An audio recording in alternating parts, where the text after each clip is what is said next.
as with all of these, I have a couple of metrics here. Obviously for this, we're talking about tech tree cruisers. We're gonna focus on the top tier ships, the 10s, but nobody really talks about the other ships of the line. So part of the discussion, we've included the 8 and the 9, at least they're just kind of as a talking point. We probably won't talk about the tier 2s, 3s, 4s, 6, 6s, 8s, whatever, in great detail. So the lines, we're going to focus the discussion on the upper end of the tiers because I think that's what most players are interested in, even though I do believe that the lines are important. There are 10 heavy cruisers, so CA is the whole classification symbol. That's what they call those things, whole classification symbol for a heavy cruiser. And when we talk about heavy cruisers, just a reminder for players who may or may not be familiar, we're talking about gun caliber. We're not talking about armor, although often that comes with being a heavy cruiser, but not in all cases. So anything with a 203mm or larger gun, we consider a heavy cruiser. Anything with guns smaller than that, we consider a light cruiser. And then the Russians mess that up by putting 180mm guns on stuff so nobody knows what they are. We'll talk about those when we get there.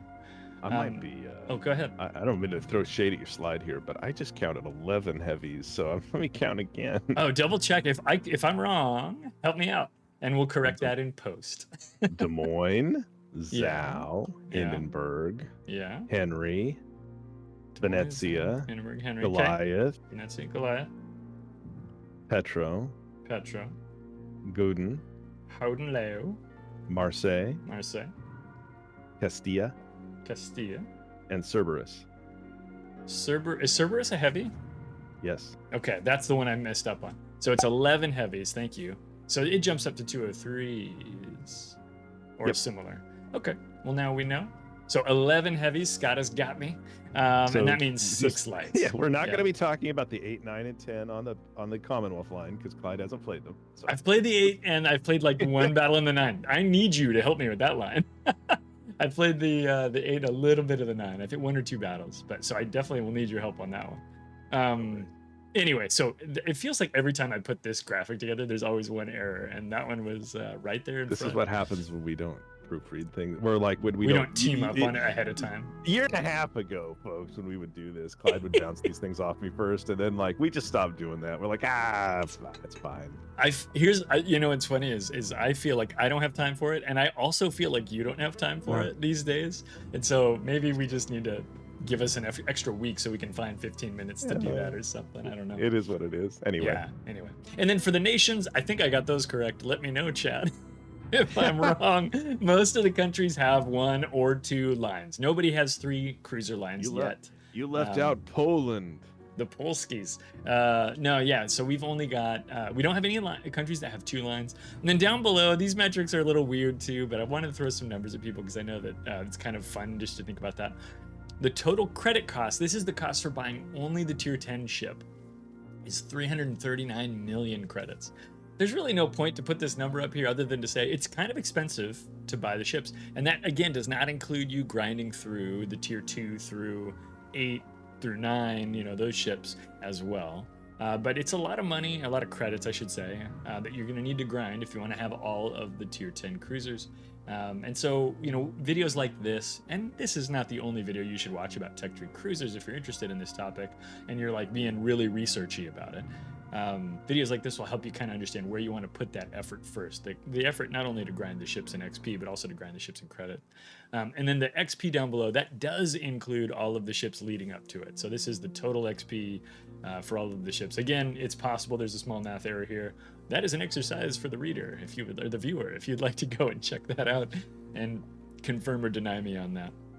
And when you look at that, that's about a third as much Haragumo XP as you'd need to grind to get all of the Research Bureau ships. So if you want all the Research Bureau ships, it's something like 39 million credit XP or something. I think I calculated that number, and it's in the Research Bureau ship show, which you can find elsewhere on my YouTube channel.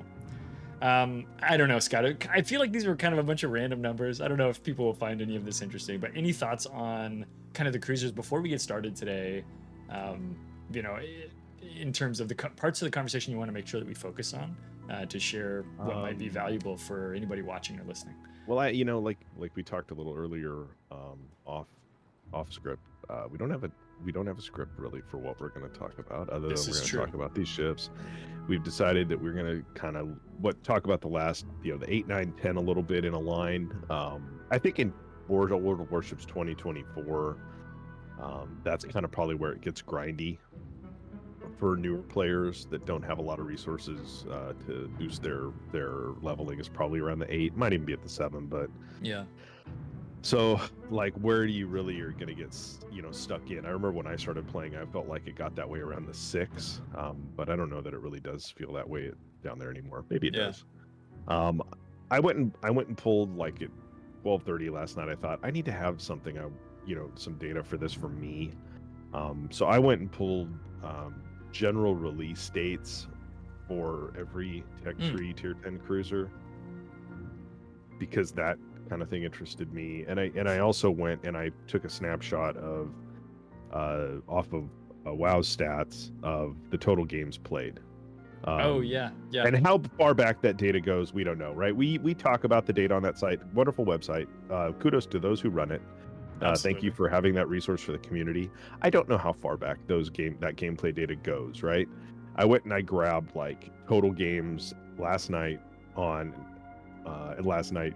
July of 2024, of total games for each one of these on NA and randoms and on EU. I didn't grab C.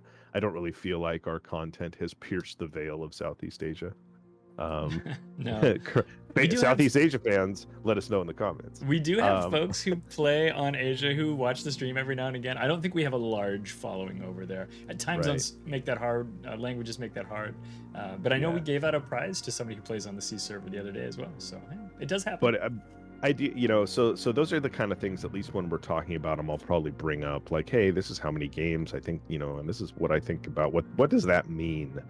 Because I think part of this conversation, outside of what we like or what we don't like about a ship or a line or a national characteristic, is also kind of like, and how has the community reacted to that based on maybe how often it gets played, based on how often it's been played.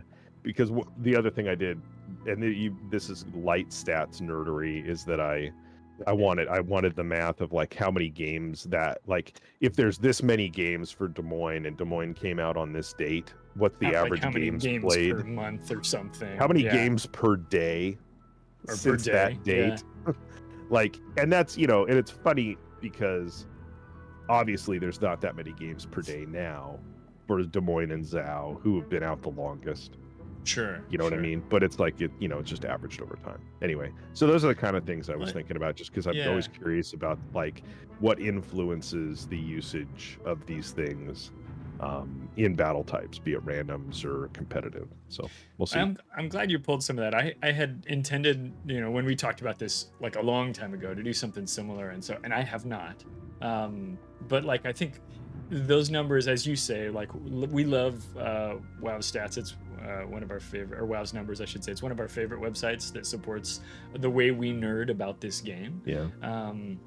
But like you say, we don't know how far back the data goes. We don't know if they had, oh no, for 3 weeks we weren't able to get any of the data and we lost it all. Like if any of those kinds of things happen. So in terms of I put the caveat. I think that's fair to do. I think it's also relatively reasonable, right, to look at those numbers and make the rough assumption that they're accurate enough for what we're doing today.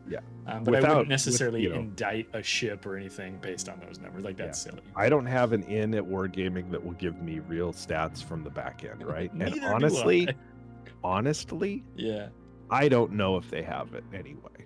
Like, I mean, really, they would have the same data management challenges that I just listed, right? Did they have a day where they lost data? I mean, humans and systems are fallible, right? So I mean, you thinking about it from that point of view, when you're talking about some of these ships, right? Like, Des Moines and Zhao came out before the date that I'm using for my data, right? I'm using the actual release 0.5 as their release date. The public, that's basically like when that's basically the week I started playing. September 17th, 2015.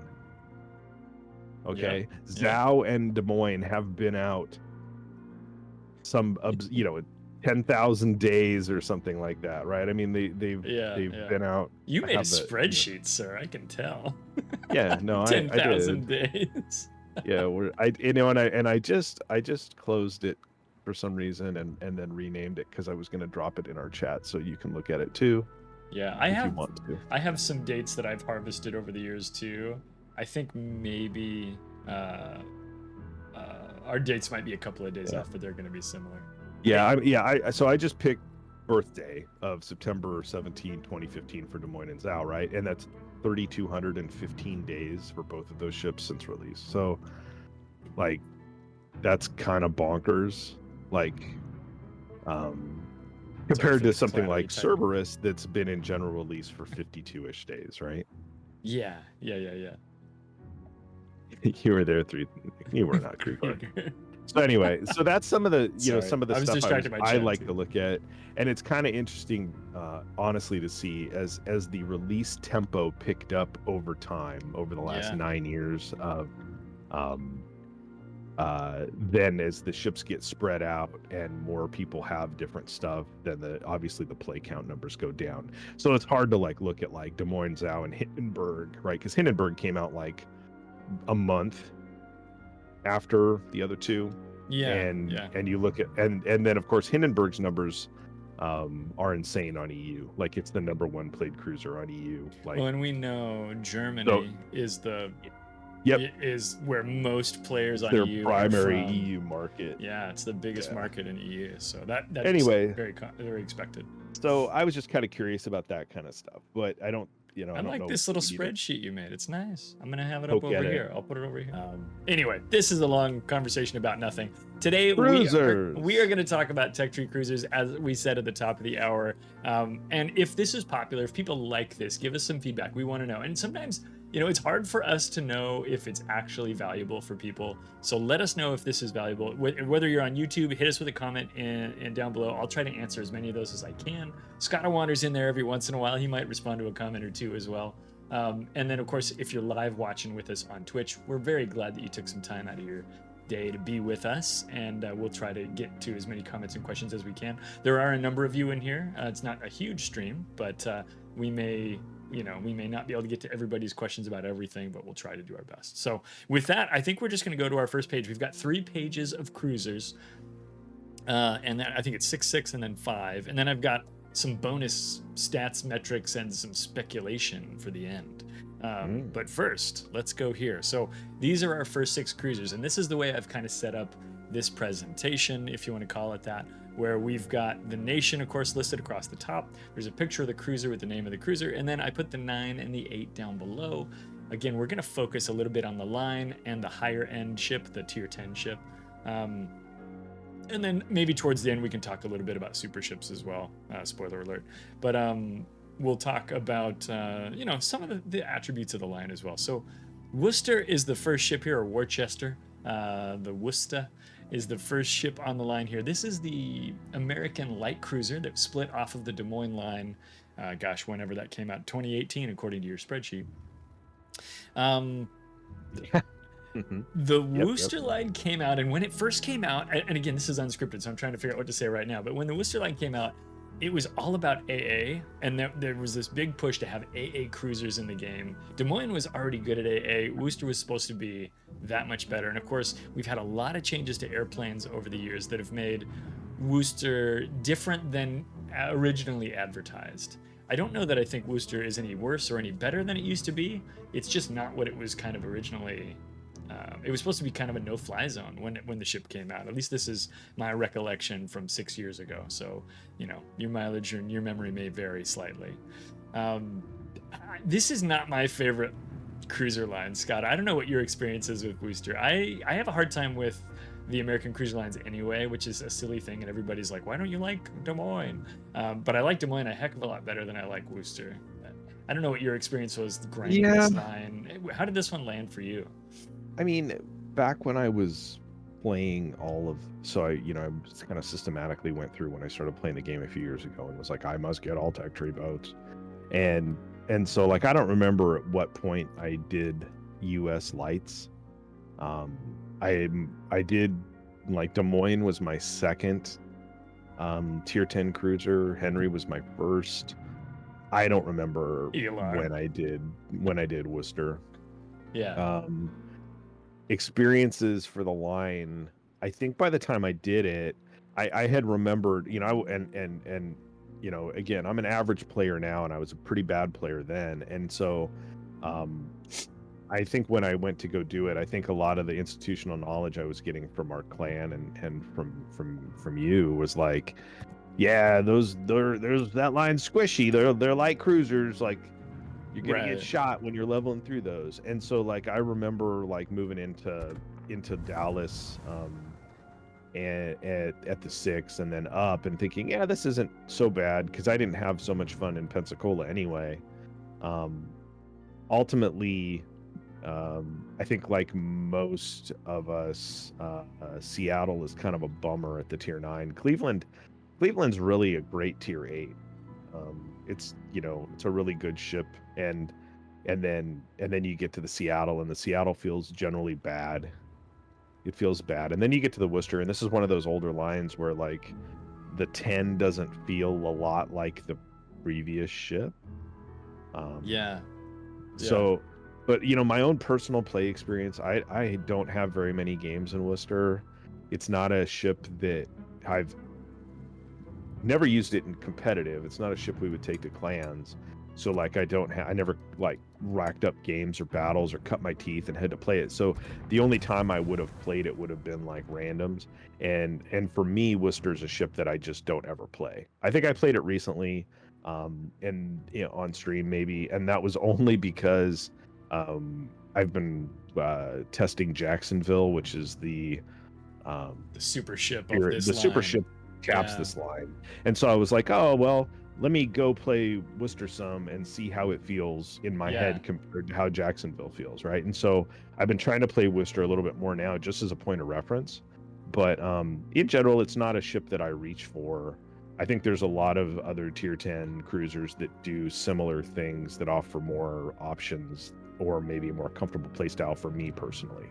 Yeah, I remember actually when you played that. I think we were on stream and you played Worcester, and I remember commenting. I was like, "That's weird. What are you playing Worcester for?" Right. And that in itself is an interesting question. I said to you, "That's weird. What are you playing that ship for?" And it wasn't necessarily because I think this ship is bad for everyone. I know that there's somebody listening to this, whether you're watching later or you're live, that is this big Worcester fan, right? I've met these people who think that is like one of their favorite boats, even if they don't play it very often. They had great experiences in it and they loved it, and maybe they still do. But I think it's a pretty small group of people. We've had a little conversation going on in chat about immediately Cleveland was brought up, and Cleveland is a really great cruiser. In fact, one of the most well-loved cruisers in this game is Cleveland. I've got her on the screen now for anybody. This is a light cruiser, very much typical of the American light cruiser line. Short range guns, high DPM, radar at tier 8, things like that. Really great ship, very well loved ship. Used to be tier 6 if you go way back to the early days, moved it to tier 8, added a radar. So I really think Cleveland is a gem in this line, and it's a really wonderful ship to play. What I don't understand is what changes, and maybe I just haven't really put some thoughts to this. When you go from Cleveland to Seattle, Seattle is a boat I love to make fun of because I had a really hard time in Seattle. I'm kind of making fun of myself when I make fun of Seattle a little bit, but I also think Seattle's a hard ship to be good at. I do think Worcester's better than Seattle, and I can't really lay my finger on exactly why. It just kind of feels better than Seattle. I mean, but Seattle, not enough that makes me want to play it. Yeah, go ahead. Seattle feels heavy and clunky compared to Cleveland for whatever reason, right? Yeah. And Seattle and Buffalo both, like, don't they have like very similar, if not the same hull or something? They're like, those ships are so like, hey, we need to put something here. Like they just You're suck. talking about like, just tier 9 in general sometimes. yeah, where... there's a sentiment amongst players of a certain ilk that tier 9 was like a bad tech tree point at some point. Like 8, I don't think it's quite as bad as it used like to. A lot of the 8s were good, and then the 9s were total trash that you had to slog through to get to the 10 that you wanted. I don't think that's the case anymore. No, lately on some of the other lines anymore. we're going to talk about, I actually think the 9 might be better than the 10. but Mhm. or at least have more fun playing it. But like Seattle is not that ship for me. It feels clunky and big compared to Cleveland. Cleveland is nice to play, and for whatever reason, Seattle doesn't feel that way. Yeah. And then you get to Worcester, and again, I just haven't clocked a lot of games in it. Worcester, comparatively, if you look at all these cruisers, Worcester has the second highest AP DPM and has, Yeah. one higher. What is it, like third or something on HEDPM? No, second on HEDPM, right? So you're like, wow, that thing, all that damage on the maths. And if anything, folks, this is like why the maths necessarily don't mean squat, because if you really look at this, you're like, wow, Worcester has all this DPM, and how often do you see people playing it? Like, edgelords and chads would be out there just tearing it up with all this damage, possibly this capable damage, right? Well, just because the math says it has that much damage doesn't mean it's usable. And that's part of the problem with the meta now. And honestly, people talk about the current meta in World of Warships. Well, the meta for the last 4 or 5 years, it's not like I saw Worcester when I started playing in 2019 and it's gone away. It's not a very popular ship, in my opinion. Yeah, just for whatever reason, it hasn't worked out, and where players are taking advantage of it. And that's the thing. You hit it right on the head earlier when you said, I don't really reach for this ship, and maybe that's a great question. Is if you're looking for a light cruiser, at tier 10 with good AA and good DPM. For whatever reason, we just don't reach for Worcester. Maybe we'll find that ship later as we keep talking, right? Yeah. I know we've got a few others. We got Jinan. We've got. Yeah, I don't want Martin. this to be the bust on the U.S. Lights line. I think these are fine. I think that Cleveland's definitely worth getting to, especially for things like Tier 8. It's a fun boat. Tier 8 ranked, Tier 8 brawls or whatever. Cleveland's probably viable for some of that. Absolutely, yeah. Those kind of things. I think it's great. And I'm not saying, hey, stop there, but you're gonna have to play that Seattle, and then get to Worcester, and then you're gonna want to go play Worcester. I'm proof that you don't have to play Seattle, because I had that ship in my port for like 6 years before getting to Worcester. I certainly free XP'd a large chunk of Seattle back in the day just to be done with the line. I did. I was probably bought Worcester and went, cool, it's done. I'll see you at Christmas when I need to knock off your snowflake. I mean, kind of, yeah. And now the snowflake system doesn't even make you do that, so it's kind of a funny thing. Always First at Ice says Helena is also amazing. I do want to give a little shout out to Helena. Elar earlier made a comment: 15 guns, no waiting, right? Which is absolutely true. Helen is really cool, and that's a tier 7 light cruiser. So there, and even Dallas is a little tricky to adjust to when you're coming off of like Omaha or what have you. But it's still a fun ship to get some matches. I think when you go from like Phoenix to Omaha and then you go to Dallas, it's actually more of a natural progression than when you jump over to Pensacola. I think the oddity now is jumping to the heavy line and you go, what happened to my reload? Because you're used to having all that reload on Omaha, even though you're frail. Well, you're still frail in Dallas, but you still have pretty good reload. And then you get to Helena, and Helena has a lot of guns. Helena, an amazing class of real ships. Like, those were real. Part of me wants to say the reason like Cleveland and Helena and feel great was because they were real and Seattle wasn't. Maybe, and then you get to, Worcester. Worcester was real. That class of ship was real. But certainly when you look at it, I don't know that the United States Navy in the 1950s considered the Worcester to be a platform that was going to have massive gun engagements.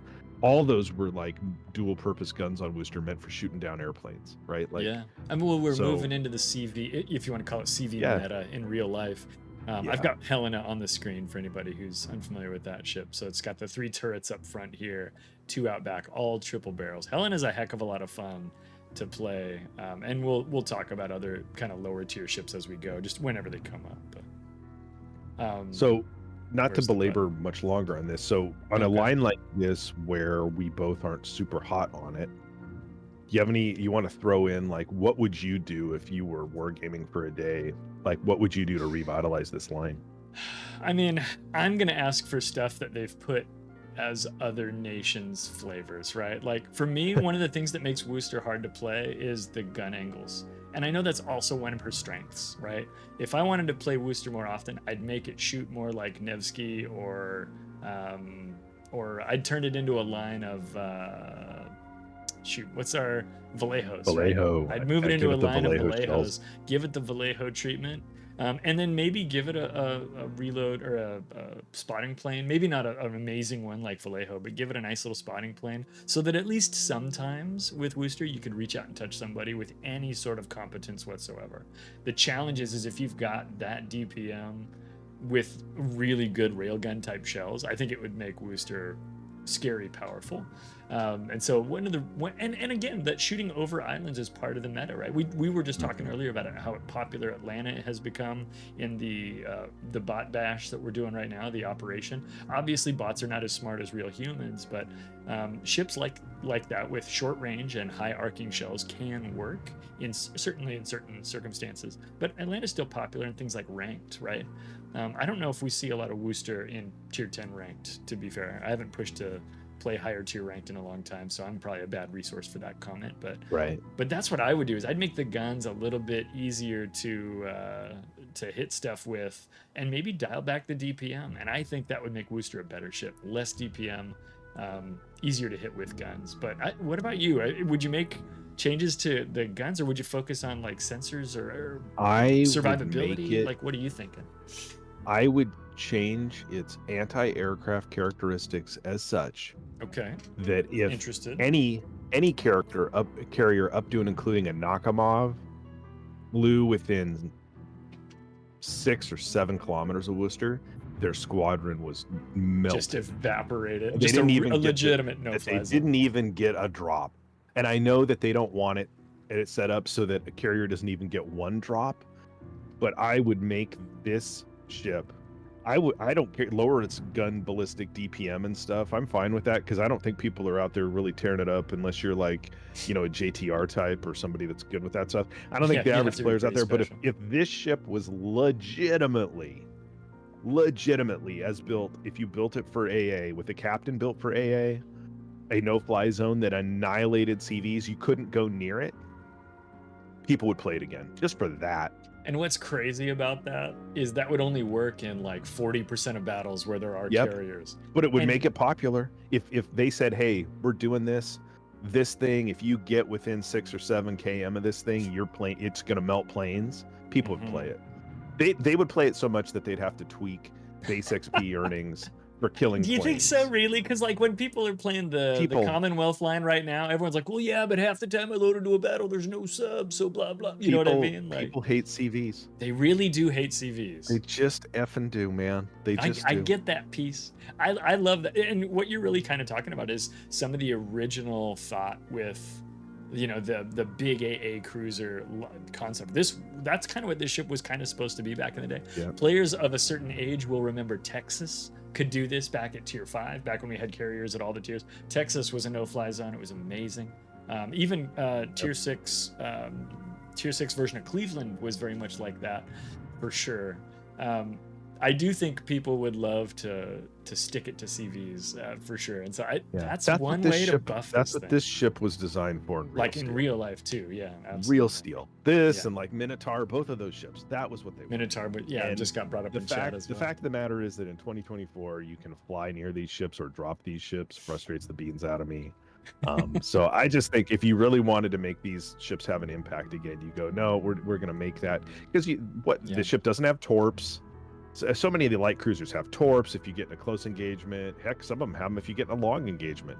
It doesn't have long range radar. It has this shorter range radar, so its radar is really only usable to protect a cap if you have clear line of fire with all of your turrets, so you can smoke a destroyer. But hey, guess what? If you try to do that in 2024, one of the 8 Wisconsins on the other team's going to no-scope you from 20 kilometers out and just crush you. Well, yeah, because you tried to do what you're supposed to do, which is defend a cap with its radar. And I'm not saying, play stupid, but I'm just saying, like, if you try to do what it can do, you're going to pay for it in the meta. You can't shoot those guys. You can't smoke. You can't get close enough without using islands to get those battleships with these horrible shells that have high arc and bad velocity and all that stuff. And so like if you really want to get engagements with it where you crank out and do something useful with the guns, it's close range engagements where you don't have those arcs where you're killing destroyers. It's supposed to be good at that. It's pretty good at that.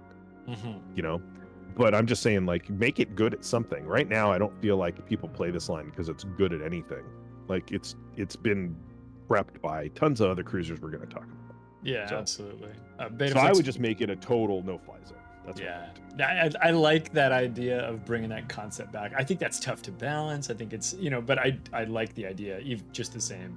It does, you know, so it needs some thinking and some implementation, and they took that concept away. It'd be cool to see it come back though, at least in some fashion, where there was a way to shut the door on that.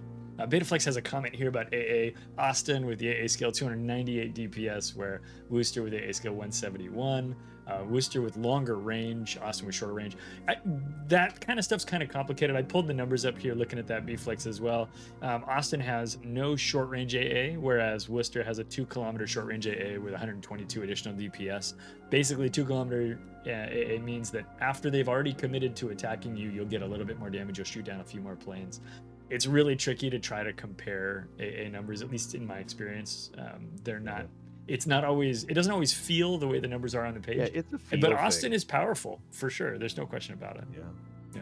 And that's why I brought up like It's a feel knock 'em off, thing. right? Like a line where you don't get to shoot down any of the planes when they drop Right. you, or you really don't get to stop the drop at all. Like I just want, that's what I would do on this line. I would say, hey, it is what it is as far as ship to ship combat, but by God, it destroys planes. It is a carrier nightmare. It protects an area of the map from that.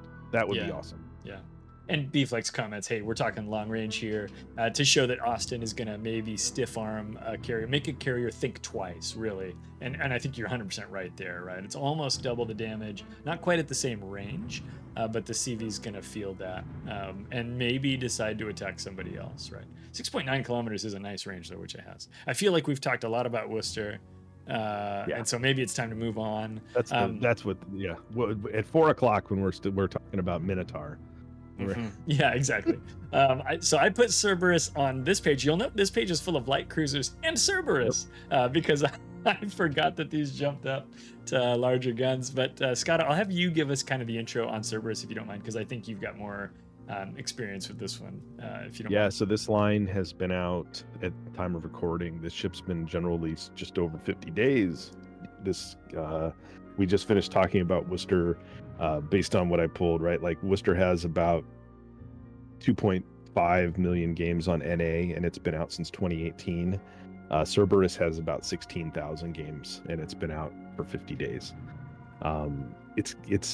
This line's getting played some. Yeah. But I do think that there are things about this line that aren't going to jive with players. It does have a lot of there's a lot of really nice things about this line. So Cerberus has, at tier 10, Cerberus has a large number of 203 millimeter guns, making it a heavy cruiser. Its velocity on its shells isn't epic. It does have pretty good range for the current meta. It shoots 17, 18, I think.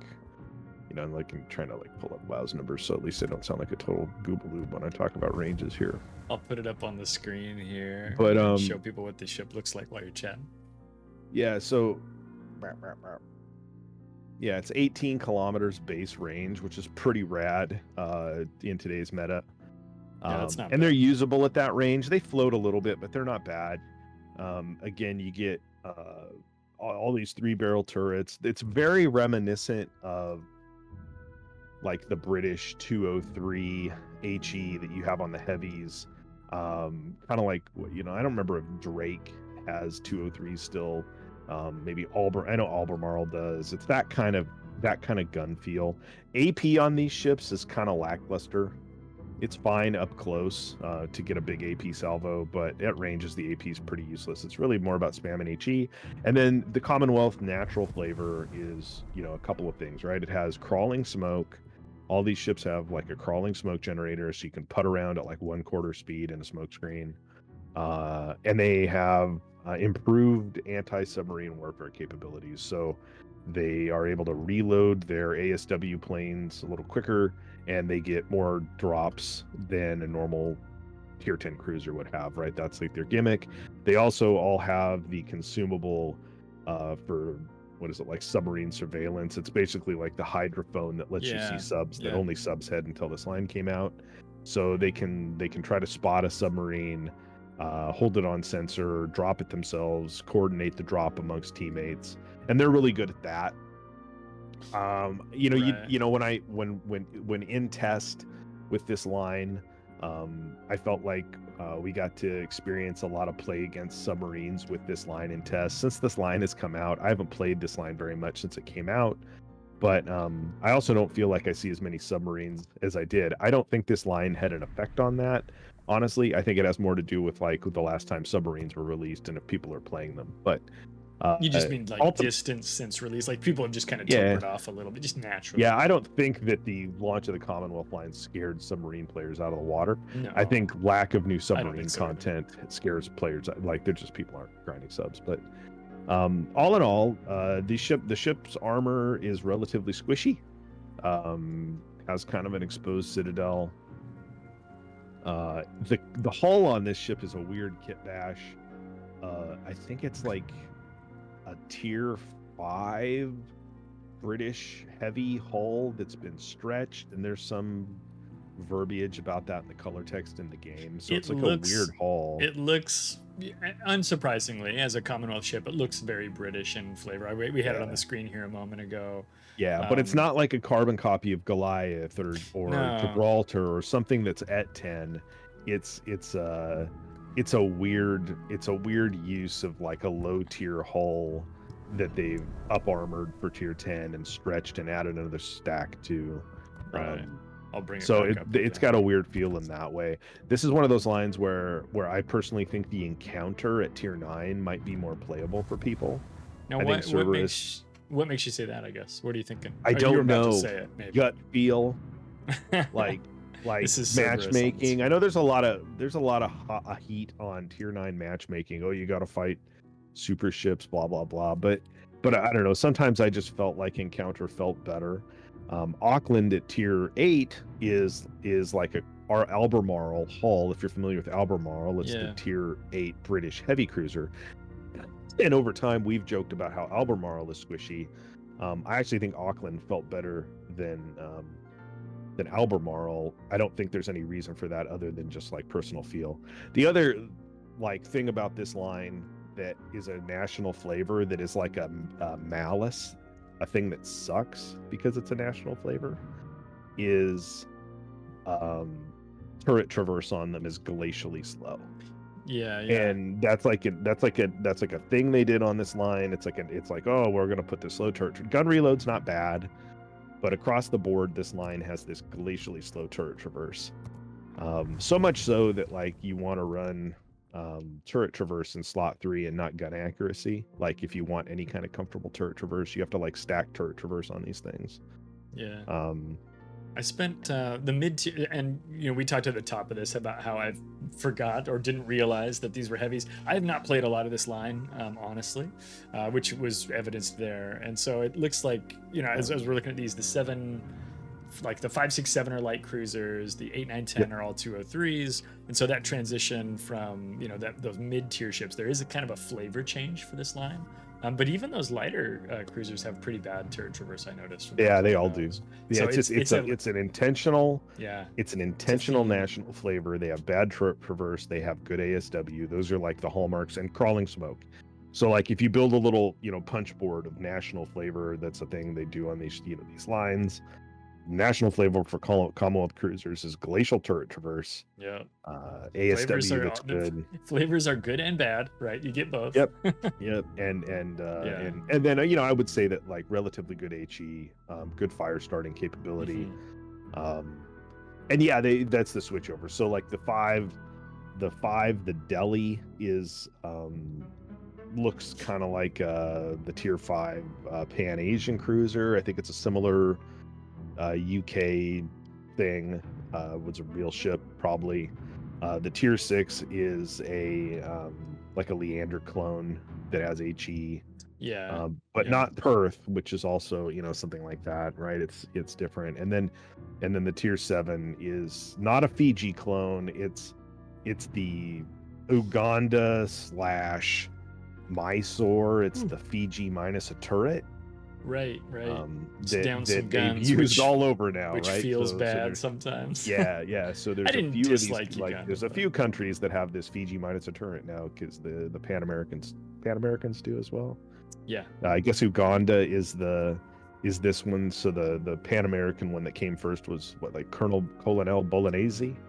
Bolognese. But they all use the Mysore hull basically, which was an older tier 6 premium, and they're all pushed to tier 7 as tech line. And then the 8, the Auckland, is an Albemarle. The 9, the Encounter. I can't remember what that's based on. It might be based on the Drake. And then the Cerberus is this other weird kind of thing. So anyway, yeah.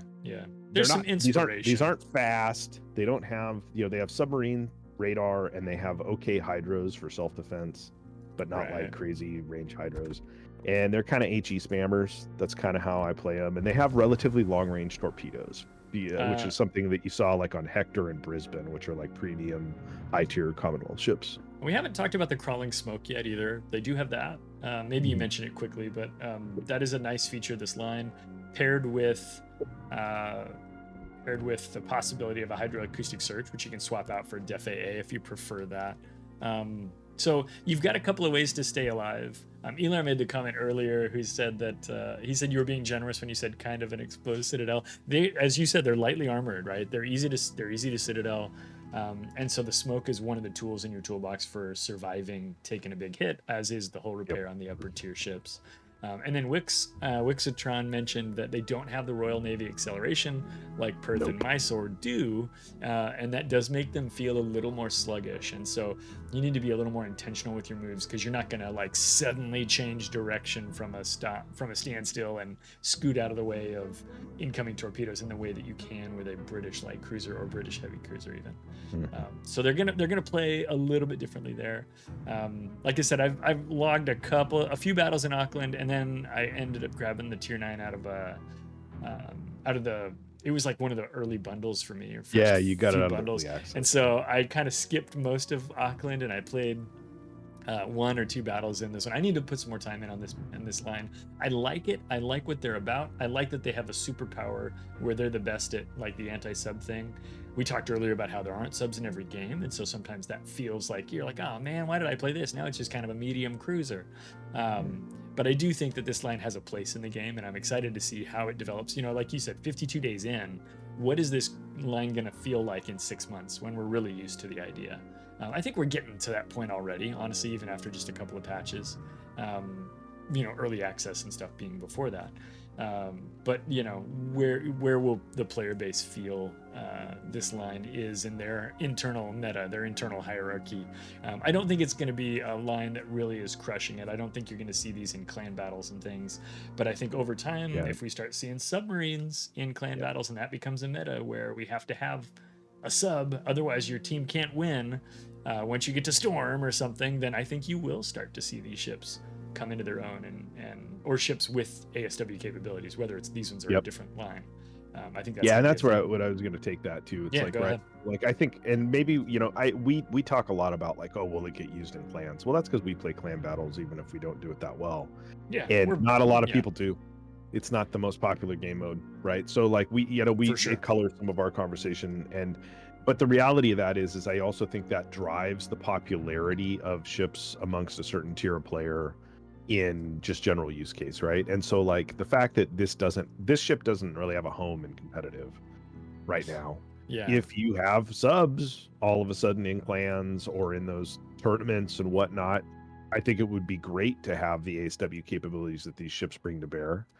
And especially if that submarine they're not super overpowered, but it's like having radar for a DD. It's like it's useful, and excuse me. So like I could see them showing up then, but until then, I think it's I don't for range, I don't right? I don't know, and Yeah, and in chat somebody said, this need to be played mid to long range. I think Odie said that, and he's right. Like that's how I play it, like mid to long range fire spamming, using the crawling smoke, hiding away with the crawling smoke, breaking engagements with the crawling smoke. The base concealment's not horrible on these, and so you can move around. But again, they accelerate slow and they're not fast.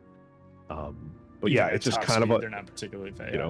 Not the least, or not my least favorite newer cruiser line of the last few years. But which will be coming to soon enough, I'm sure. But I don't know that this is like a line that like is going to grab the interest of people, which kind of bums me out because I really wanted a Commonwealth line.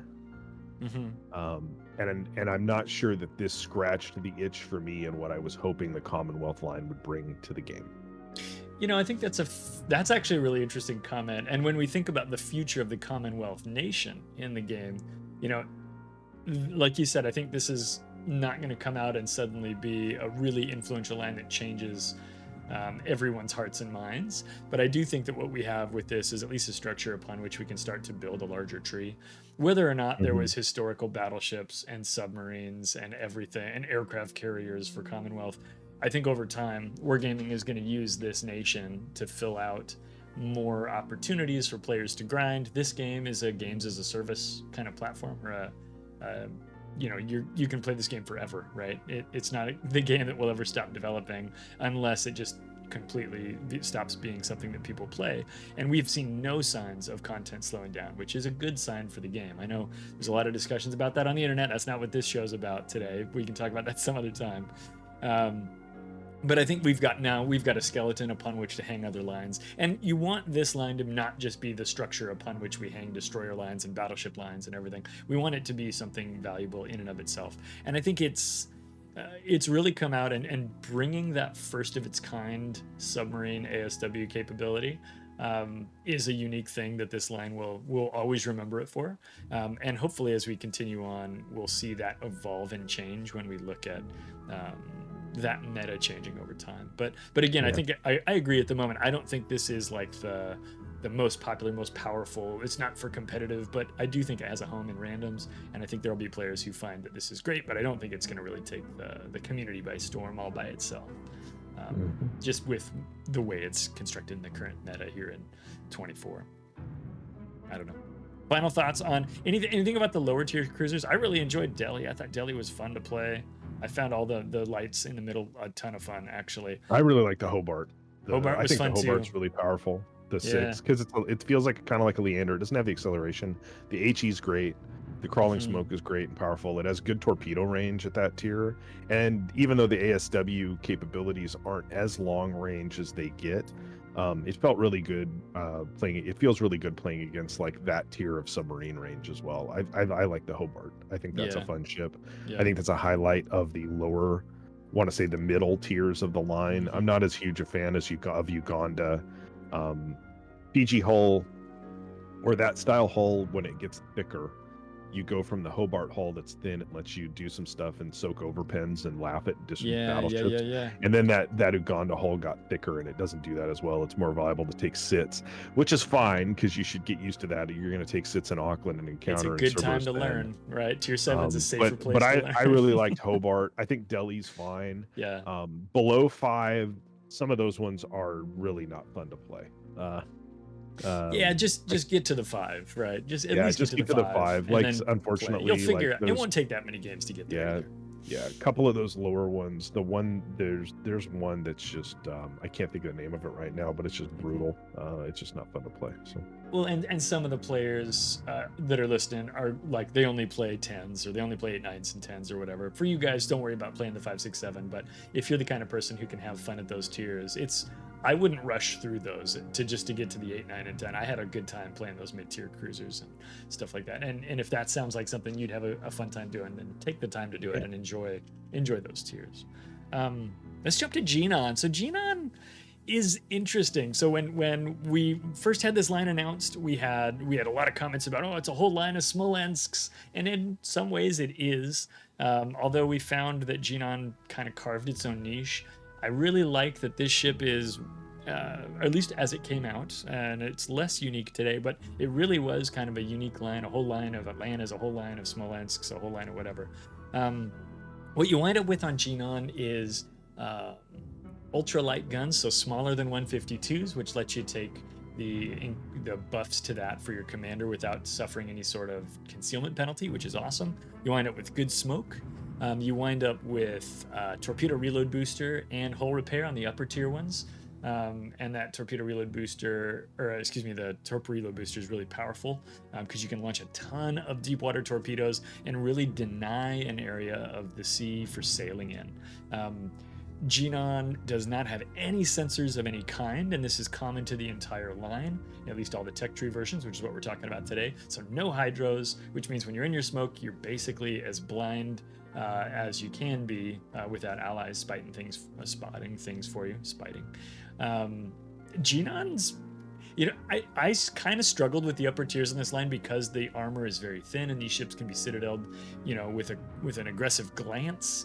But I think these ships are worth having. And one of the things that we've talked about often with these is they're really good at defending places, not so good at attacking places. Jinan thoughts, Skada?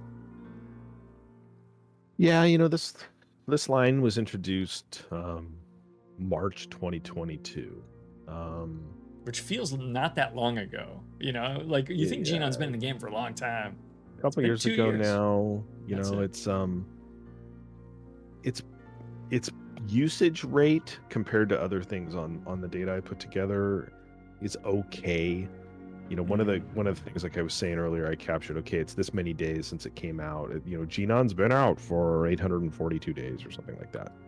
And it has, when I grabbed how many total games on EU, total games on NA for randoms off the stats site last night, if I combine those together just for those two servers and then, divide by, since it's been out on both of those servers, it's been played 1,337 leet. I was like, why is he ramping up to this? I was like, what is he going to say? I just thought it was funny, but I mean, that's how many matches a day on both servers. The average is right for randoms, which is, if you look, I'm kind of looking at a set of data. I kind of want to caution this. To me, there's a Petropavlovsk and Nevsky both came out in the summer of 2020. And then that's kind of a cut point for me. And then the next cruiser that comes out is the Leeuw in September of 2021. So we didn't get a tech tree cruiser for basically an entire year. And then Jinan, Marseille, Yodo, San Martin, Castilla, and Cerberus are all after that, right? In order, right? So that Leeuw, there's a cut there in my mind, right? And so when I'm looking at these stats on these newer tech tree lines, Jinan has pretty good usage. And I think it's for some of the things you said. I think people like the torp reload booster spam that it can do. Prior to Kitakami, I was going to say, we have to talk about Kitakami, I think. This thing just can eject a large number of torpedoes and do it again. And then it can and then it can smoke up, and it can farm with fun let's say US style 127s turrets, right? And farm and it has really good DPM or gun DPM too. I would have brief interruption. I would have loved to have seen like all of the all of the people who didn't give two shits about Jinan for years and years and years, or for maybe months and months and months is a better way to say that. And then Kitakami comes out and everyone's like, well, I could just play Jinan. Like this whole eruption about that was so crazy. But the argument was not totally unsound when you think about the amount of torpedoes this thing can put out. It's a real torpedo factory for sure. Yeah, and they hit hard. They're deep waters that really mess up cruisers and battleships. And they do. I suppose aircraft carriers, if you're so lucky. And so when this ship and this line, right? That's the flavor of the line. Smoke, dump deep water torps. The Harbin, the Sejong, the Jinan. I'd go back as far as the is the 7, which is an Atlanta clone, and the name of it escapes me right now. That's kind of the gimmick, right? You're gonna smoke up. You have these deep waters. Shumpon, yeah, Shumpon. Took me a second to so come you up have with these deep waters, and that's kind of what you do. And they feel really great to play if you end up in a random battle where there are some bumbling battleships just slowly pushing at you. Any Kurfürst captains in the room? Right? Do we And have I would say anybody in a Kurfürst. Palmer?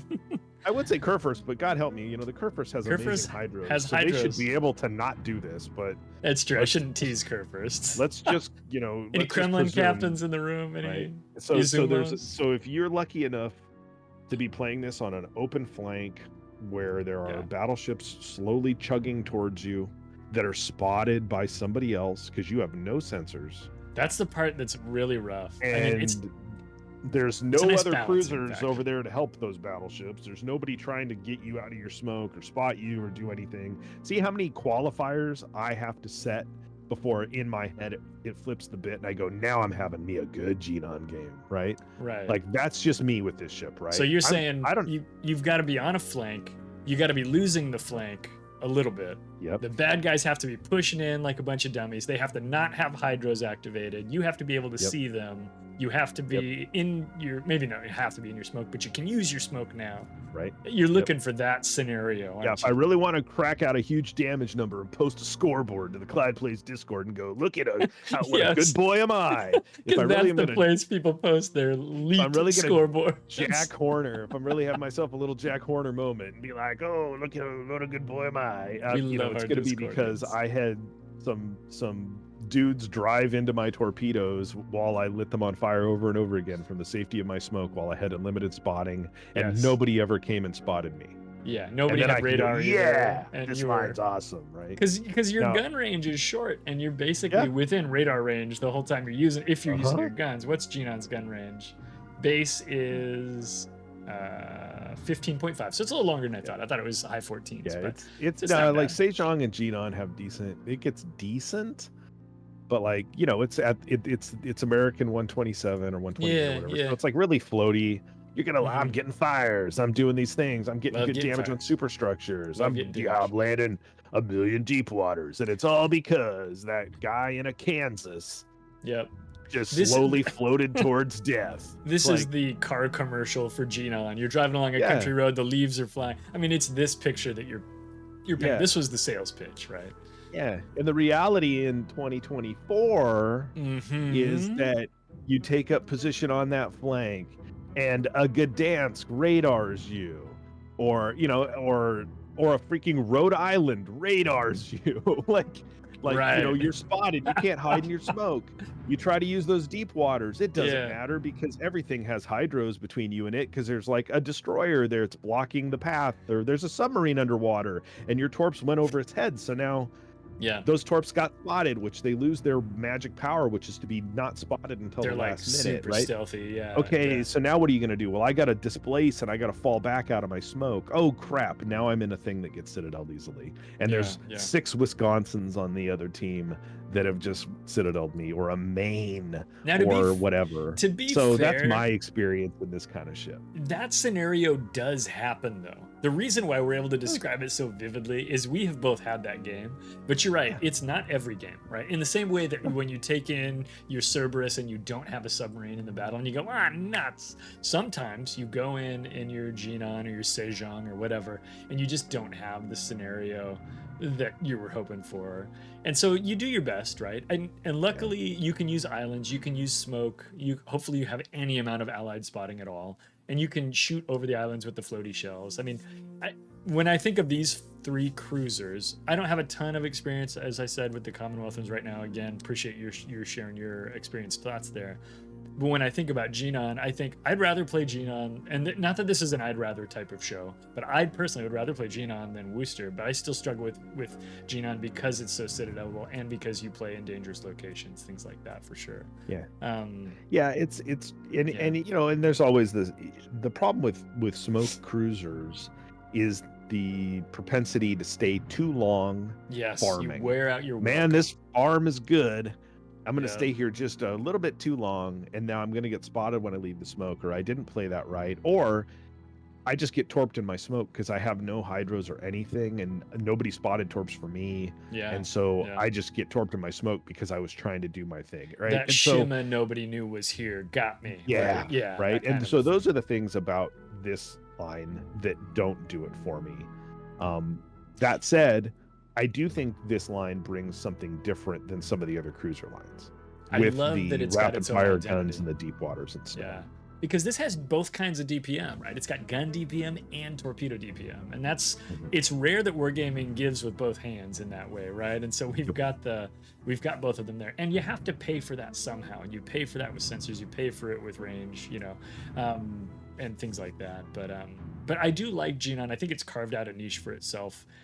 I'm not good at Jinan. Maybe that's a boat for another 50-50 challenge someday, but it's a boat that I need some practice in probably to really be effective. But I like the niche that it's carved out. I think it's kind of a funky boat. We don't see them in competitive, again, for people who are, I don't think I've ever seen a Jinan in clan battles. I don't think. I think I'm not going to say that because I know think we we have have? like randomly when Some- it came out a couple years ago. I remember facing them Okay, yeah. in kind of not like regularly, like, But it's not a and thing, it was- right? It's not it like was because of the a thing torpedo that we spam, choose. right? Like smoke and torpedo spam, right? Yeah. But it's not a thing that we see today. Now, granted, again, No. for folks like I think we talked briefly about earlier, but if not, Skada and I, very average players who play in a very average kind of performance band, and that's true for our clan battles team as well. We tend to get to storm and stop there. So for anybody who's kind of curious about what kind of advice you're getting if you're taking this as advice, it's really just a discussion. This is not legal advice. But I mean, yeah, so we don't tend to see them in competitive modes. I don't know if people run these kinds of boats in ranked. I feel like I don't see a lot of them myself, but yeah, so it's carved out a niche for it. It's got a flavor. The other thing I'll comment is they did buff these a little bit ago. Somebody mentioned they got a gun range buff. Some useless mentioned that, and then they got hull repair buffs. I think was it just the top 3? Jinan didn't have one to start with, did it, or did it? I know they A hull added repair? it to Harbin and Sejong, I thought. Oh, I don't know. I mean, it always had. I don't think there's any tier 10 tech tree cruiser that doesn't have a hull repair. Like it always had a hull repair. Yeah, I think the 9 and the 10 always did. I don't remember if Harbin did, but I it's been a remember I while. was playing Harbin when they buffed that, and I was like, "Oh, cool! Now it's got a hull repair. I'm going to go back and play that ship some more." So I Yeah. know at least Harbin didn't have it. Maybe it was just Harbin they added it to, but there was a buff to the line a little bit, so that makes Harbin a little bit easier to play. Possibly Sejong, I can't recall. Briefly, that's briefly on Harbin too. When we talk about the lower lines, I wanted to get the to this, so lower yeah, ships, go ahead. Yeah, this That's is like good. an odd. Harbin's like an odd random thing in this line, in that the 7, the 9, and the 10 are all U.S. style ultralight cruisers, and the Harbin's Russian or Soviet style, and feels totally different than the other ones. I mean, it still has deep waters and it still has small guns, but the Mhm. Harbin's guns are like, what are they, guns off of like a Tashkent or something? Like it feels totally different. Something like that. Yeah, they're You a know, lot and so flatter it's arcs and all weird. that. Yeah. It's weird. It fits with the national flavor in that most Pan-Asian stuff is a mixture of Soviet or American things that these Technologies. countries got. If they were, the Chinese ships got Soviet stuff, and the South Korean or other nations represented got more American hardware. And so it does feel weird though when you go from Shunfon, which is like playing Atlanta, to Harbin, Right, which is right. like playing Not playing Atlanta. It's like Not playing. What's the tier 9 premium they came out with? Tianjin. No, the ultralight. I know the name of this cruiser. Why can't I think of this? Dalian? Dalian. It's almost like a Yeah. Dalian at tier 8, but It really is. And Dalian is Dalian- the premium that came out when this line came out at tier Yeah. 9, because it's more like going up, if you kept going up the idea of Harbin. And then you go back to Sejong, which Sejong is interesting to me because it's basically the same hull as Jinan, except the turrets are like, the only other place they're used is like secondaries on Midway, I think. which is such an interesting place to pluck those Yeah. turrets from. But And I like Sejong. I think those turrets Yeah. have good gun feel. And so like it's kind of interesting how they did this line and how there's some of that. So it's hard.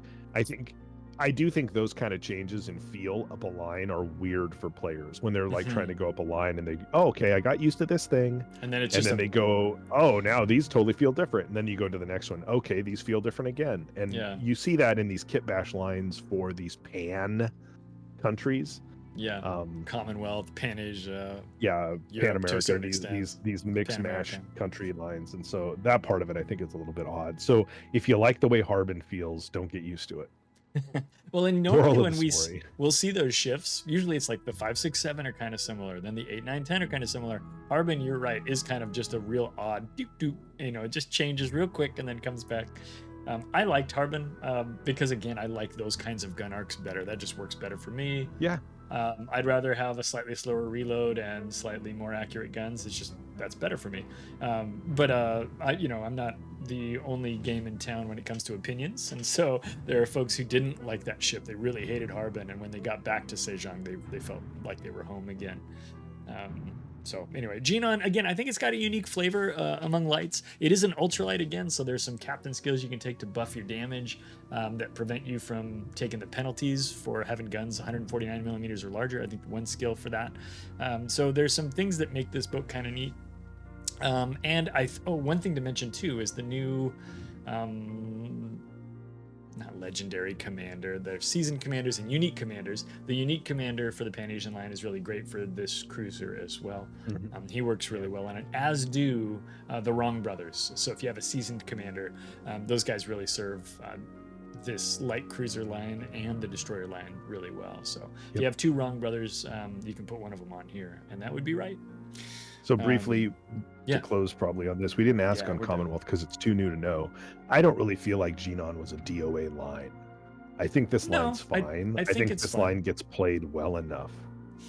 So I don't really have not like we talked about, like, okay, it's an old line with Worcester. Like, how would you bring it back to life? I don't know that. I think after being out for a couple of years, I think the Jinan line is probably fine. Yeah, and I think I think it's fine. It has a national flavor that makes sense. And it's okay. Yeah, and I think if I'm wargaming and I'm putting this out, I'm going to have some target percentage of players who I think are going to play this boat, right? And I think, when you look at the markets they're in, there are going to be certain places where people like their home ships, right?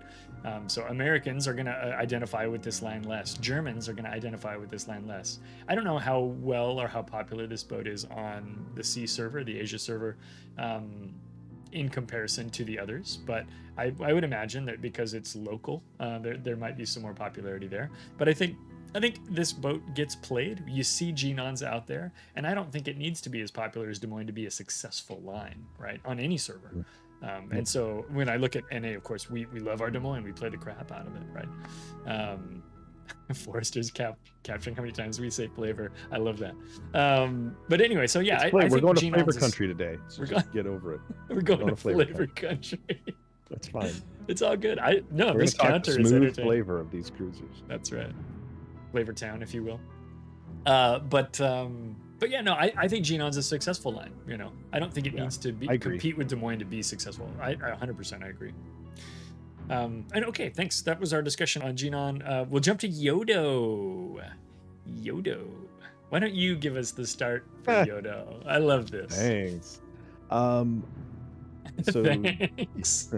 Yodo is the. To be fair, I am on the tier 8. I'm on Shimanto right now on this line, which I've been playing lately. So Yodo is the tier 10 of the Japanese cruiser split that came out in January of 2023 for official release, or for release for everybody. This is a light cruiser split for Japanese cruisers. The guns do not exceed the threshold. As you move up this line, you have, I think you get to the tier 7 and you have the good Japanese 155s that if you're a Mogami 155 lover, you get those at the tier 7 on this line. Yeah. And then when you get to the tier 8 and 9 and the 10, they switch to this 150 millimeter turret that was made up for this line, and it sucks. I don't Skada, like it. are you putting too fine a point on that? No, personally, I don't like it. No, I I'm love not. I love 155 Mogami for life. Great ship. It's Sure. fun. I wish those guns were on these ships. I don't know why they're not. They were real. But they get to this, they're like, we're putting these 150s on here that they made up for this line.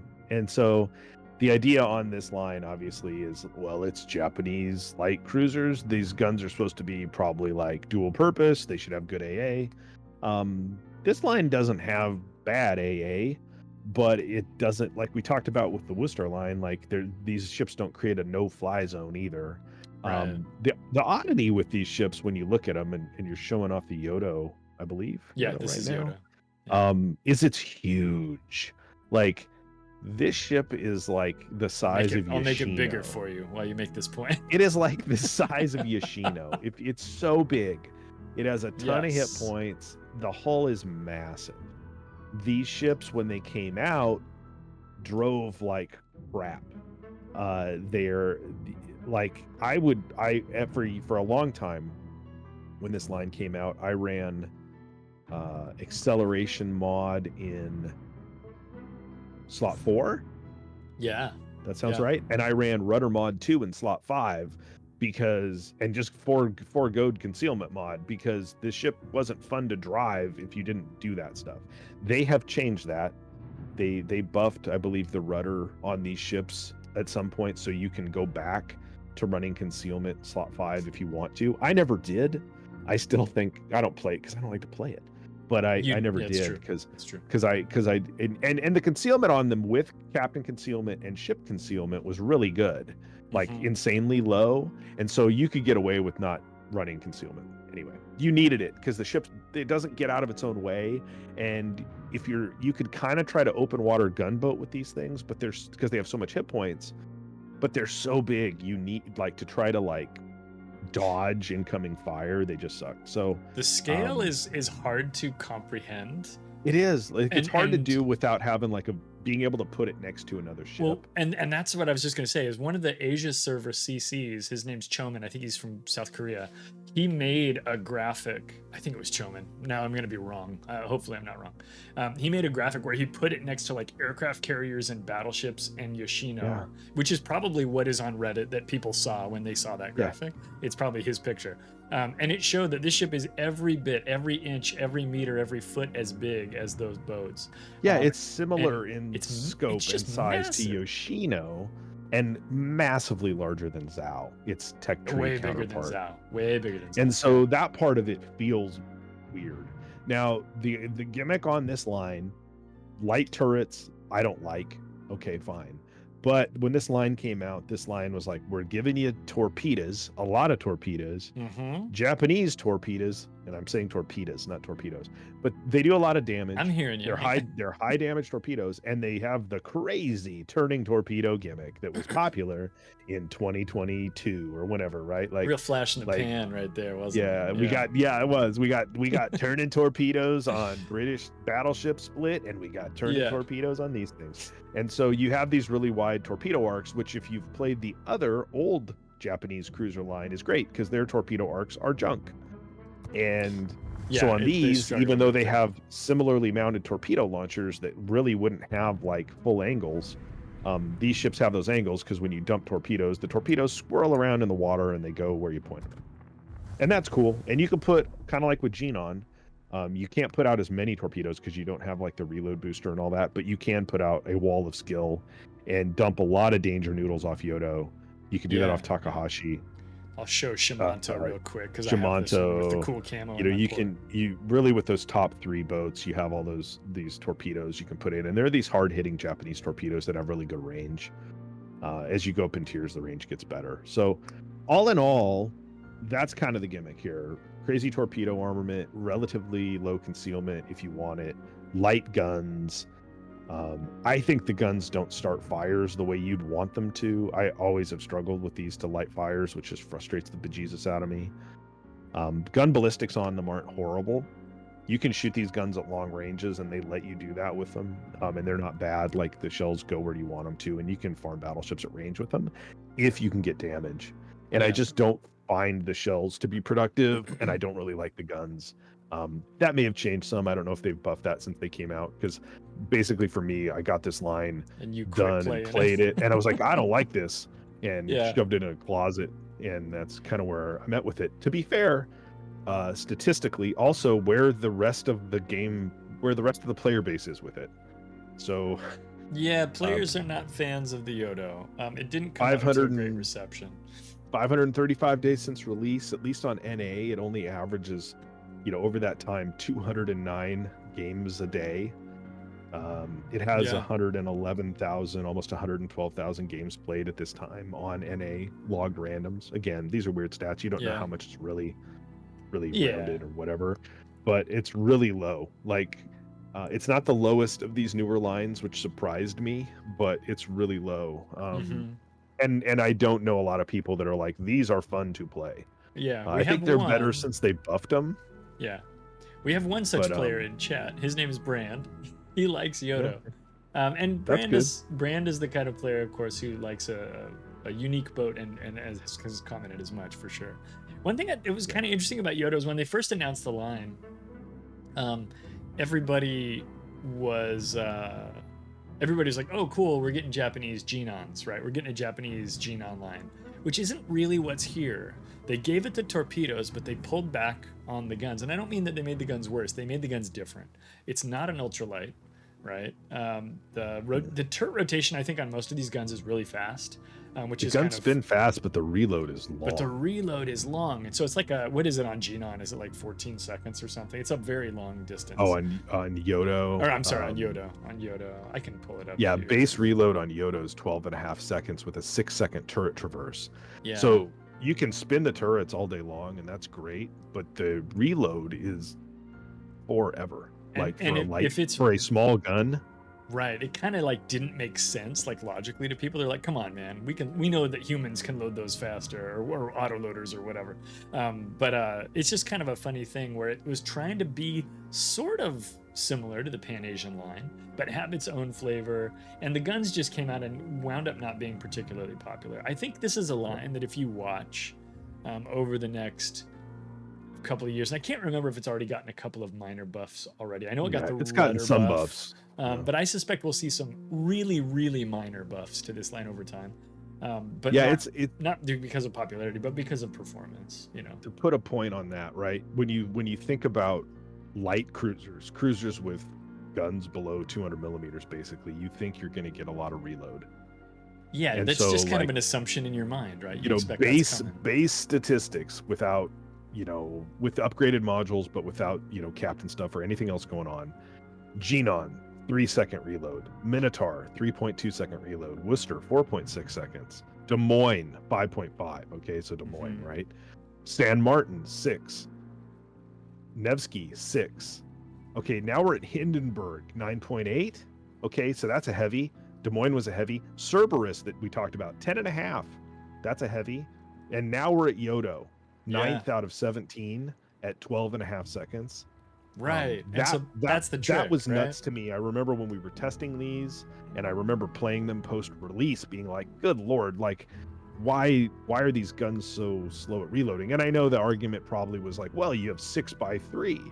But like, why do you have 6x3? All these, right? Like that's the piece I don't understand. And maybe I'm missing something obvious here, because like you don't need 18 guns. Nope. To have that DPM. You could have gotten that DPM with faster firing guns and only had 12 guns instead of 18, and then the everyone DPM would have is been atrocious. So yeah. Well, that's what I mean. Like the math ain't mathin', right? That kind of a thing. And it's just like, why? I never really thought about. I never sat down to go, okay, why did they do this, and try to sort it out. Why they wanted that, and part of it could be the rhythm of play, which is a thing that we don't think about as players very often, which is when you have a longer reload, you can basically do big battleship style salvos, and then like think about where you want to go and do stuff in between, which changes the rhythm of play. I don't care about the rhythm of play as a player very much, but it does make it feel different. I don't know. I can't think of why they felt it needed that many barrels. I would rather have 4x3 turrets cut off a mile of the hull. Right? Sure. make it actually a Save me 80 right-sized. yards of Yeah, Yodo. make it a right-sized ship, right? Yeah, Keep sure. the torpedo armament because it's fine, Yeah. and then buff the reload if you want to keep the DPM. The DPMs for HE and AP on it are both about 246,000. They're actually identical. Which is pretty The acceptable. AP, that's so honestly. weird. They're identical. The It's a AP fine and HE number, DPM are both 246, 240. I find that crazy. That is crazy. Weird, You're right? right, And though. so like just keep that number by boosting the reload on 12 guns, and it will feel better when you're shooting, even though you're shooting 18 guns, which is cool, and they're pretty accurate. It's a neat looking salvo. They are accurate. Like waiting They stay forever close on together. waiting forever on those guns to reload, you're like, what are we doing? Like, it feels weird. You're right. The damage for both those shells is identical. That's so funny. I've not thought about this boat very much, and as I play, because I am actively playing through Shimanto right now, I'm trying to play it every other stream or so, and so like I'm gonna start thinking about this line more, and we'll have more thoughts on the. And you're the IJN fan. Like, I you guess, like a lot of. I like the cruisers. I like Zao a lot. Yeah. And so like I just think it's, I don't know. I don't. Whatever. I've tried to play this boat a bunch after it came out to be like, what am I missing on it? And obviously in test we had sunk a lot of time into this line, and I just kept thinking, like, when I was playing it, like I'd rather play anything. I'd rather play other things.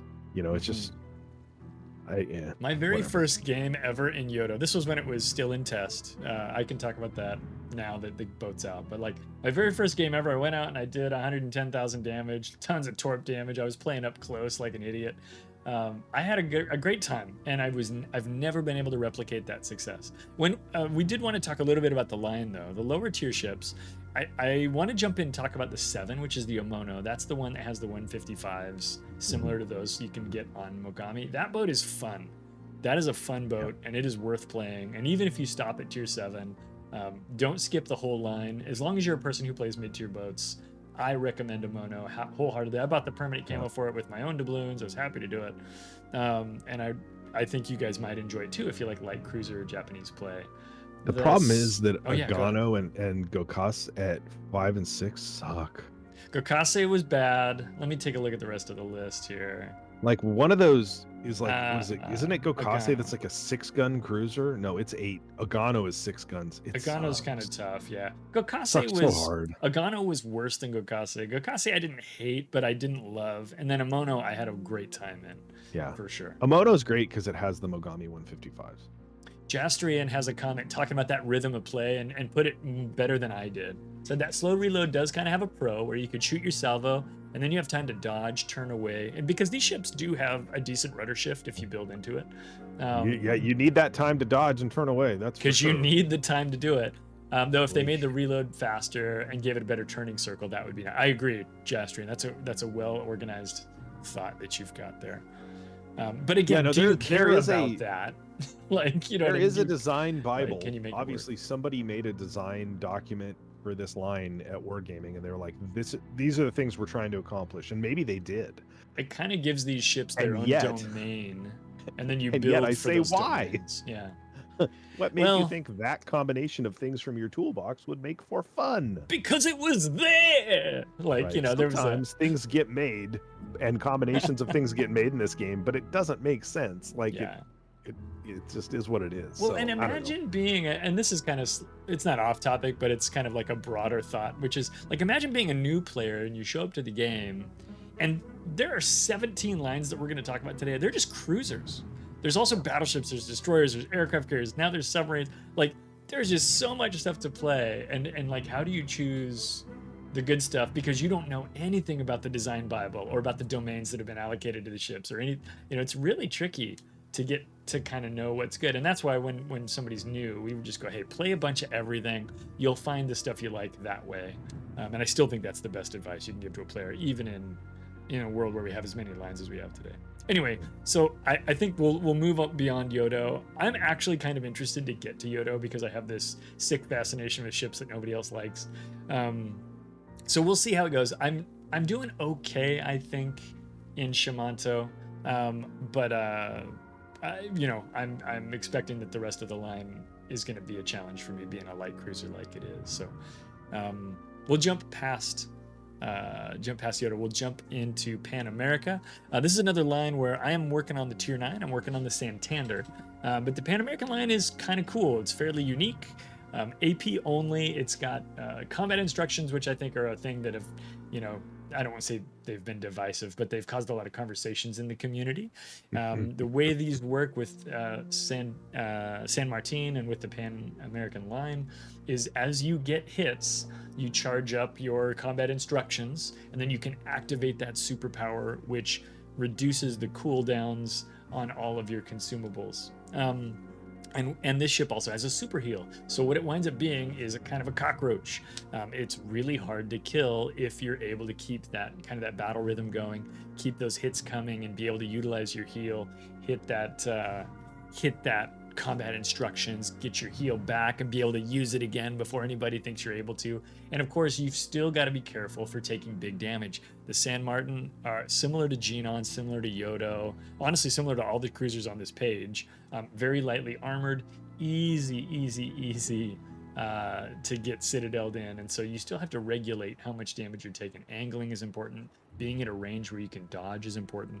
I will say this ship, I'm looking at your numbers over here, Scott. Do you want to take us through those? It does not look like it has a lot of games from the community. Yeah, that was kind of the thing that surprised me. I really expected Yodo to be worse off than this line, but this line was introduced fully into the game for everybody to be able to get in May, late May of 23, so a little over a year ago.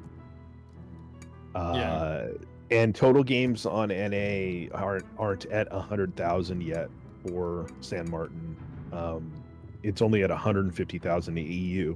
Interestingly, because EU has such a larger player base, usually when you look at these numbers, the EU is almost double the NA number. This is a case where it's not. I think that's because San Martin's more popular on the NA server, because most of the people in South America that are interested, or Central America, geographically interested in this nation and this line, play on NA. And so it gets a pump from probably the player base. Absolutely. Not as hard as like the United States ships all do on this server, but I feel like that's affected it. So it doesn't have that huge, massive number more on EU right now. It's only got like 50,000 more games there. And what that means is that if you combine all of those games logged on WoW stats or WoW's numbers for those servers as of yesterday, since it came out 409 days ago, this ship on both servers has only had 614 games a day over that period, which is the lowest of all these cruiser lines. That's crazy. Season Nuts, I think, asked that question earlier. Which one's the lowest? And I was like, well, we're this getting one's to the it lowest soon. right now. So I thought, and I didn't expect that. I really thought Yodo would be lower than this. So did I. When I saw, I was surprised. And while I don't like Yodo, and while NA doesn't like Yodo that much either, because Yodo's been out, a lot longer than San Martin, 5-6 months, 4 or 5 months longer, and has very similar counts on NA. Yodo has a lot of games, almost 300,000, 275,000 games on EU. So somebody's playing Yodo, right? Yodo's not popular on NA, but it is popular enough on EU for these stats. There's a really old, from 30 years ago, there was a stand-up routine by Ellen DeGeneres where she was talking about how when you take a drink of something and it's terrible, you want to hand it to your friend. Yeah, taste this. Yeah. Taste this. Why? You just said it was horrible. No, I want you to taste how bad it is, though. And I kind of wonder if that's what propelled Yodo to get all the games that it got, right? Hey, have you guys played Yodo? It's so bad. And everyone's like, I don't believe you. Grind. Play Yodo. Oh my gosh, I don't like Yodo. I don't know if that's real or not, but it was funny to think about. But it could just be a meta thing between the servers or a popularity thing for sure. But I'm surprised San Martin doesn't have more games, especially on NA, because of the South American population. We have a lot of people who live in South America and Central America, Spanish-speaking people from the countries that are represented by the Pan American line, who play on our server. I shouldn't say play on our server, who play on the server we share together. And so I'm surprised that it was the lowest one, especially with, going to Useless's comment there, how common we do see San Martin in competitive, which isn't in every match, but we do see it. I would have thought it was more popular. And that's the thing, is San Martin has become a thing that you can play in clans, but maybe for whatever reason this line doesn't have an effect on randoms where this data's from, right? somebody mentioned in chat, well, it'd be better if it had HE. I like that it doesn't. It doesn't have like ultra. The AP on these ships has like improved pen angles, but not like improved fuse times, if I remember right. It's not like British AP. So you can't directly hang back and like farm battleship superstructures as easily. But it's kind of a I like the way these ships feel. The like you mentioned the combat instructions. When we talked about Yodo, it had the turning torps, the fun of 2022 combat instructions. Welcome to 2023, right? Welcome to 23. And so yeah, the combat instructions on this, you know, you have these really long cooldowns on your radar and your hydros. Think of this cruiser has radar, hydros, a super heal, decent torpedoes, and a really fast gun reload. It has a lot of things that make it a thing I like to play. It feels good when you're playing it. But I understand where somebody would be like, well, I can't farm fires on it, or it feels bad in that way. It doesn't do these things that I'm used to doing in a lighter cruiser, and that makes sense. The hull's not extremely resilient. What makes it resilient is the insane heal. The only way that you can chain those heals and really get value out of them is through the combat instruction by landing a lot of gun hits. So you've got to get gun hits going, so which means you have to be close enough to danger. Yeah. It's an interesting line you're writing, which is cool. It's an interesting line, and something about playing it that way I think makes it exciting. And I like playing this ship. I think this line's fun. I like Santander. I like the Nacho. What's the 8? The Nacho Allen. I like. I like Nacho Allen at 8. I thought this line was fun, and I like the general feel of it. But you know, unlike Yodo that I don't like, more people like that line than like this line, it appears. Or at least they're playing it, which is crazy. So that is what it is. A couple of things. Kilo reminded me that Brazilians don't speak Spanish. That's true. They speak Portuguese. And actually, I got a comment on my YouTube video that we posted yesterday about the news video. We're talking about the upcoming Pan-American battleship Ipiranga, which is actually a native word from a people called, was it Tipo or Tupo? So there's a lot of languages in South America, obviously, when you include all the other native languages as well. The other thing I wanted to point out was one of the things I wanted to ask, when we first saw this line came out, I know you and I had some comments and just questions after reading the dev blog about, well, shoot, now we got a bunch of cruisers that can't fight destroyers. Do you feel like that's a weakness that still, like, was it realized, the theory that we had that AP wasn't going to be good against destroyers with this line? I mean, it is sort of realized because it isn't short fuse AP. Right. So it does. Right. They do. And my memory of playing against DDs that you spot out with the radar and stuff is that it takes a little bit longer to chew through those destroyers, because the AP shells are you're relying on basically overpens. Because you're not getting, or you might be getting some full pens if they're broadside, but you're not getting that short fuse British style thing that just slaps the DDs, right? Yeah, and that's been my experience too. I was playing Santander this week, and had that happen to me where I radared a DD and I was trying to hit him, and it was, I don't know, 200, 300 hit points per hit or something. It was taking a long time. And so collaboration was key there, working on the destroyer. The other thing I'll point out, you brought up Ignacio Allende. I found the tier 8 to be really fun to play, just thinking about the lower tier ships as well. I really liked Ignacio. I'm struggling a little bit more in Santander as I play through that line. I don't think it's because the ship is worse than Ignacio. I think the matchmaking and just the players I'm playing against and the matches I'm getting are challenging, but I'm still enjoying Santander. I'm looking forward to San Martin. And it's one I'll probably try to grind to have in my back pocket, because with some of the clan battle bans that we're having this season, we're looking at having different cruisers go out into clan battles, at least in our clan. And this is one that's been, San Martin is one that's been on the list in terms of cruisers that we could take with us. I mean, I think it's, and it's been a thing that's been viable in competitive since it came out because of that cockroach nature. I think people in higher, I don't want to speak out of turn because I'm not a high-end clan. Because we're But I think, humble mid grades. Yeah. I think it was getting used as like a Napoli counter because the AP on it worked relatively well against Napoli as well. Hmm. And Well, and some it of the can stuff do it could do. play those same positions, right? It'll run a flank, and it can survive against a Napoli. Napoli's not gonna do massive DPM without help, right? And so it's not gonna have a real good time killing a San Martin. So even if you don't kill the Napoli, you'll stay alive long enough to make the Napoli's flank run less effective, which might be all your team needs. So again, I don't want to speak out of turn. I'm not a COTS guy or anything, but that concept kind of makes sense to me in terms of how you could put that baby to use. Okay. Yeah. Anything else on San Martin? Should we jump to? No, I'm I'm just surprised. I just was kind of surprised the numbers on this, and I normally would be like, oh, well, we should talk about what they should do to get it played more, but I like the way it's set up. I don't think the ship needs changes. To try it. Yeah. And I think maybe there's some limitations to it that I'm not experiencing, and so I'll be curious in the comments on this video. Like if we actually have some people that are like, well, here's why I don't play it. I think it's bad at doing this, that, and the other thing. People be like, I don't like things that have two names. I can't handle San and Martin. Pick one. Right. Yeah, I don't know if that's going to be a factor. Des Moines fans.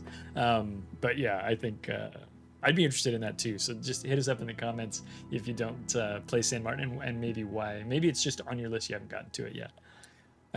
With all the content that's been coming out. Minotaur. Do you want to talk about Minotaur? Do you want me to talk about Minotaur? You talk about it.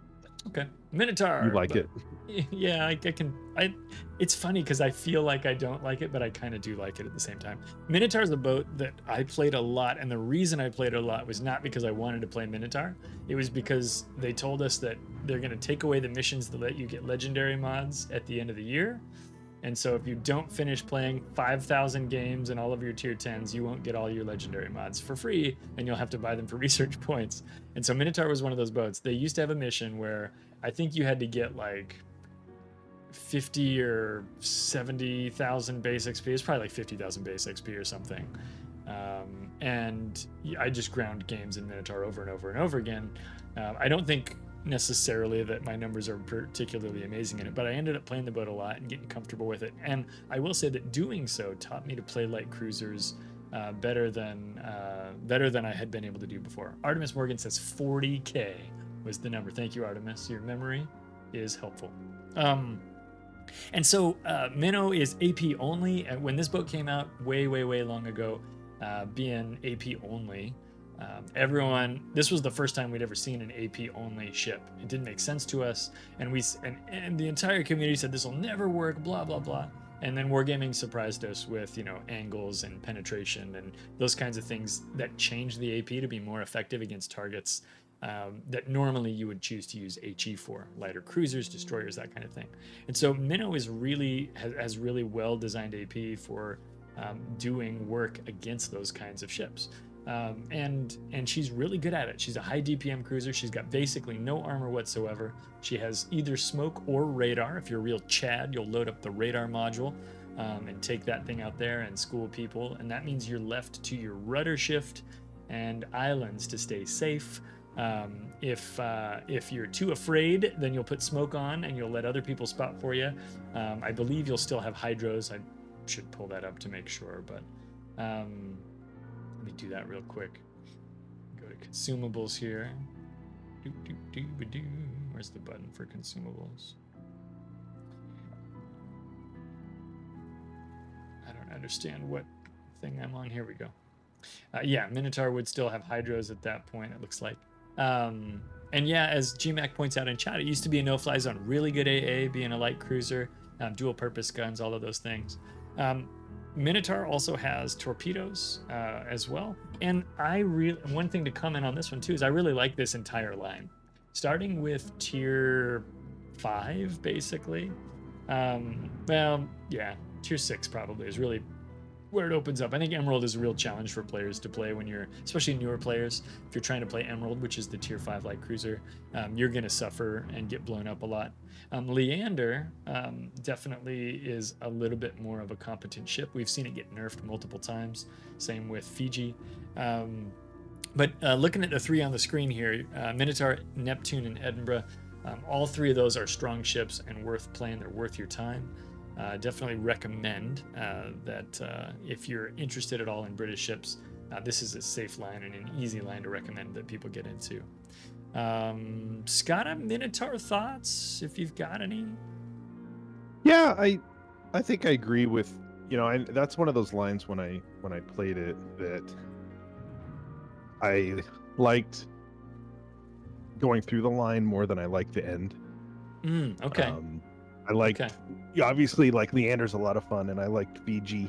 Fiji's one of my favorite cruisers in the game. I love Edinburgh, or Edinburgh, how are we supposed to say it? Somebody from the UK is going to say it's not Edinburgh, it's Edinburgh, and then they'll tell me I said it wrong. Like too, I think that's fun to play. I probably like premiums of that more, like Belfast and stuff like that. The Neptune is okay. I didn't really. I will say I did not much care for Neptune. Neptune's funny because Neptune feels like the other ships, like the natural progression of, and I think Neptune again is like a not real ship. That's like a wargaming construct to fill in at tier 9, right? Because when you jump to Minotaur was like real, and that you can kind of like with Worcester, right? Like that's the post or late World War II, post World War II design language of, oh my God, everything's about planes. Yeah. And we need our light cruisers to be that. And so it goes from the previous concept, which was gunnery things, to that the guns are really more about throwing flak up and shooting down planes, right?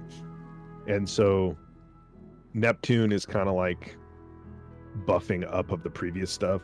You and I both like the steel ship, the Plymouth, which is a tier 10. Why is that funny, like, Clyde? Why are you tier laughing? 10 extension of Neptune, right? But like, and so like when you're playing through the line, it's one of those things where you kind of have a little bit of culture shock. You get to Minnow and you got the crazy reload. That's not uncommon on these older lines. Minotaur came out in it's super 2016, old, October 2016. This was the 4th cruiser line introduced into the game. It's always been relatively popular, although more popular on EU than NA. About a little more than double the games on EU. But as far as Minotaur goes, I remember when I first got it, going to play it and going, it won't stop. And oh my gosh, it won't stop. It just like the momentum, like it just like float. You're like, I'm pulling up on this island, I'm gonna do a thing, and you throw it in reverse, and it just like nope, and it just keeps sliding forward until you eat citadels. She loves to go. She does not love to stop. Loves to go and love to stop. I would think that if you have a screw on which is what they call the propeller on a ship, if you've got a screw that can make you go, it seems like that same screw could make you stop. But I'm no ship engineer. I don't know how it works. It feels like there's a separate outboard that's used for reverse. It's a little like, electric trolling motor. It's just a small Evinrude, and it's not anyway. So that was always my thing early on. When 6 horsepower Mercury. That's all you need. I was like, I remember going out and playing it with you in a div, and it was like, I'm like, it won't stop, and then I get killed, and I'm like, what the shit? And you're like, yeah, that doesn't stop. It doesn't stop, and it's smoke. It just. I keeps should have told you. So, I should have warned you. I mean, it is what it is. Like, and so like. I don't have a lot of games in Minotaur, but I respect what it is. I love the way the gun DPM. I like this is a ship. It is fun. It's been a while since we were on one of these lines that has a super ship. This line does have a ship above Minotaur now in the Edgar, and I like the Edgar as far as super ships go, which is like a super Minotaur. And so Minotaur is fine. I think it's neat. I don't play it. It's just not like the kind of cruiser I like to play. There's a lot of ships in the ship box. Oh boy, ship box doesn't sound like a good term. Yeah, there's a lot of ships in the ship box on the ship show. Yeah, that's right. And they're not for everybody. And I don't. And sometimes even if you like it, you might not think of it, right? You might not reach for it, right? I don't like sitting next to islands and cruisers. I don't like cruisers where I need the island to be my armor. Yeah. It's just not my thing. You're kind of more alone and unafraid. I like kiting. I like kiting away in cruisers, or angling in cruisers, or even being parked and juking and doing those kind of things in cruisers in open water. I like taking control of my own destiny in that way. If I dodge battleship shells, I don't want to have to rely on an island and trying to make sure I'm in the right spot so my shells will go over the island or past the island or blah blah. You know, it's just that is kind fidgety of an to me, interesting like thing where not my jam. Yeah, where when you load into a game, that's when you find out where your armor is going to be and what you can do and where you can play and what's going on. Like you might get ocean, right? One time I did play. Do you remember our friend Honey Badger? He and I loaded into a match in on ocean. Both of us in Minotaur. This was probably in 2016, and we just chain smoked and crawled our way across that map and just farmed everybody. That'd be awesome. But without 2 Minotaurs, that's hard to do. You know what I mean? Like it's tough on ocean without. Yeah, and at that time there was only 4 cruisers that would have been in that match against you. Right, like Hindenburg, Zhao, Des Moines. I don't know if Stalingrad was out yet then. Probably not. Like, you know, there wasn't a whole lot of choices. You know, but and there would have been less radar and things like that. It was a different time. But like, you know, it can be tough to take a boat like this into a map which has limited islands and things like that. That's for sure. But I don't. This isn't a line that isn't unpopular. Isn't a line that I would make any changes to and go, what do you need to do to make this line more effective now? I wouldn't change it. I think it's fine. I would like it if Minotaur, like Worcester, was kind of a no-fly zone, but ultimately not as. I don't think this line needs the help that the American light lines needs to get it like popular. Yeah, I don't know if we called it out specifically, but it has a super heal. It's got hydros. Yeah, it's got a lot of nice tools. Your smoke for radar should you want to, and good torpedoes too. Torpedoes are 10 kilometers on it. Yeah, 10 kilometers. So and because of the short fuse AP, you can thrash destroyers with it. So its ammo is good against all the things, and you and like this line, you don't know, if somebody doesn't know what they're doing, which ammo do I use? Go play that line because you just don't worry about it. Shoot everything. If you can't handle that question, I got a line for you. Yeah. No, the Minnow line's great, and definitely, like you said, I wouldn't make any changes. I think it's a good line. I think it's got its fans, and you'll find out that it's not. You might find out real quickly it's not for you. That's okay too. You'll probably figure that out when you get to Edinburgh, because that's where the line starts to feel not exactly like Minotaur, but enough like Minotaur that you'll get an idea. The tier 7, the 6, the 5 kind of have a flavor. Really, 7 and 6 are pretty similar-ish. And great mid-tier boats. Love the 6 and the 7. That's Leander and Fiji. Just love those boats to death. They're fantastic. But you're not wrong. It does have British acceleration, which gets it off the line really quickly, which means you can scoot out of the way of incoming shells. But you can't stop once you've done that. So what you might do is scoot out in front or out from your safety of the island and get yourself blapped. And that's the thing with like Edinburgh and Neptune. I feel like I can open water, monkey around more, and like accelerate, juke, and kite and turn out and do stuff. But because something about Minotaur, the shape of it, the size of it, the thinness of the armor, like that doesn't feel like it works for me in Minotaur. I'm just going to take citadels through my deck doing that kind of stuff. Whereas I don't know. And that might just be tier ranges, who you're playing against, blah, blah, blah.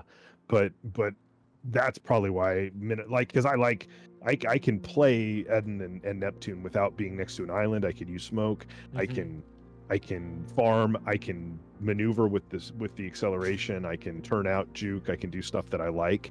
But when I try to do that stuff with Minotaur, I end up dead. I'll share 2 quick anecdotes from when I first got to Edinburgh, when I got there, that really helped shape that ship for me. The very first one was my very first game ever in Edinburgh, and I remember this, right? So this is years of trauma, in other words. I went out there in Edinburgh, and I did not remember.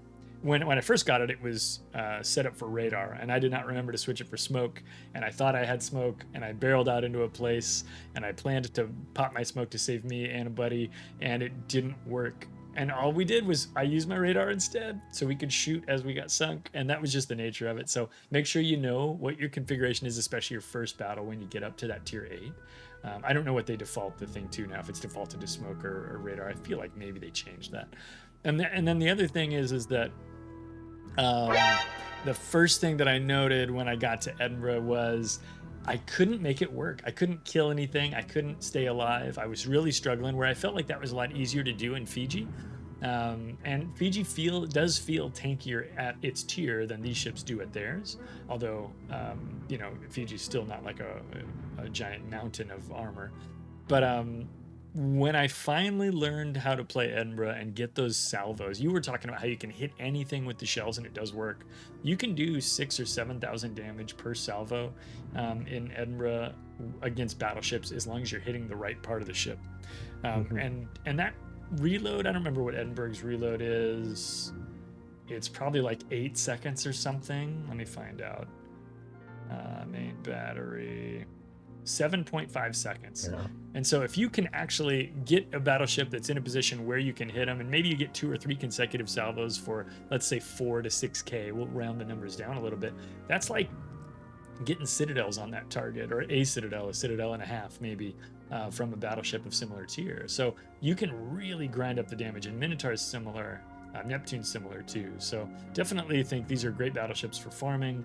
And of course, making things uncomfortable for destroyers too, especially if you go with the radar version. That's kind of, I guess, my sum up for the Minnow line. Any final comments? I talked for a while there. You might have another thought. Nope. Okay. Well, that finishes up page 1. Do you want to take a couple-minute break, or do you want to just power on? No, we need to keep going. All right, let's go. Second 6 is right here. Marseille from France. Skada, why don't you walk us through Marseille? So Marseille came out in July of 2022 for general release. It's a French, the Terre 10, the ultimate ship in these French cruiser split that is a mini split. Starting to see, you'll see, we'll talk about that a little bit, but there's a lot of tendencies now from wargaming, it feels like, to do these mini splits because they feel like people only play at these tiers, so they don't invest time in the lower part. And so this is just a 3-ship branch on the French cruiser line of Cherbourg, Brest, and Marseille. Marseille is a super heavy cruiser, I think you would say the least, right?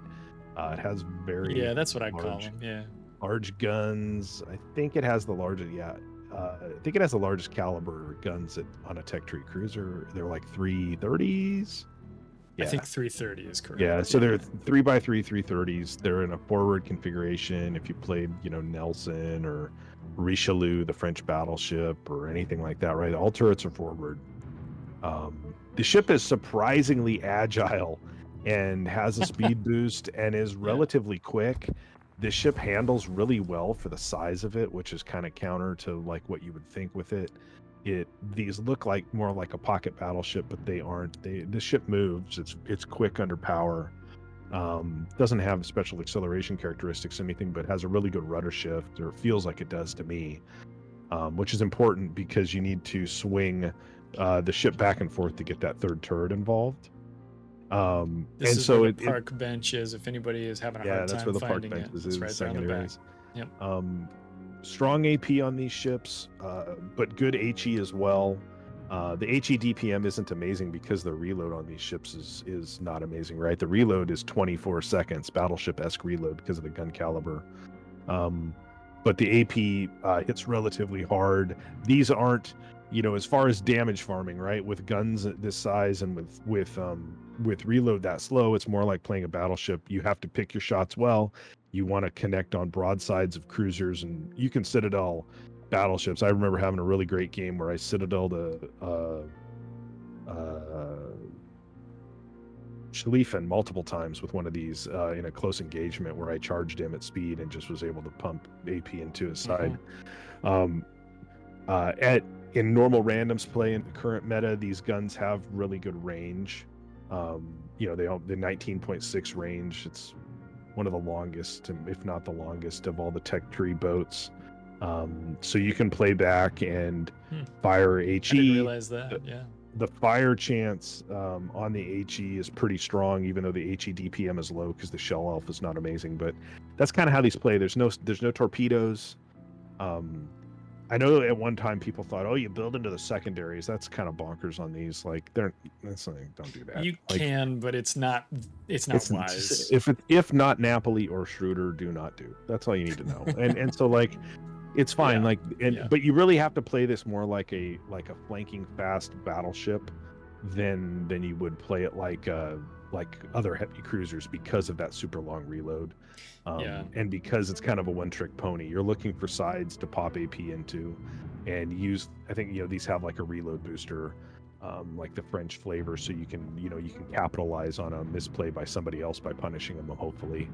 And because the guns are 330s, you're less inclined to get over pens like you would on a battleship with like 16-inch guns or 15-inch guns, right?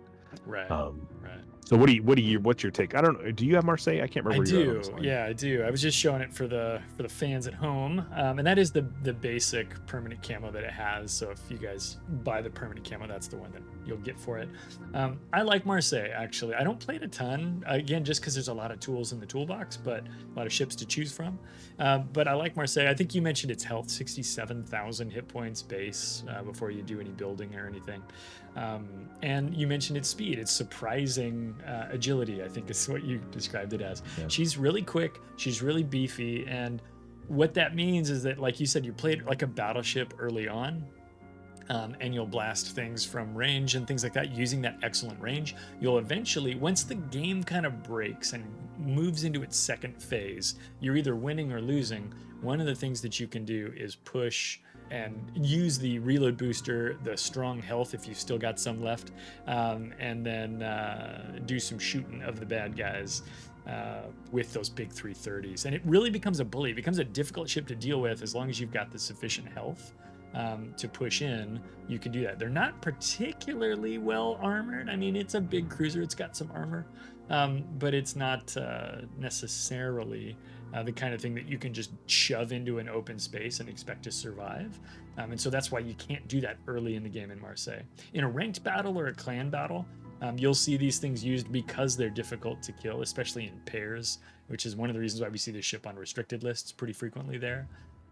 And so you'll have, teams run two of these things up one flank just to be difficult to fight. And that'll be an issue basically for anybody who's trying to stop them, even if you can damage them, because again, you can. The armor is not impenetrable. You've got to deal with 140,000 hit points of damage if two of these things are booking it down the 9 line. And that's hard to do, and it's really frustrating when these things are coming at you in a competitive mode like that. But I do like Marseille. I think she's fun in randoms, she's fun in ranked, and I think she's fun in clan battles, as long as you're not the one trying to fight two of them at once, especially with an Napoli or something. Yeah, I mean, I think usage rate isn't amazing. It's kind of right in line. It's not. Yeah, so when I'm talking about that stuff, when I talked about these lines that are after Petro, like basically as time goes on, you see the usage rates like Howdenlau is expected, and then like Jinan's kind of behind that. Well, that makes sense because it came out after it, and then Marseille is right there as well. It's kind of behind those. It has enough games under its belt now on both the servers that it's over 1,000 games a day or whatever. And then where Yodo falls off, San Martin falls off, and then interestingly enough, then Castilla and Cerberus are both above Yodo and San Martin in that metric that I came up with, right? So and close to Marseille already. And so I think Marseille has its uses. I enjoyed when Marseille came out. I enjoyed playing Marseille, and then I probably was like, okay, now there's something else new to play, right? And you kind of got satisfied. And for what it is, it's fine. But I don't think it's for everybody. And I wouldn't, if somebody said, well, there's 17 cruiser tech trees, right? Like, and even if somebody said, well, I started working on French cruisers, and I'm at the Algerie, should I go to Marseille or should I go to Henri? I might tell them to go to Marseille in this day and age, but only if they already had some other stuff in their port. But it's kind of like, what do you get? What do I don't know really get out of first, but I think it's a good boat to have in your collection, and it's a good boat to have in your collection, especially if you're in a clan that's doing clan battles and somebody needs you to play this and the other boats are banned, or, I don't know that it's and everybody needs to go get. I think you're right though. It is a fun boat, and we should answer that question later. Maybe what we would recommend people pursue early. I don't know. Maybe that's a silly question to answer, but I think people like that conversation. Sorry, I cut you off there. What were you? No, you were no, driving to a point, I don't. I think. mean, it's a short. It's a 3-ship line, and they all basically play the same. They're just better as you Yeah. go up. You get more guns, or you get better caliber, or whatever. So it is what it is. Once you, if you've figured out how you should position and play a Cherbourg, Brest and Marseille work the same way, and that's fine too. Yeah. But it ultimately, does Marseille need to exist? I don't know. Do any of these things need to exist? I don't know. It's just I liked it when it came out, and I haven't played it a ton subsequently because other stuff came out, and that's fine. Yeah, and I think that's a common thing in World of Warships, right? I think we're constantly seeing new lines emerge, basically, and become the new hotness. And that doesn't mean these older lines. And I say this like this is a really old line. We were just talking about, Minotaur a second ago. Right. But these lines, as they are no longer the new hotness, doesn't mean they're not worth having. And so, yeah, people will keep playing them, and I think they should. I think they're good. And this ship shows up on limited lists and stuff like that for competitive, so it has a place in the competitive meta because of its hit points, because of what it brings to the table. And that's fine. Like, that's good. Like, not all ships have that. We've talked about plenty that don't. So, yeah, absolutely. Okay. Let's see. We'll jump to what's it called? Des Moines next. Des Moines. Des Moines is probably, is it the most popularly played ship in a cruiser? I'm looking at your chart. On NA it is, not on EU. It's not on EU, but if you add together everything, they're like neck and neck. I think Des Moines might edge it. They're both like on between the two servers, it's over 16 million games played for both. That's insane. Yeah.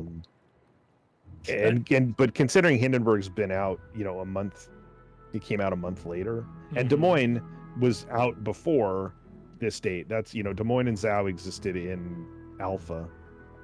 So they're both old super old, but my date starts when the game was generally available. So. Yeah, no, that's fair. So I mean, looking at Des Moines is one of the most played, one of the most kind of trusted, long-time ships in the game. It is the oldest ship in the game because all of the ships that came out when 0.5.0 came out, which is when the game launched officially, were the oldest ships in the game, right? So Des Moines has been around forever, and it continues to get played because it continues to be good. Des Moines has powerful AP. It's got very high DPM, frankly. It's got a really tanky bow. It's got radar. It's American, and so people in the North American servers, especially Americans, are like, Des Moines, yeah! A lot of people play the American cruiser line first, at least on this server, because it's like cruisers are kind of like between battleships and destroyers. They're kind of medium, and because they like America. And okay, that's maybe a good enough reason to pick your first line, right? Whatever country you live in, you might choose your country, and I think that's fine. And everybody's first line is a cruiser line, right? It feels that way, right? Everybody goes with a cruiser. It has to be. Yeah. Tier 1 or cruisers. Well, that's true. Tier 1 or cruisers. Everybody starts with a cruiser. So, yeah. So I mean, so Des Moines, incredibly popular, still finds a home in ranked. The gun range on it is like mid-15s. They're 2 or 3s. Like I said, the guns are great. The AP is good. The HE starts fires. It kind of does a little bit of everything. When I think about cruisers, I think about how is this cruiser a variant of what Des Moines defined as like the basic cruiser. Not quite as so much as I'd think that with like the Montana line for battleships, but like Des Moines kind of came out and said, I am a standard of what a cruiser can be. And Zhao said, I'm over here, right? I'm the HE guy with kind of trolley armor, and Des Moines said, I'm the radar guy with really good AP and rapid firing guns. And those two cruisers kind of set the standard for everybody else. And what's crazy about Des Moines is that it's still popular, it's still good, it's still worth playing, even 8 years after its release. I will say that I've struggled with Des Moines because I didn't really grasp, and still don't really grasp, the island play, even though I was talking about how I can do this and I enjoy playing that with like Plymouth and Minotaur on the previous page. I don't really care for that because again, the gun ballistics are challenging for me with Des Moines. That said, Minotaur uh, also has bad angles like that, or bad arcs, I should say, as well.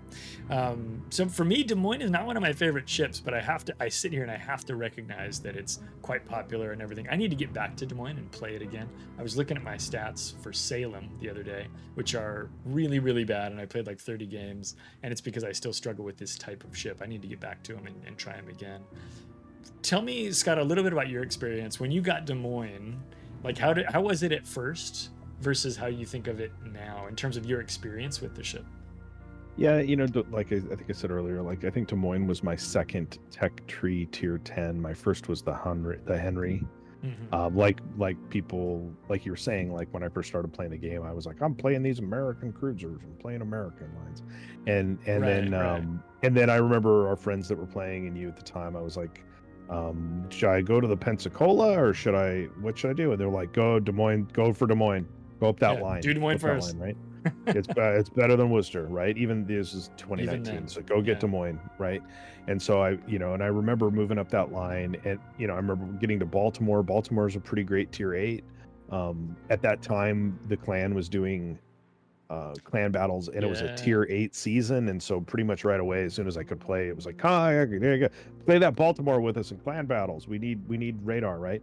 And so it was like, go sit on the corner of that island, and when we tell you use your radar, and then you're gonna die. And that's what I did. We were pretty bad at clans back then. We're still not great, but we were real bad back then. We're real bad. And so like that was what I did. And that's when I was like, I don't like this island play. Like I don't enjoy this. Like I don't want to just be a pincushion, and especially in Baltimore where you don't have a heal. And so then ultimately got to Des Moines, and probably free XP through Buffalo because yuck. And got to Des Moines, and then it was that, and I played Des Moines a fair amount in clans for us early on because that's what I had. And it was like, hey, go embrace that island life and use your radar and stuff. Now Des Moines, more you bow tank in it. Its bow lets you do tank quite a bit. It used to let you tank quite a bit more. Now everything's got more overmatch at tier 10 with battleships that have 18-inch guns that overmatch now, but back then it was less likely to happen. And so you just sit there, and the beauty of Des Moines is just that reload is so revolutionary when you've played through the game, and you get to Des Moines and you go back to a cruiser that has this 5.5 second base reload that you're gonna buff. You're gonna put reload in slot 6 more than likely, and you're gonna get that reload down, and then AR kicks in, and then and so you've got this insane reload with these great 203s. You get heavy American AP, good HE, like the HE's no slouch. You can just hammer away at things, and it feels really good. Like the more bites at the apple you get, the better you feel in this game most of the time. And so if you get in those positions, that was kind of my teeth cutting in Des Moines, was like, you just go sit on the corner of that island, and over time I figured out, okay, I need to sit on that corner of that island if I want to live longer, or I need to play it this way, or I cover the radar. You need a certain height, right, and everything. And all that was like competitive play. And I never really played it in randoms, because in randoms I found if I tried to play it the way that I was learning how to play it in clans, I would just get yeeted, because somebody would get my side and I would die because I didn't know what I was doing. And so then I would go play something else. Or something else I was leveling or whatever, right? And so I still don't have a ton of random experience in Des Moines because of that, but I had a lot of mediocre clan battles experience in it. And so I think Des Moines obviously is evergreen. It's it's still super popular, still viable, still used in competitive. Every time you feel like it's going to get superseded in competitive, Wargaming does some kind of limitations to the competitive scene that basically go, well, we have one more slot for a radar cruiser, let's just bring Des Moines. Des Moines will always fill a slot. Oh shoot, we can't do our Iron Curtain of Soviet cruisers anymore. Well, let's get a Des Moines in, we'll put you on this corner, we'll support you with a destroyer and a range U guy, and it's worth picking, and that's it's a good ship, and it's a good ship, and the line, when you get to the split after tier 5, like Pensacola can be trying for newer players, but Pensacola is super tanky. You can bow tank in Pensacola at that tier like all day long. So you can learn a lot of tenets that you need to know in Des Moines later by playing Pensacola similarly, by playing Yeah. Bow-In, by doing those kind of things, staying around islands. It's Mhm. where you get punished in this line is when you are open water and trying to do stuff like that. You'll take citadels and you'll get shot in the side and you'll pay for it, kind of classically. And so like you learn early, and then New Orleans similarly kind of plays the same way. Baltimore, again, I mentioned, great ship.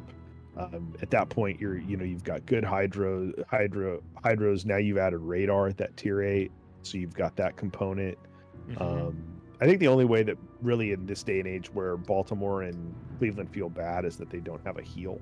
I was And gonna there's mention that enough if you did. things. Yeah. There's enough things at tier 8 now, cruiser wise, that have a heel. That it used to be that cruisers didn't have a heel at tier 8. Now there's enough cruisers that have a freaking heel at like tier 5 that it starts to make you go, man, that Yeah. feels a little bit long in the tooth on these ships. Yeah. You get to Look at- Buffalo.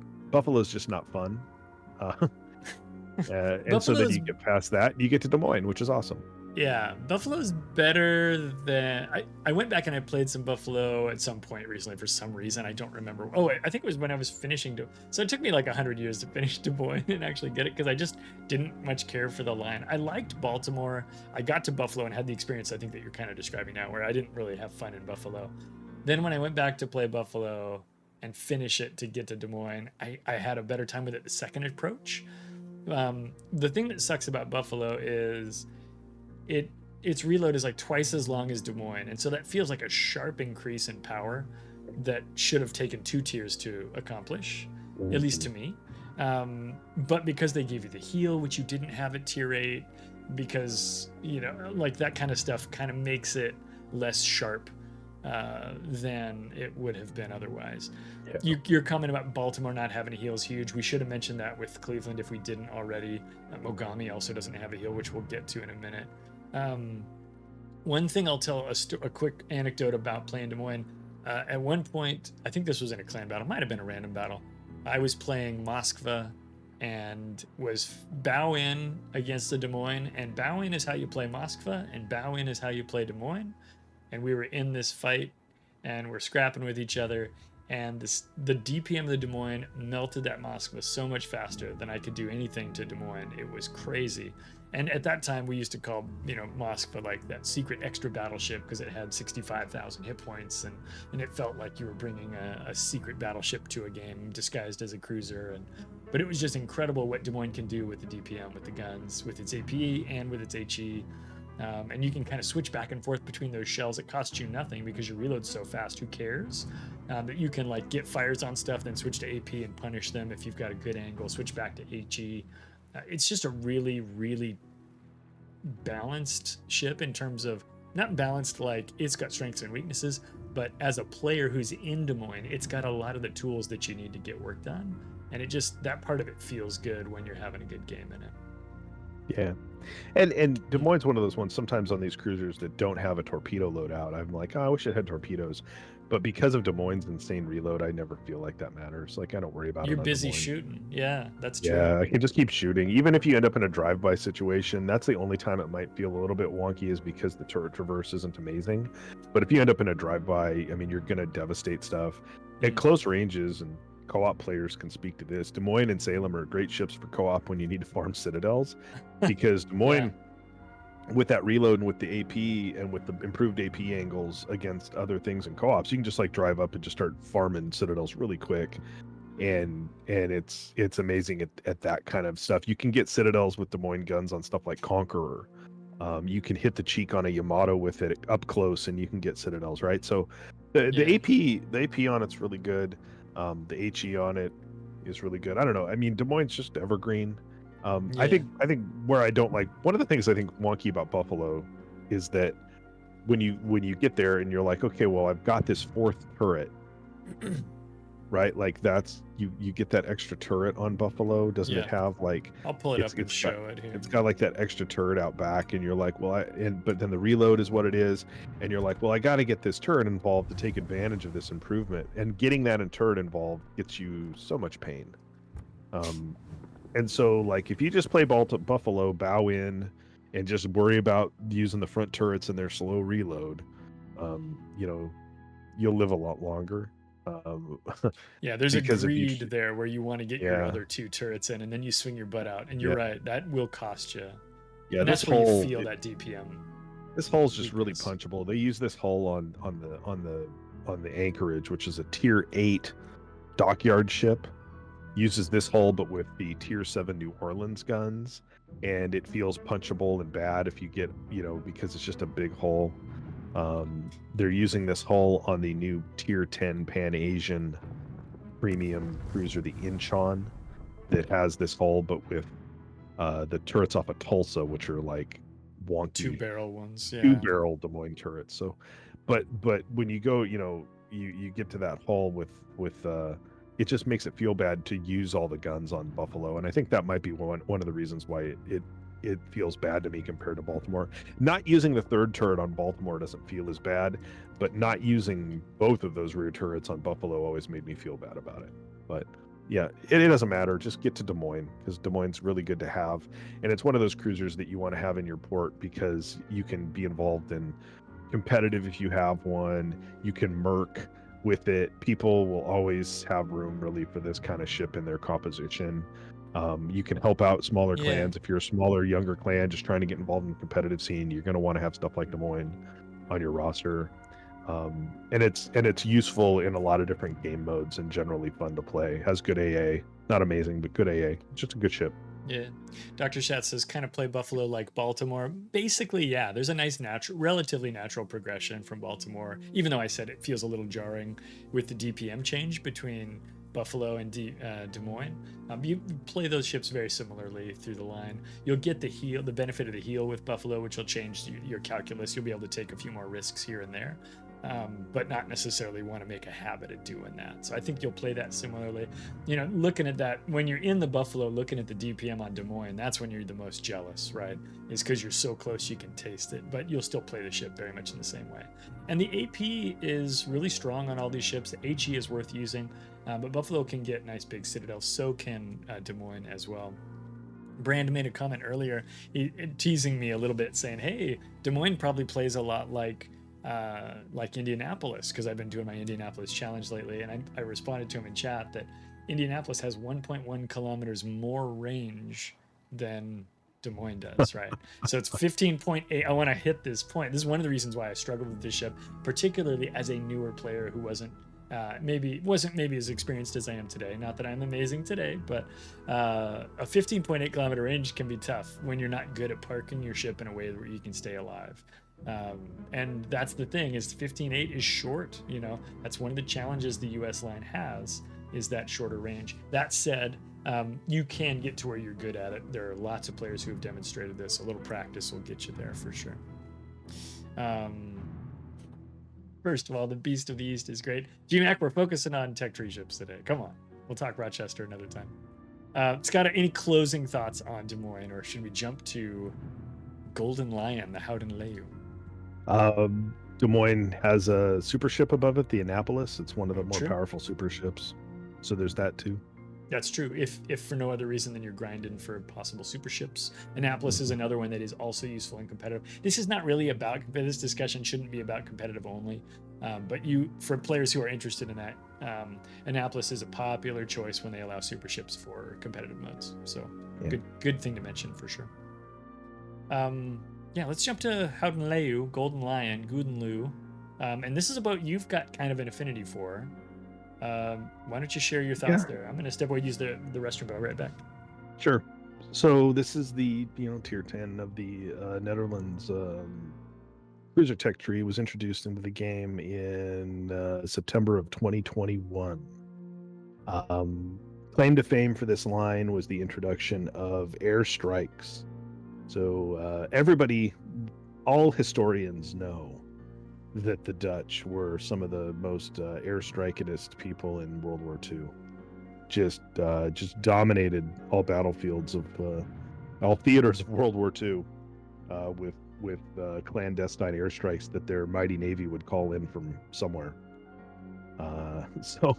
Moving on from that, it's the gimmick that this ship has, right? So the national flavor for this Netherlands thing was that you'd be able to call in an airstrike, And as most of y'all know, these airstrikes call in from various ranges. It's like a weapon you use on the cruiser.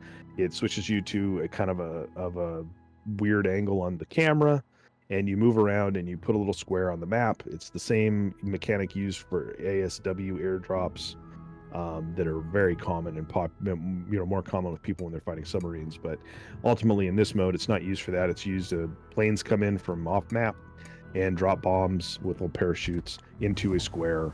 They're HE bombs, and they wreak havoc on targets. And so that's the national flavor of these guys, right? And so from low tier up to tier 7, these are a light cruiser line.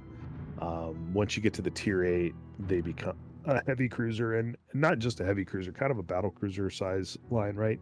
By the time you get to the Gouden or the Houdenlau at tier 10, you've got 283s on it. These are the same guns that were on, or at least they look as if same guns from like Scharnhorst.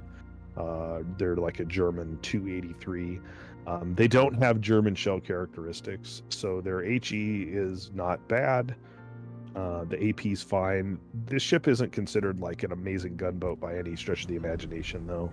It's really the combination of things that it brings. So it has good hydros. It has these airdrops that you can do over islands. You can drop on any square within 12 kilometers or whatever the range is from I can't remember off the top of my head. The ship has really good concealment. So when you build it for concealment, the concealment's really low for a ship this size. And then it has these relatively punchy guns that in scenarios where you can catch the side of something, you can use the AP to punish it, because it is more of a super cruiser caliber, right? It's a 283 millimeter. The AP alpha is not amazing. The base reload on the ship for these guns is 15 seconds, which is not as bad as Marseille, but is still relatively slow for a lot of these cruisers we're talking about. But yeah, the dispersion and things on these guns aren't horrible, and so they don't feel bad. So I enjoy playing the ship. I think it's a combination of it's really good concealment. I like using the airdrops on the kind of cruisers that I've talked about not liking playing. So I don't really like I'm embedded on an island cruiser. And this is the airdrops are a method to punish the embedded on the island cruiser that other people can't get to. If it's visible or where it is, you can drop these airdrops on it and try to damage it or dislodge it or create fires or make its life generally uncomfortable, which is fun. But yeah, it's that's kind of the national flavor for this line. These ships don't have torpedoes, which feels bad sometimes. They don't have anything other than the slower reloading main guns and the airdrops is their primary thing. Once subs were in the game, initially these didn't really have ASW at all. Yeah, and they've added over the side depth charges to them. Which still kind of feels bad, but it's better than having nothing. Still sort of sucks. Yeah. This line does have pretty good AA. Not epic, but it's not bad. Like it's pretty good. You can't just go in and airstrike these without paying a penalty as a carrier. Yeah, they have pretty good AA. But all in all, they're relatively tanky. One downside is that they take 60-second fires. They take long duration fires like a battleship, which is a bummer on them. Whereas something like Castilla that we'll talk about later, that is a heavier cruiser with large guns, does not. So that I like this line. It gets used in competitive a little bit because of its airdrop gimmick, especially and because with it's that leg relatively mod. tanky. Yeah, and then there's a legendary mod that's come out for it that lets you have more of those airdrops and more often, which is pretty powerful. Clyde, what do you think of this line? That leg mod's kind of disgusting. You'll see those 3 airstrikes coming out simultaneously. I appreciate you sharing your thoughts on this, because I know this is a boat that you've got kind of an affinity for. It works well for you. You like bombing those island camping guys too.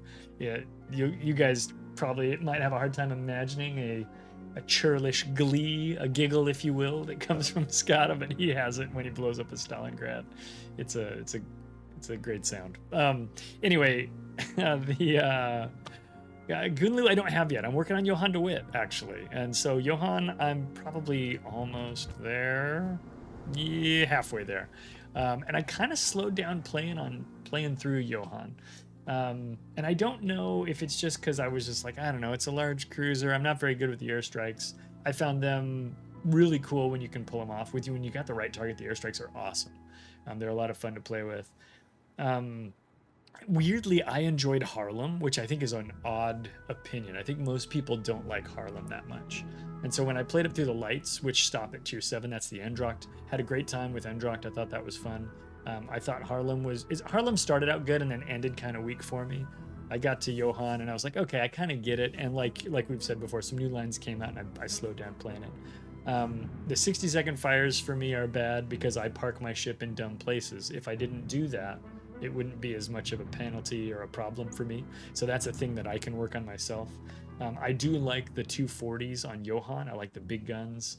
Like you said, they're not going to smash through everything. They're not DPM monsters, but they're reliable guns that get work done, which is pretty awesome. And I am looking forward to having Golden Lion or Houdenloo in my port just to kind of have that next tier 10 ship. I think I have 12 of these 17 cruisers, so you guys are finding out which ones I don't have in my inventory today. But I like the line, and one thing that I really appreciate about this line is it came out and it actually put the screws to those island humping cruisers. Now, island cruisers, people really, really, really didn't like that when this happened. The good news for those players is that we don't have a Golden Lion in every battle that you're going to play, right? I think Golden Lion works in a lot of modes too. Hujam made a great comment that we missed, or at least I missed during the Des Moines comment or Des Moines discussion, where he said Des Moines works in ranked, it works in clan battles, and it works in randoms. And that same can't be said for every ship. I think Golden Lion, at least this line of ships, I haven't gotten to Golden Lion yet, but I think it works in all of the modes as well. I think you can have fun with it in ranked. I think you can have fun with it in randoms. Clan battles might be its weakest position just because people can exploit some of those the weaknesses like fire and things like that. But there are times when it gets trotted out. We've fought lots of Golden Lions over the last couple of seasons of clans, it feels like. I don't know, any thoughts on anything I said there where you're like, I'd like to add to that? Or no, I mean, that's pretty much how I feel about it. Making sure I'm not straying too far from what makes sense, because you've got more experience with it. No, that's pretty much how I feel about it. It's not gonna like Gorilla's comments good. Excuse me, it's not gonna super impress anybody with like massive gunplay.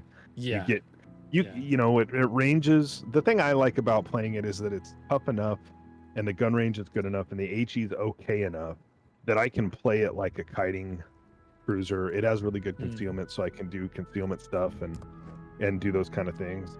But that takes me out of being your islands where you're in range of using the drops. In randoms, I use the drops a lot more on battleships than I do in competitive. In competitive, you're using those drops early game on radar cruisers that have taken up positions, right? And you're helping out by trying to dislodge them or cause damage to them. So, but yeah, I like the line. And again, it's not concepts that are going away. They've added. There's one research bureau ship already that uses the same gimmicks. It's a tier 9. What's it called? I knew you were going to ask, and I'm sitting here trying to think of it. I can't remember. Neither of us have it. It's the Dutch one, right? It's the same. It's a heavy Dutch cruiser, but it has 203s instead of some of the bigger guns. Van Speek. And it has more usable. It has longer range drops than the tech line does. There's like stuff that they've announced, like Prince Orange, or that's another Prince premium like this, and then there's also some Dutch light cruisers that they've announced, like the Admiral and the Stadtland, that are more of the light side of this, which there's the 7 Provincian was a dockyard ship that's a tier 8. Again, not tech tree ships, but similar mechanics, right? So I think this is another line where we get to the tinfoil hat section of this, where I think we definitely could talk about how this line is ripe for a split with some of the mechanics that are available in game and some of the other things they're doing too. But it'd be kind of interesting. I like playing these ships, or I did. I have, again, like with everything, some new stuff comes out and then I don't go back and play it. But I still like using the ship in competitive when the opportunity presents itself, because it's really tanky. And Yeah. other than the fire problem, they're fun to play. A lot of times, though, I just wish it had some zoning torps. I wish it had like a 6-kilometer German style torp. I was going to tip my tinfoil hat to you and say I'd love to see a light cruiser line with some zoning torps and airstrikes and some cool light cruiser guns. Maybe give it some like 180s like on Nevsky or something. That'd be really cool. I want to grab a couple of comments from chat. Gorilla says, you won't have one in every battle, but sometimes you'll have a division of 3 because people are monsters. I love that comment, and I agree.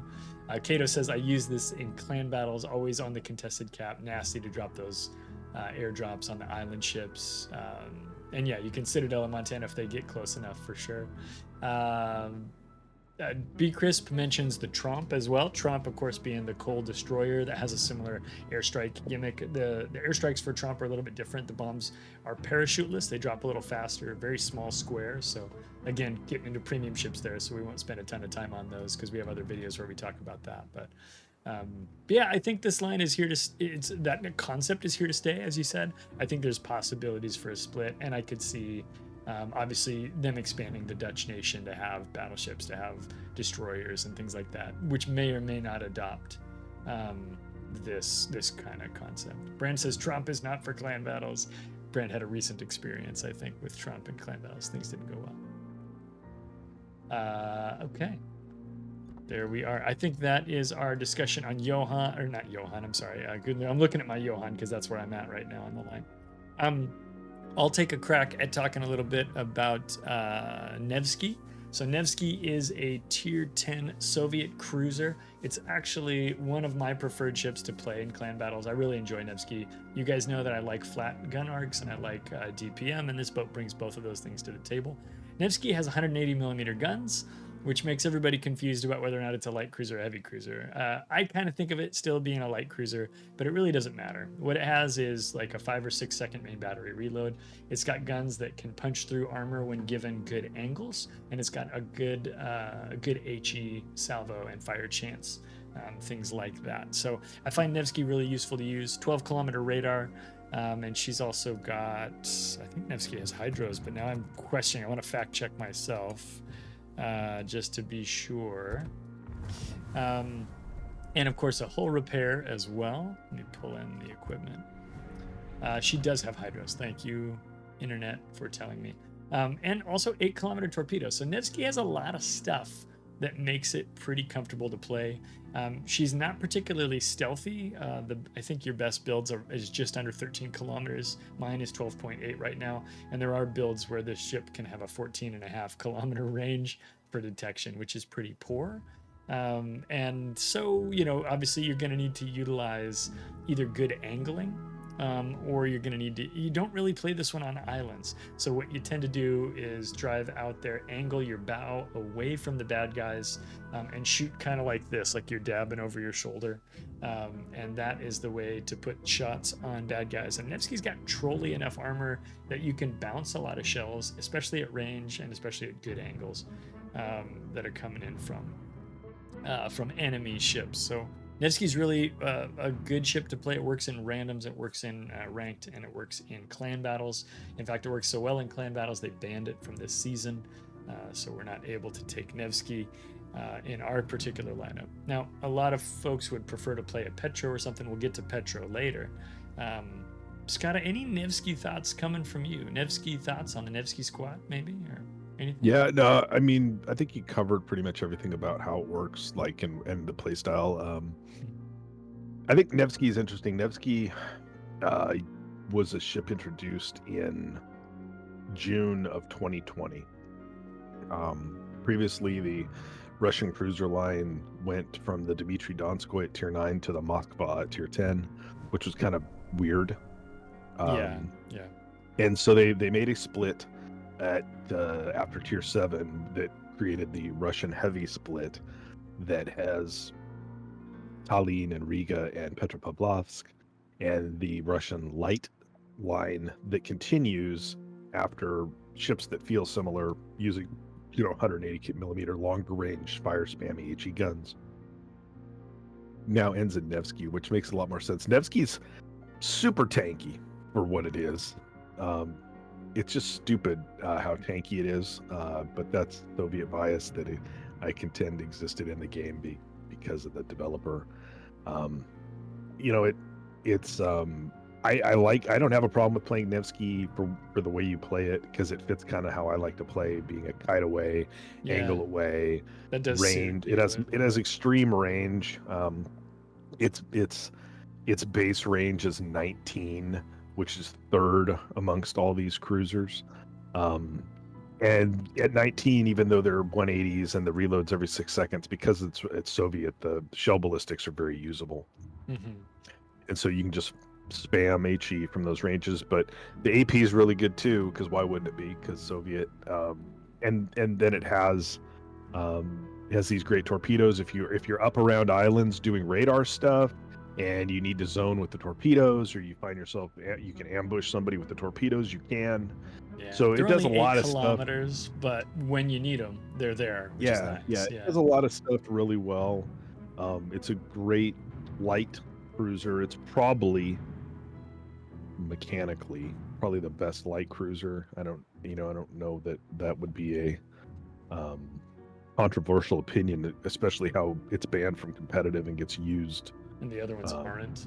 I mean, I think in competitive, its attributes are particularly strong.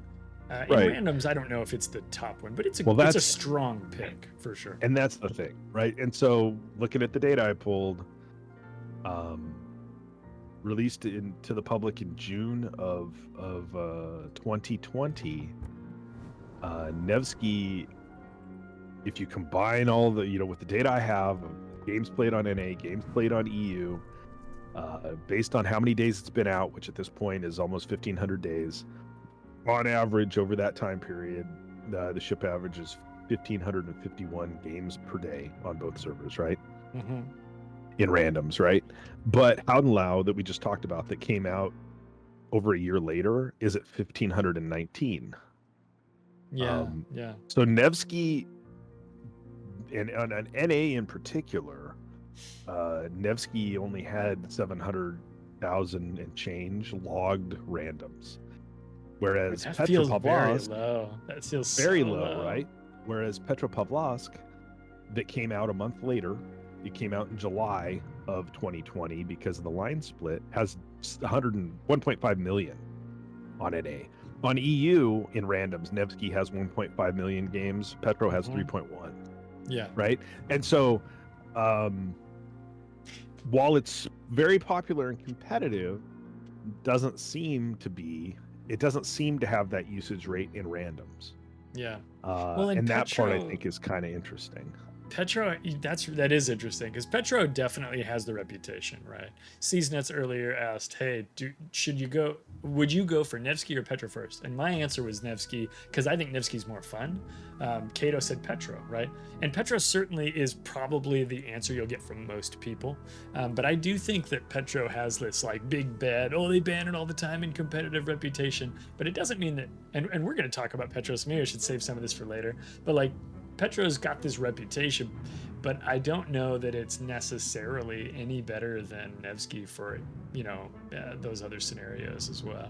So we'll talk about Petro and whether or not it's fun to play and the way that you play it in the different modes. But I think it has a bigger shadow. It casts a bigger shadow than Nevsky for sure. So I'm not surprised. Because Nevsky, and sometimes a little game logic there, right? Like, okay, so Nevsky seems to have lower usage in randoms. Is that because the people who play Nevsky are playing it all the time in clans and competitive modes, and they just don't want to play it in randoms? I don't, you know what I mean? Like, there. I don't know. That's an interesting game psyche question. That's interesting. But for whatever reason, I think Joe player moves up that Russian line and goes off to Petro first because of the mystique of Petro. Yeah. So, and they don't go to Nevsky as often, or they don't play Nevsky for whatever reason. And I do think that getting to Nevsky is kind of hard. Shores is basically Shores is the tier 7 ship that's the light cruiser on the way. It's basically the same as Lazo, and we'd always talk about Lazo because we play that one more often because it's a premium on stream, and I can put all my captains on and everything. But we always talk in Lazo and thus also in Shores about how you can make one mistake and get Citadel once, but if you make two, you're dead, right? And then Chappie is kind of the same, especially Chappie if you don't have the range upgrade, the first fire control system upgrade. Chappie's really hard to play. But once you have the range and you learn how to dance and dodge and dive a little bit, you can avoid taking damage. Chappie also takes citadels at lots of different angles. Dmitry Donskoy, which is the tier 9 here. Dmitry is, it's kind of reminds me of Buffalo a little bit, where Buffalo has this long reload, and then you get to the tier 10 with the Moines, and it's got this super short reload all of a sudden. Dmitry has an 11-second reload. And then when you get to, or Donskoy, I should say, has an 11-second reload. And then when you get to Nevsky, it's like 6 seconds or 5.5 or something. So you have that same, halving of the reload time. And so, but the thing about Nevsky is starting with Donskoy and definitely with Nevsky, is it is really tanky.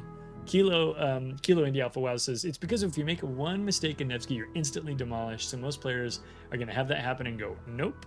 I had that same experience in Nevsky until I played in clan battles with a guy who's in our clan who showed me how to do that point your bow away and angle your shell and then shoot over your shoulder thing. As soon as I knew that you could do that, Nevsky instantly becomes 3 times more tanky than you thought it was. Because it turns out you didn't know what you were doing, right? I didn't know what I was doing, right? And that's not you, Kilo, it's just you, the person who is playing the ship. And so if you do what Kilo described, which is take that big citadel, get demolished, and go, forget this, and refuse to learn how to play Nevsky the way it needs to be played, then you're going to be like Petro, or other tanky ships is the only choice, because you didn't take the time to figure out how Nevsky can be trollishly tanky. It's actually the same way that Zhao can be trollishly tanky, although Zhao's, I think, not quite as good at it as Petro is, or I'm sorry, as Nevsky is. But another thing where people, assume that Zhao can't bounce any shells, and that's also not true. So yeah, Nevsky's got some tankiness, but you got to make sure you're positioning it well, for sure. Kato comments about the ease of getting dev strikes in Petro, and so you get a little bit bigger wow factor for sure. The excitement in a ship where you get big hits is gonna make any of the lighter cruisers seem a little less exciting for sure. Brand is laughing at me getting dev struck in Lazo a long time ago, apparently. Anyway, yeah, Nevsky, I would play Nevsky first. I think it's more fun than Petro for sure. That said, I think Petro has a lot of utility. I think there's a lot of reason to grind both of these ships. And Nevsky does get overlooked for a lot of the reasons that we've kind of been discussing. Yeah, that's true, Hujin. That's true. I'll try, Dr. Schatz, to explain that again just briefly. Basically, what'll happen is you'll drive out into, I wish I could whiteboard and do you a diagram. Maybe I need to set up a scene where we can do that. But you'll drive towards your flank, and then you'll kind of turn towards the enemy and then away. And so what happens is you're facing like this with your bow pointed this way, and the bad guys are, I can't gesture at all, but the bad guys are very far away, and they're towards the back end of your ship. And so what you've done is you've taken your guns and you turned them like this. I'm sailing this direction, but I'm shooting my guns over my shoulder like this.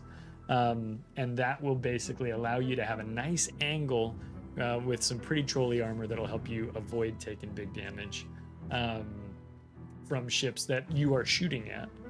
You still can't be too close to the enemy. And that does mean that when you're in that position, you won't be able to use your radar as much as you might like. Because you're going to be at 15, 16 kilometers or more, which is farther than your radar range. But that kind of an approach, and we can talk about this. Maybe we can demonstrate it on stream sometime if you guys want to talk a little bit about Nevsky. I need to play Nevsky in randoms anyway because my win rate in randoms is pretty bad in Nevsky. Because like Skada was talking, I only play it pretty much in competitive now. Okay. Skada, if you're ready to move on, I think I am. I think we've talked to Nevsky to death, but we've got Goliath coming up. Do I still have you for Goliath? Mm-hmm. All right. I'll throw it to you, sir. Goliath is the tier 10 heavy side of the UK line. We talked about Minotaur is the light side. So back in February of 2020, the ship was released and a split was created of British heavy cruisers, so cruisers with 203 or larger guns, right? So that split starts down at like tier 5, starts relatively early. The top ship, Goliath, and then there's Drake at 9, Albemarle at 8. So Goliath is a relatively, I don't know, it's interesting. I like Goliath, but it's not played a ton. Yeah, It I like Goliath too, but I don't play it. It's not super well armored, kind of like when we talked about Cerberus, right? It has exposed citadels. Goliath does have super heal or zombie heal that British style heal. It has large caliber HE. I think the guns are like 240s. I think so. Yeah, they're big. I'll look it up while you're chatting. Scroll. 234s. So it's got 234s. Yeah. And with a 16.8 base range, but a relatively long reload of 18.5 seconds default. You kind of have to decide, am I going to run reload on this probably and deal with that range, which is good. But in today's meta, you can basically, hang back with this ship and spam really good HE at large targets and farm fires and play in that British, really in that style of like Conqueror, that British battleship style of HE spamming from range with potent HE. And this HE is large enough caliber that you'll get, pens through the deck of cruisers that would normally shatter HE at those ranges. Yeah, it's kind of awesome, actually. It's kind of awesome. So you get a lot of HE. You got a lot of HE pen shell damage, and the HE alpha is pretty good on these shells. And then you get really high fire chance, and you get a lot of fires with these ships, right? And so that's what it is. This is a large caliber HE spammer. Again, Cerberus that we talked about plays kind of in the same fashion. Difference in Goliath is you don't have smoke or crawly smoke or anything like that. You don't have radars or anything like that. You have hydros. You do have torpedoes. Off the top of my head, though, I think what are they, like 8s or 10s? They're 10s, I think. Yeah, they're fine, but they're for zoning torps, maybe around island edges and things, but they're not super long range at tier 10. 10 kilometers at tier 10 starts to feel kind of short range for torpedoes because everybody's spread out more. Battleships, especially now, are hanging back, sniping, shooting from further ranges. So you'll land torpedoes with this thing, but it's dangerous to do so, right? Yeah, so I like this ship for the most part, but it doesn't, I don't know, this whole line, I wouldn't say this is like a DOA line, but it definitely doesn't feel like a very popular line, and the stats that I collected would speak to that. It only has, this ship came out 1,606 days ago, and it has 4,300 games on NA, less games than Nevsky, Petro, less games than Houdenlau, and those ships all came out after it. Yeah. It has just over 1 million games logged on EU, way less than the ship that came out before it, the Venzia. And then less than Nevsky, way less than Petro, less than Houdenlau on EU as well. So I don't think this line is super popular, and I think that dictates that it's punishing to play this line because Clyde will talk to you about Albemarle soon. I will. But these ships just eat citadels, and you have a good heal. So if you live, you can heal. Yeah. And your battle impact is HE spamming. The AP's not bad. AP's pretty decent, but yeah, I mean, it is about the HE, though. You're right. It's about the HE, and honestly, like, I like Goliath. I've played Goliath in clans before because Goliath's fun against stuff like Stalingrad and Moscow. You can smash the decks and burn them and hurt them, but it's not really a competitive ship. and it's not really a ship that gets used in those modes. It's really just like a random ship that people don't want to play in random. So it's probably one of those lines that's, needs something done to it, or it just needs to be what it is and just accepted that nobody cares. Yeah. This line is, I'll talk about Albemarle. I'll try to keep it short because everyone's tired of my Albemarle story. Albemarle sucks. It's got terrible range. It's not a real ship. It takes citadels just for thinking about being a ship. It's terrible. But when you get to Drake, you get a little bit more range, right? Legio said flat ass, slow moving, no range. I think that's a pretty good 6-word review of the ship. I would say that that is all negative, and there are positives. You hit some of them, right? There are positives to this ship. I will say when you get to Drake, your range opens up at least a little bit there. Although not by a ton. But the reason that it opens up is because if you go to your equipment, you can put range mod on there. And I'm not saying that that's the right way to play it. Let me switch over to this real quick.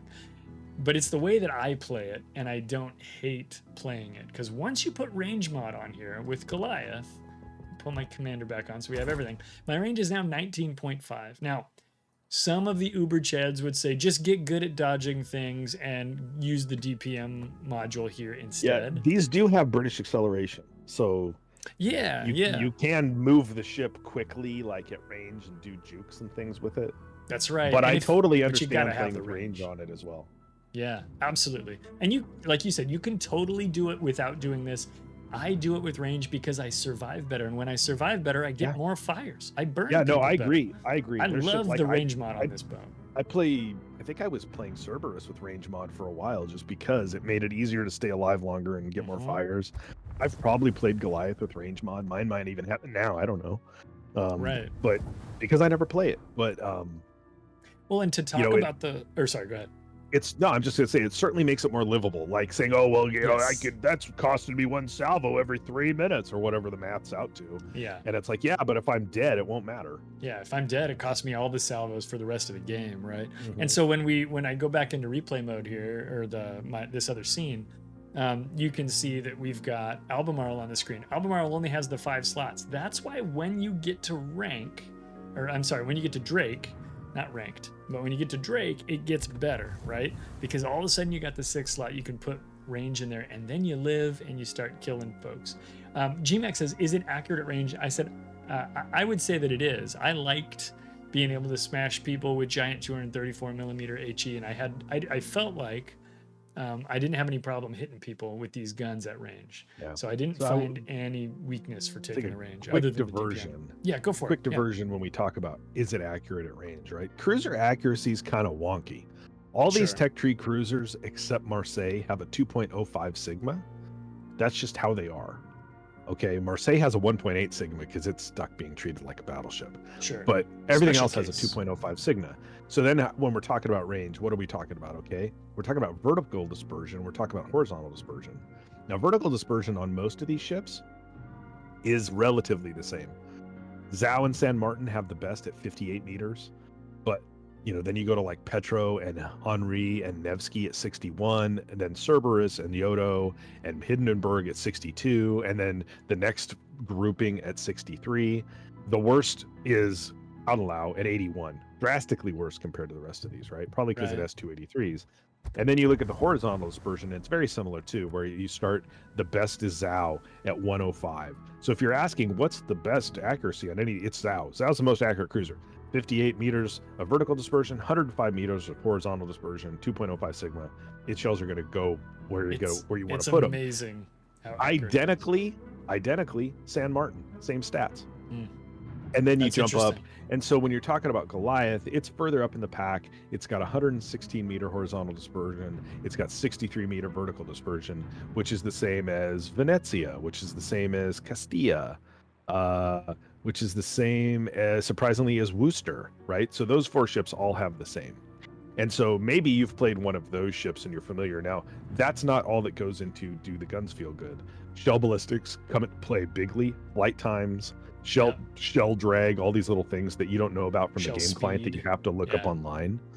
But yeah, so just a diversion there when we talk about this. Cruisers are more. Talking about cruiser accuracy outside of a couple ships is kind of moot. Because it's all the same, kind of. I guess. Kind of all the same. Yeah. It other really than the comes down to shell exceptions. speeds. It comes down to shell speeds and shell drags more than when we're talking about like battleships, where it's like this stuff really comes into play. Yeah. But That's yeah, a at worthwhile range, diversion. at long ranges, Goliath's guns feel good. Yeah. I found that once I got to I hated this line. I actually had fun in the tier 5, which is weird because I shouldn't have. I think that's the Devonshire or Hawkins. Hawkins was rough. And then I played through the middle ones and I hated them all and I hated them all and I hated them all. And then Wargaming sold me these camos for $1 million and they came with economic bonuses because that was all tied together at the time. And then when I got to Drake, I started loving this line and I had so much fun in Drake. I had a lot of fun in Goliath. And for a little while, we would even see people bring these to clan battles and try to play them like zombie ships, like cockroaches. Now I think that job's been taken over by other boats, right? It's Napoli, it's Marseille, it's the Pan American, not Santander, but San Martin. So we've seen those other ships take that job away. And it was a real brief period when this ship was relatively new that they would be in clan battles. You don't really see Goliath in clan battles very often. It will pop up every now and again, depending on what tier of play you're operating at. But it's not a common pick for that. I do think it's a lot of fun, and I do think it's a worthwhile line to play, but boy, is Albemarle a dog, and some of the other ships below that are terrible too. But like, if you can get to Drake, you'll start to have some fun. Brand had a comment in there, said Drake's where the line starts to get punchy. Snow Mongoose says, this is the British cruiser line Mom says we have at home. So, you know, there's a lot of opinions, I think, on Goliath. She does have a super heal. You will land those torpedoes later in the game if you're pursuing bad guys or if they're pursuing you, those kind of things. But I wouldn't try to use those torpedoes on purpose early and that kind of stuff. So I find Goliath to be enjoyable to play. I feel like I should take it out some more and log some more games in it because this has reminded me of what a fun ship I think this one really is. But anyway, I think that's probably a good sum up for where we're at with Goliath, unless you got anything else to say. We're running low on minutes here, so let's keep going. It is what it is. To Soviet Union, Petropavlovsk. Did I talk about Goliath? No, you did. I'll talk about Petro. Petro, we kind of pre-discussed Petro, so maybe we can do this one in a little bit less time. But Petro is, of course, the big bad, you know, older brother of Nevsky. It is the heavy cruiser line from the Soviet line. It's very commonly used in competitive. It's very commonly used in clan battles up until the point where it gets banned. I think this season it is banned, not reduced, right, Skada? I think it's not possible for use. Yeah, it's just straight banned in Nevsky. Yeah, both of them are Napoli. out. And Napoli, yeah. And so what we would normally do with this cruiser is you'd park it on the corner of an island, and its whole job is to be difficult to deal with. It does some damage, yes, and obviously big Petro salvos are things that we can do. I've been playing Petro for the last couple of seasons, or Novosibirsk, it's super ship, but and kind of getting familiar with that process because I really haven't played that role very much in clan battles. So the last 2 or 3 seasons I've played it quite a bit. And it's got a lot of hit points. It heals pretty good. It can sit there and take a lot of damage. It can be really tough bow in, and it can fight. It can hit back when hit by a big, powerful ship. So it's obviously pretty strong there. I think in a random battle scenario, it's a little less powerful. There's just more variables it has to deal with. But I don't think it's not a comfortable ship to play in randoms. I think you can play Petro in just about any type of game. And of course, it'll work in ranked as well if you're in that scenario. Petro came in and replaced Moskva, which used to be the Tech Tree heavy cruiser. Again, we talked a little bit about how that change happened years ago, 2020. And I think Petro is quite popular for what it is. And it's partly just because it is very, very powerful. It's had a nerf relatively recently where they raised its citadel. They made it float a little higher in the water, which makes its citadel slightly more vulnerable. Not a huge nerf, but a little bit of a nerf to it. Guns are really great. The shells are really fast. They hit really hard.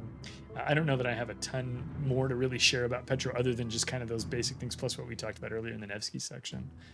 Scott, any Petro thoughts or things you want to share from your metrics? Yeah, I don't. Just kind of looking at some of that data that I've been talking about that I pulled, right? And Petro obviously very popular, even in randoms, very popular and competitive because of its tankiness and because the guns We're talking, this is like one of the first ships I remember coming out with 360-degree radar turret. Yeah, by This the ship way. this ship when it came out was given like all the advantages. I think it doesn't have torps, and the turret traverse on it is kind of glacial. But Yeah. the guns punch incredibly hard and have very flat arcs because Soviets, this ship's very much is what it is, right? I think a lot of people know what Petro is because it gets played a lot. But looking at, since this came out in 2020, came out a month after Nevsky, it averaged, with the data I have, days since release, combined random games on NA and EU, it's played double Nevsky on randoms, right? Almost 3,200 games a day are logged in Petro since it's released. Again, that's just over very time. popular. Not today, probably, but since it came out. Right. And if you compare that to that stat on other ships on this line, right, that are older ships, right? So Nevsky, double that, way more games than Goliath. Goliath doesn't even average 1,000 games a day. Venzia, we haven't talked about yet, but Petro's played more than that. Petro's played more than Worcester. Petro's played a lot more than Henri the Fourth. It's not until you get up to the big boys that have been around since the beginning of Minotaur, Minotaur in 2016, Hindenburg in 2015, Zhao and Des Moines at the beginning, that you find ships that are played more. And that's insane considering that Petro came out in some cases almost 5 years after a couple of those ships. This ship gets played a lot in randoms. It's just because it's so tough. Yeah. And because people have good games in it. They recently put out a legendary mod for it that you did a video on, right? The legendary mod removes a heal and a hydro and a radar usage and improves the guns, and it's a good legendary mod. You're paying a lot for it. Doesn't matter. It makes the guns even better.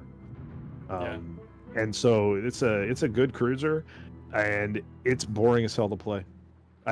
You should talk about that. Yeah, I just don't find it fun to play. I hate playing it in competitive. Because I don't like sitting next to an island being a pincushion that lasts forever and not having guns that do anything unless I can get a side. The HE on it's relatively anemic. It's all about the AP really. But in randoms, I like playing the ship in randoms where I don't have to go do what you're supposed to do with it because the guns are so usable. You can play open water in Petro and smash things with those guns and get sides on things and do good damage. The AP hurts battleships if you aim at the upper belt. It's just a good ship. It's a very strong ship, and the numbers behind it and the usage rate would dictate that. It's not, people aren't playing it because it sucks. Yeah, they're not playing it because they hate it. They're playing it because they like it. Arma Bugs just dropped first of all, great screen name. Just dropped a comment in chat, said, it's not surprising Petro gets played a lot. People like tanky stuff that punches. Tanky stuff is great because you don't have to be very good. And if you are good, it's even better, right? You can make mistakes and take hits and it's okay. And then if you can hit back, how delightful is that, right? Just shoot those battleship shells or large cruiser shells, 240s. How big are these ones? 220s. 220s. Shoot those 220s right back and do big damage, right? Hujam says it sits battleships on the broadsides. I have done this many times in clan battles. It's delightful. And you can take huge hits and live to tell about it. And in randoms, I've citadeled Iowas at range, because the guns are so fake. You'll citadel in Iowa 15 kilometers with it, which is nuts. Yeah. And the guns are accurate. It's hard to do that with battleships at those tiers, right? And so it's they recently, like you said, it got nerfed by being lifted in the water a couple feet, so you can actually citadel it back. But it was super overpowered for a long time when it came out. And initially it could stealth radar. It had radar, 12-kilometer radar, and the original concealment was just below 12. Now it's above it, so it can't stealth radar, but it still has 12-kilometer radar. It's a really strong ship. And people are going to know where you are anyway because you're going to be using those guns all the time, right? Hujam, I think it was, mentioned the speed of the shells too, which we highlighted briefly. But just to talk about that again, the shells are so fast, right? So your lead times are easy to hit with. The flat arcs are easy to hit with. It's just powerful. And so it's not surprising that it's popular.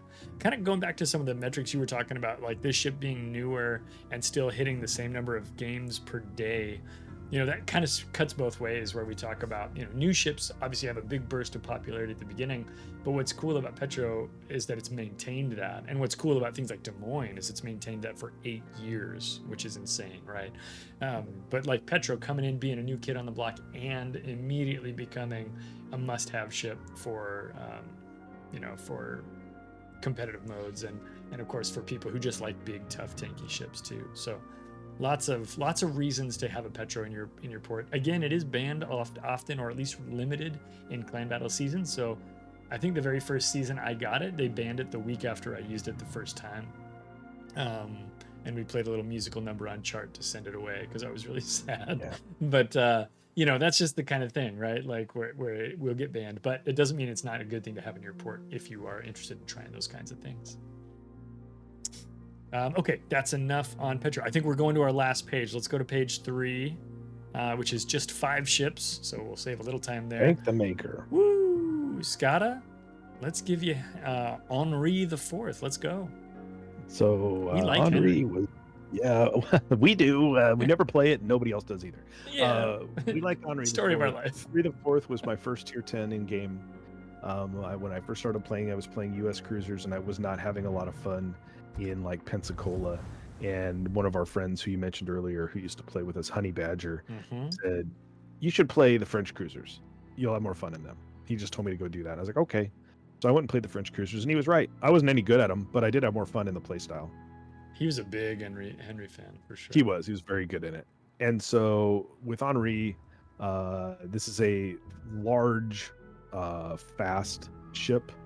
It was introduced to the game in 2017, April of 2017.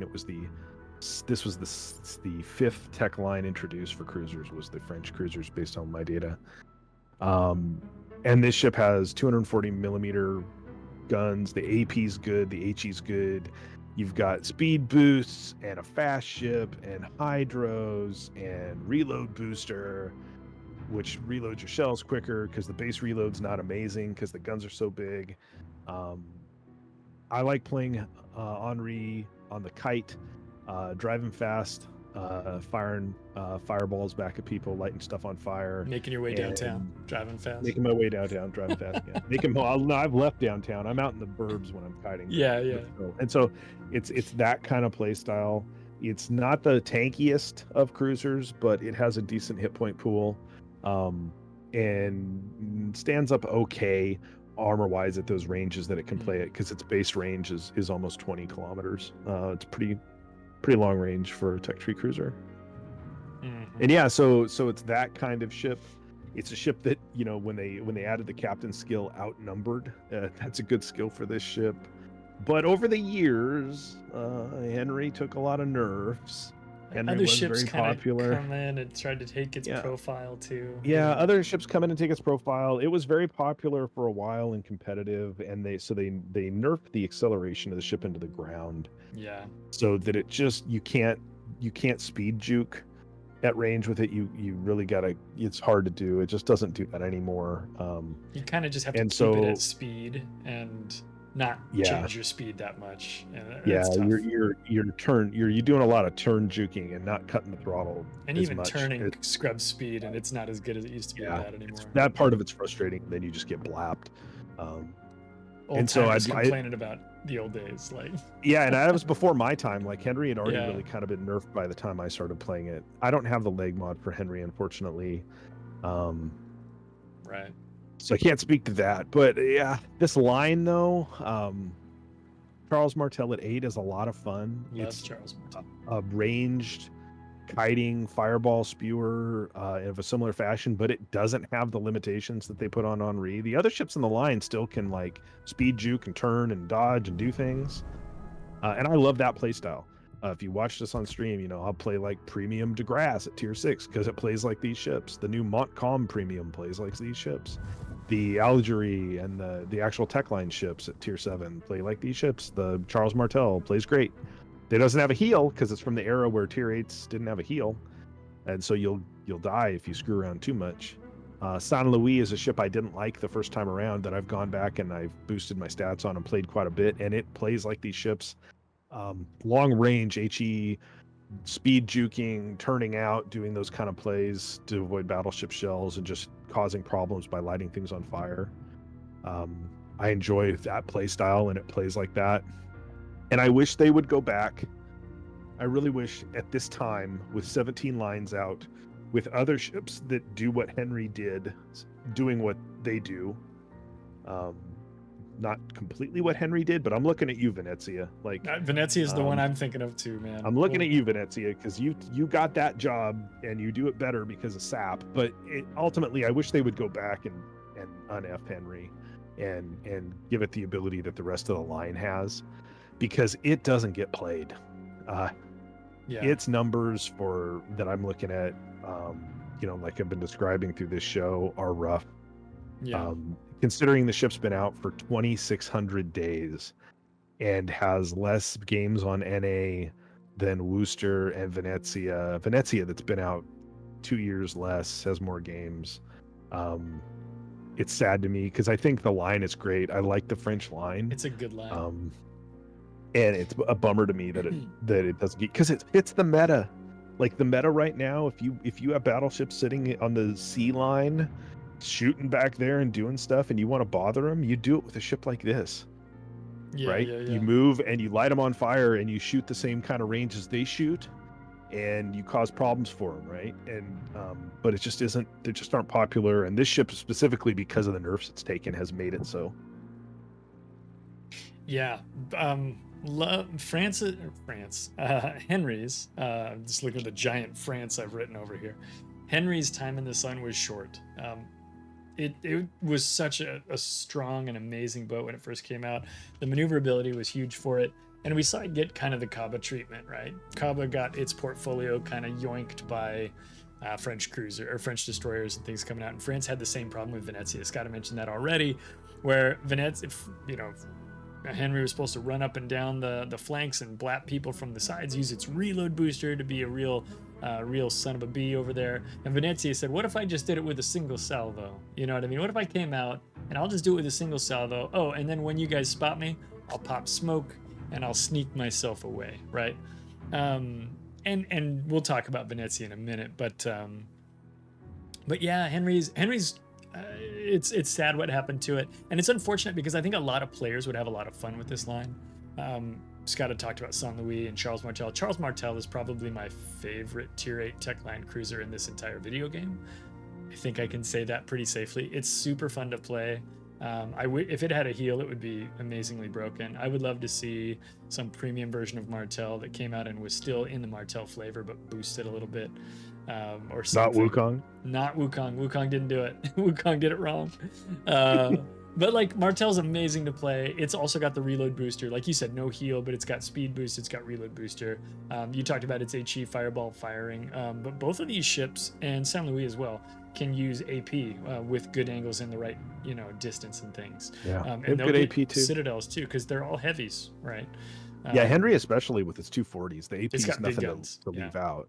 And if you really want to think about Henri, like, so this is a line that is topped by a super ship. I was going to bring that up. Yeah, go for it. We didn't talk about this with Petro because Nova Cerberus we didn't think about, but on it's top of Henri, a little more Petro, so it's fine. We also didn't talk about on top of Henri there, but is the Conde,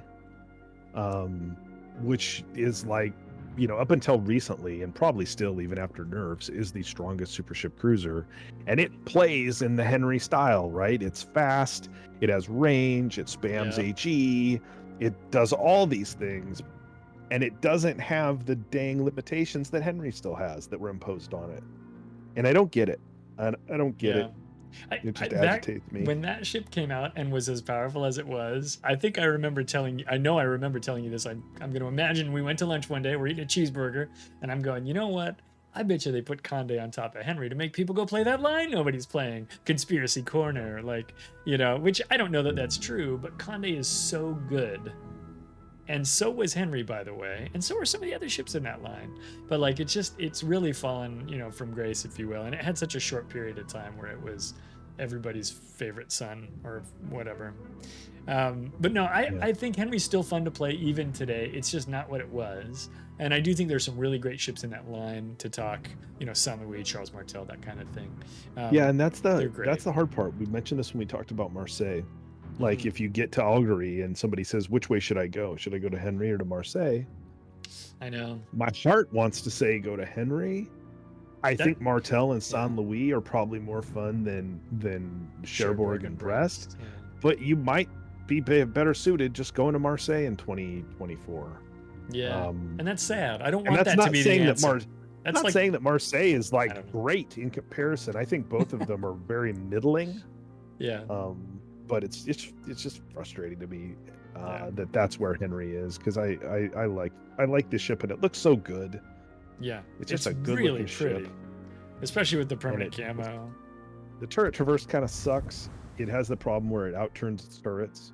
Yeah, I'll put the picture of her. I wish they would just put a little bit of shine on it.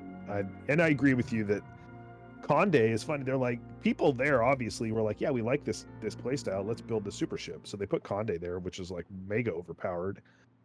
And it's just more of this. And so then, yeah, I'm sure it got people to play this line to get to Conde. But if you did that now, think about, you wouldn't have the opinion of Henri that you and I do. You'd be like, ugh, that's Buffalo to Des Moines, or ugh, that's Seattle to Worcester. And that's sad, right? It's so sad. You'd be like, yuck, I don't want to play that. I'd rather just pay the silver to play Conde. And that's just a bummer too.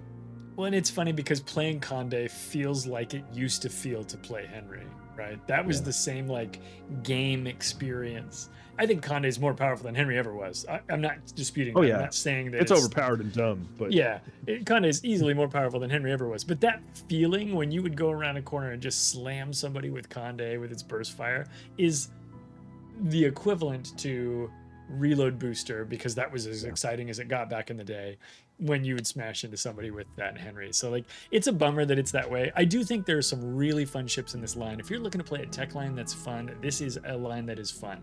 No question. I will not hear conversations to the other side. Yeah. It is unfortunate that Henri is not quite as strong as she. It's fun.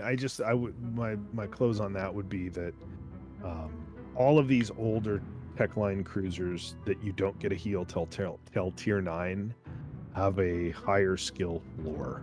I would contend. Yeah. In nowadays, when you don't need to deal with that, when you can pick a line to play that has heals down the line, you can, is what it is. Yeah. Let's jump to the Venzia line real quick. I can't remember who started with Henri. Did you start with Henri? Yeah. Okay. Venzia is great. It came out and kind of yoinked some of the chips and tricks from Henri. We talked about its sap already, so it's a heavy cruiser that's got semi-armor piercing shells, which punish everyone equally. They destroy destroyers amazingly, they shred cruisers, and they can do wicked damage to battleships. I'll tell you a story that I've told before on stream about playing in a Moskva and knowing that a Venzia was coming to get me, and I was the only guy left holding his flank. My team was trying to finish a battleship before they could come help me or something. And I was like, guys, you got to get here. Venzia is going to kill me. This was back when Venzia was new and was making more appearances in clan battles. And he came around the corner, and it was not a very large number of salvos before I was completely shredded and just destroyed by this Venzia. All sap, just tore me up. And that semi-armor piercing shells, if you guys are active players of World of Warships, you already know that those are strong. Very, very strong. So Venzia's got, of course, oil smoke where it can, or exhaust smoke where it can deploy smoke and be able to remain hidden at speed, which is great. I don't think she's the stealthiest, but I'd have to review my notes there and see what's going on there. Big damage. She does take citadels without a whole lot of hesitation. If you are in a Venzia and not well angled, you will suffer if somebody knows how to click on ships to make them die. No sensors in Venzia, so no hydro. No radar, but she did recently get added the submarine ASW sensor thing, which is called sub-surveillance, submarine surveillance. Thank you. So she's got that, which is good because you might be playing wide on a flank where you might bump into a submarine. Scott, you're kind of a Venzia fan. You've kind of added this to your list of preferred ships. What do you tell me if I'm wrong there? But what do you think about Venzia?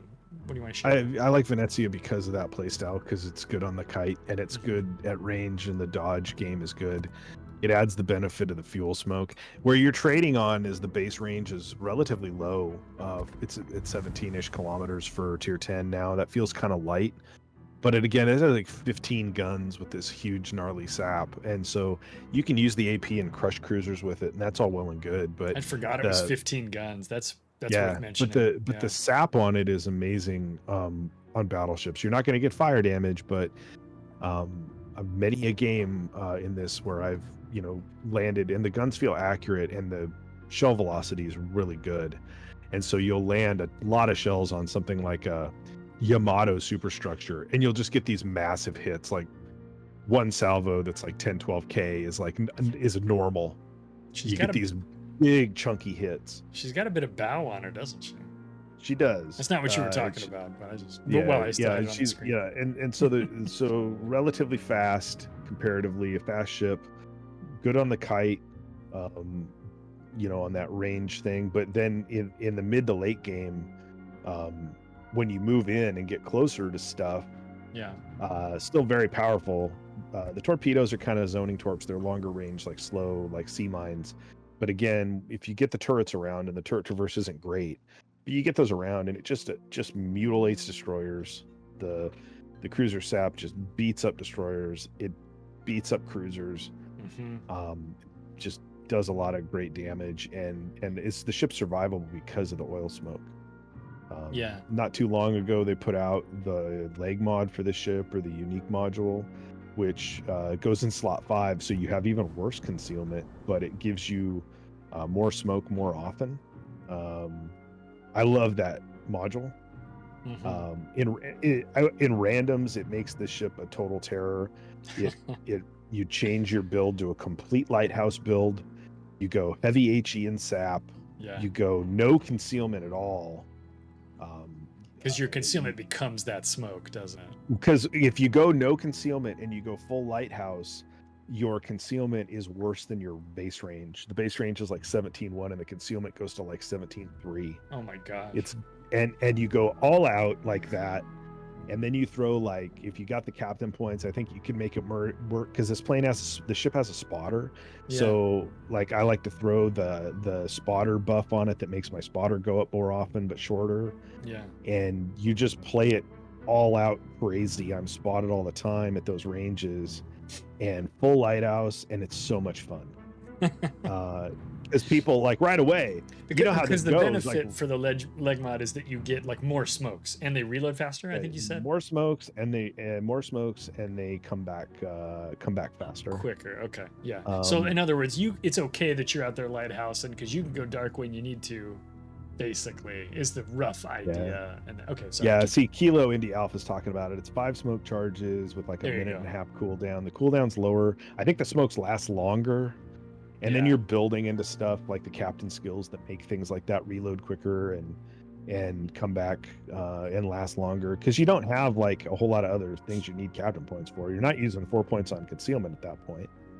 You're going like full lighthouse. You might be running outnumbered if you can afford it, but you just go ham. And the cool thing is, on that build, like, you get spotted as soon as battleships see you. You may not be able to shoot back yet, but they can see you. And so everybody, shoot that guy, and so they start shooting at you. So now you can see them. First mistake was made.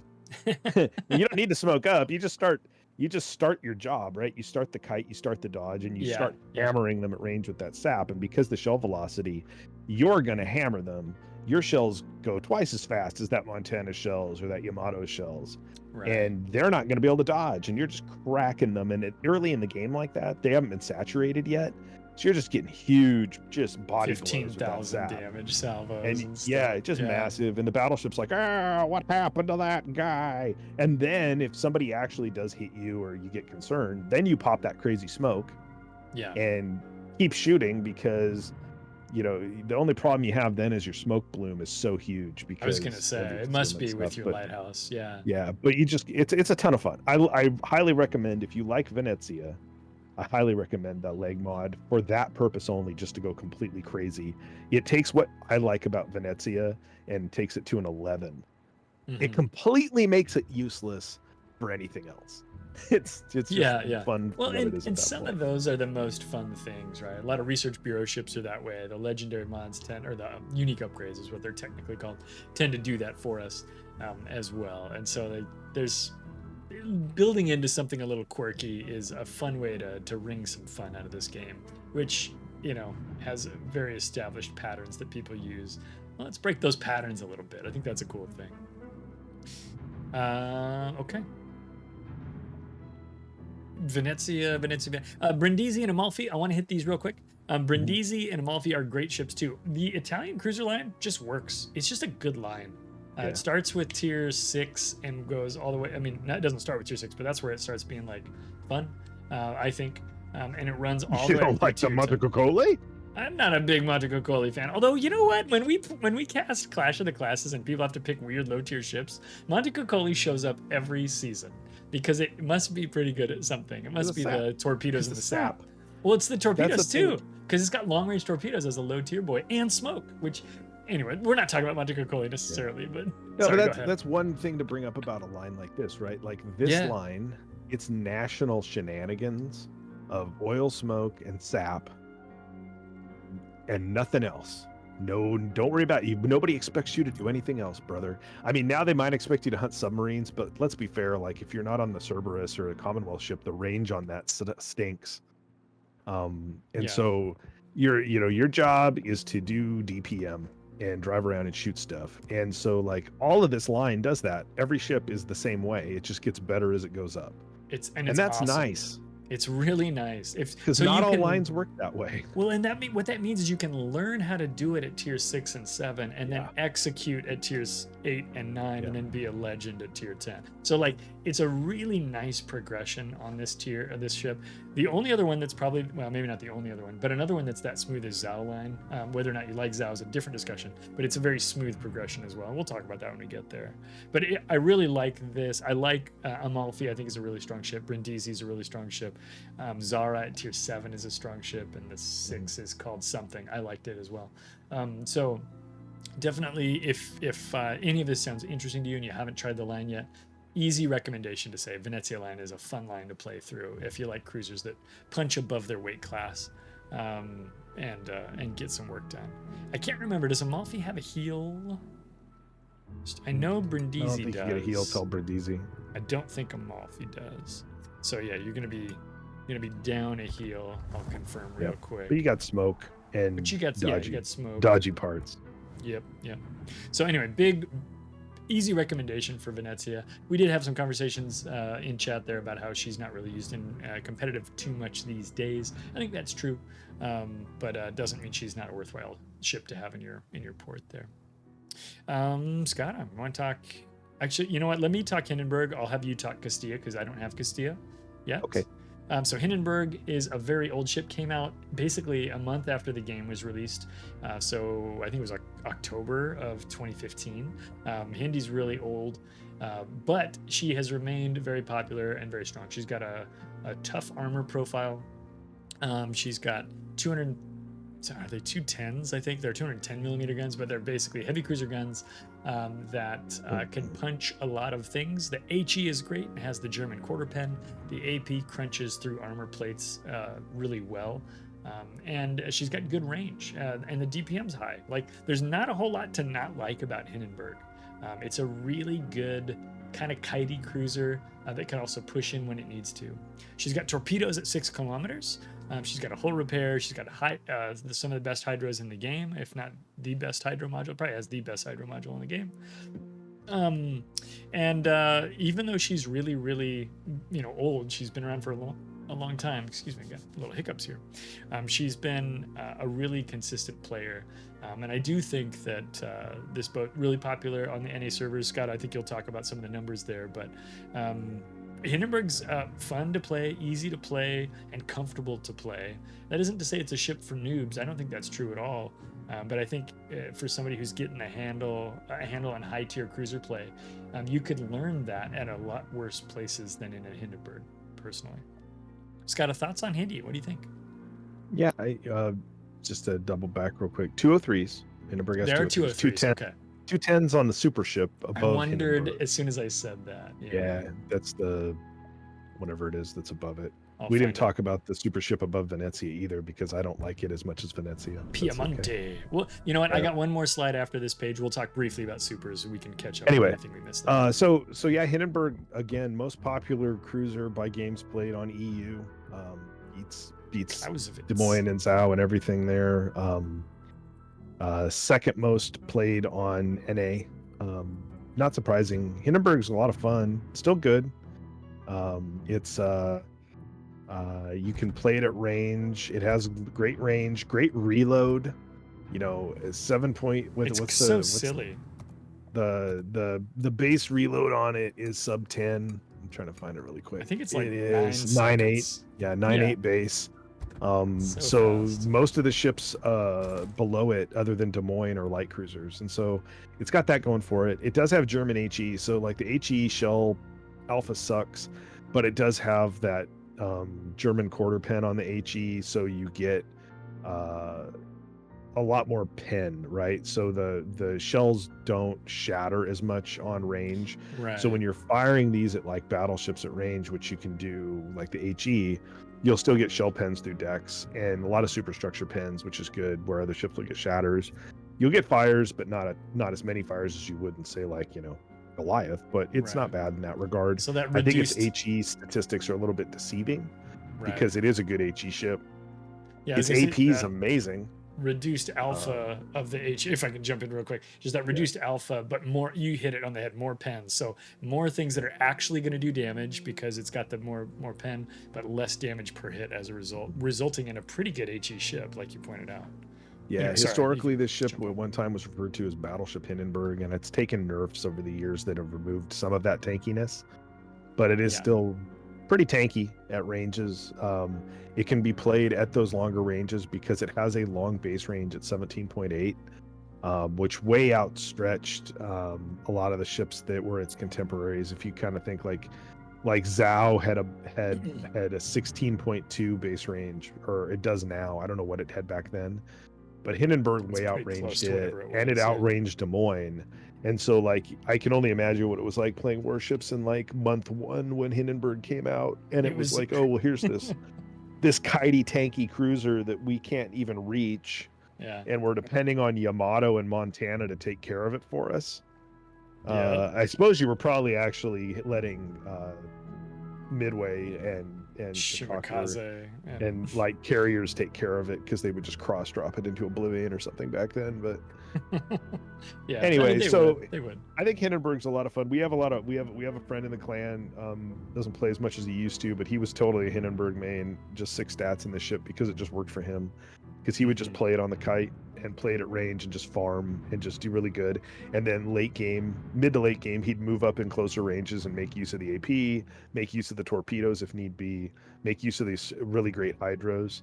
I don't like to like charge in early in a Hindenburg, but I don't like to charge in early in any cruisers anymore. It's hard to get away with these days. But just a really forgiving ship. I think if anything, what I would say about this line is that it's a really kind of a mixed bag to get there. I agree. This is one of those lines where you're jumping from a small caliber light cruiser. At tier 8, you go to that heavy cruiser for the first time. No, York at tier 7 has heavy guns too, York's right? Got 2 or 3s. So York at tier 7 has heavy guns. I sleep on York, but York's actually like a really strong tech tree tier 7. It got some buffs over the years that made it good. It used to have, I think, a really bad range and not as good armor or something. Yeah, like, it's better. It's a strong boat now. Admiral Hipper at tier 8 again is a relatively tanky, but not a really high DPM tier 8. Rune is a ship that I don't really enjoy, but it's not a bad ship. Decent short range torpedoes and decent guns, but a weird configuration on that ship because if you go back to like the tier 5 and the tier 6 where you have like the Königsberg and the Nürnberg, you've got these light cruisers that were real like steel ships back in the day that they have like 1 turret forward and 2 turrets out back. And then when you get to the York, you go to an ABXY config. Admiral Hipper has an ABXY. Hindenburg has an ABXY, but Rune goes again to that AXY, 1 turret forward, 2 turret back config. It feels weird. I guess I could show this while people are. It's fine. You know, it's just Yeah, kind I'll of a put it on weird the line screen. the way it plays and jumps around, but ultimately, like, I feel like Rune and Hindenburg, I would play more at range doing like kitey type things than I would like Hipper and York. But that's probably just my like my memory of limitations. Right. And so I think there's some bouncing around that you do as you play this line. But again, some of the best hydros in game, longest lasting, longest range cruiser hydros. So if you can get up, if you've got, you know, these are the kind of ships where if a DD smokes up, you want to charge that smoke and punish them. And you should be able to dodge their torps, and you should be able to pick them up with your hydros ultimately if they don't run away quicker than you get there. Right. And the torpedoes, this Hindenburg has like a lot of torpedo power.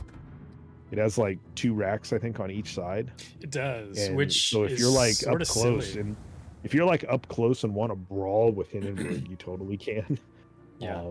It's kind of interesting that way, but a lot of fun and been around for a long time. It's a ship I probably should play more because it fits the style I like. I really like a lot of premium German cruisers that exist in the mid tiers that don't have these guns, that have smaller guns. But I like that play style, and Hindenburg can play the same way. I also like the Clausewitz, which is the super above this ship, for doing a lot of the same things. And I've played it probably more than I've played Hindenburg, actually. That is a little odd, actually, when you think about it. Got a comment in chat from Bajan Vakret who says, Raquette, who says, Rune is one of the best kiters still. Rune is a better ship than her reputation. And I say that even as somebody who kind of gives Rune a little side eye every now and again. She does have 203s. They do punch very well. The turret configuration, as you pointed out, is weird. I think if you flip the turrets around, Rune would be at least 50% more popular than it is today. But I do think that she's good at doing German cruiser things. I need to get that Rune CLR.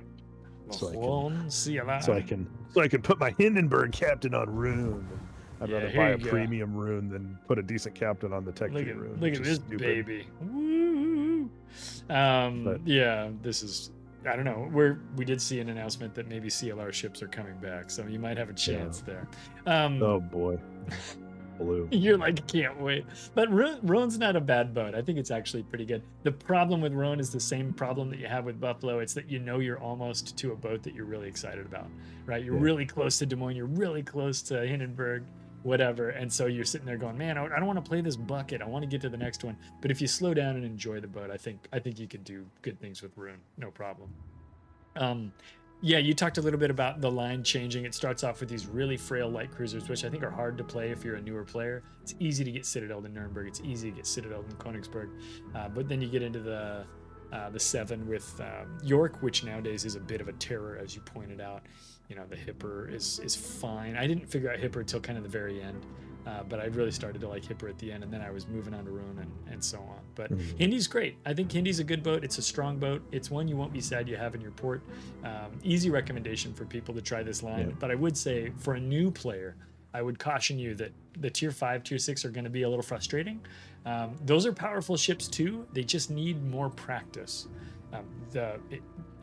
Nuremberg is really strong, actually, but it's not really strong in the hands of somebody who's less experienced. And so if you're struggling in those ships and you're like, forget this line, I don't want to play it, you know, maybe spend a little free XP, get past them, and come back to those ships later, because they are fun and they are powerful, but they're a little challenging, I think, to play when you're still getting used to angling and avoiding incoming fire and those kinds of techniques that are going to be, those are going to come to you over time. Yeah, and then you mentioned Clausewitz. I think Clausewitz is a good super ship. It's not like a super duper ship, but it's a decent boat. It's a tier 11. It's not. Yeah, it feels like a tier 11. It's not, yeah, it's not like a tier 13. I think the only thing, you know, I'd close on Hindenburg if only I had a premium style Hindenburg, but maybe also it was an aircraft carrier. Maybe if they could. I got a ship for you? Well, it's going to be more like half of an egg here, okay? But if Wargaming could answer my prayers. It's so funny because I remember like 2 months ago, before they announced this, people were clamoring for a tier 10 premium German cruiser on the NA stream, and Wisconsin was like, it's so weird. People are always asking us about a tier 10. Want that. And I bet you he knew one was coming, and I did not know at the time. But now that I see that, I'm like, what the heck? Yeah. We'll see. I actually think that could be an interesting cruiser. However, there's a whole nother forum What where the we can talk community about that. wants is a German Napoli. Sure, they want to. Because the guy who's asking for that, like. the guy who's asking for that wants it to be like Schlieffen secondaries on a cruiser and blah blah blah. Yeah, that's an insane ask, and they know that it's an insane ask, but it's not going to stop them from asking. What we're going to give them is an entire line of Leipzigs. No, I don't know. This is another country that I wish they would do I'd a love to see a split light cruiser on line. and like a resort or a reorganize a little bit or something. Well, that'd be cool if they pulled like Coney and Nuremberg over, did a light line built off those guys, or maybe split it right after Nuremberg or something. More That'd be likely fun. they'll do that split. Like they should do the split after the 6, But they might do it after the 7. they might do very it after- seldomly split at a 7 Do an now, 8, 9, right? 10. You know. But anyway, they have a premium. They have a premium split instead. So Oh, there's a lot of opinions about the future Kriegsmarine hybrid GMAG. So those opinions are readily available if you have access to the internet. Skada, let's move on and we'll talk about Castilla. I am working on Andalusia, so I'll have you start this one out. So Castilla, or as I like to say it, the Castilla, Sure. is the Castilla. Yeah.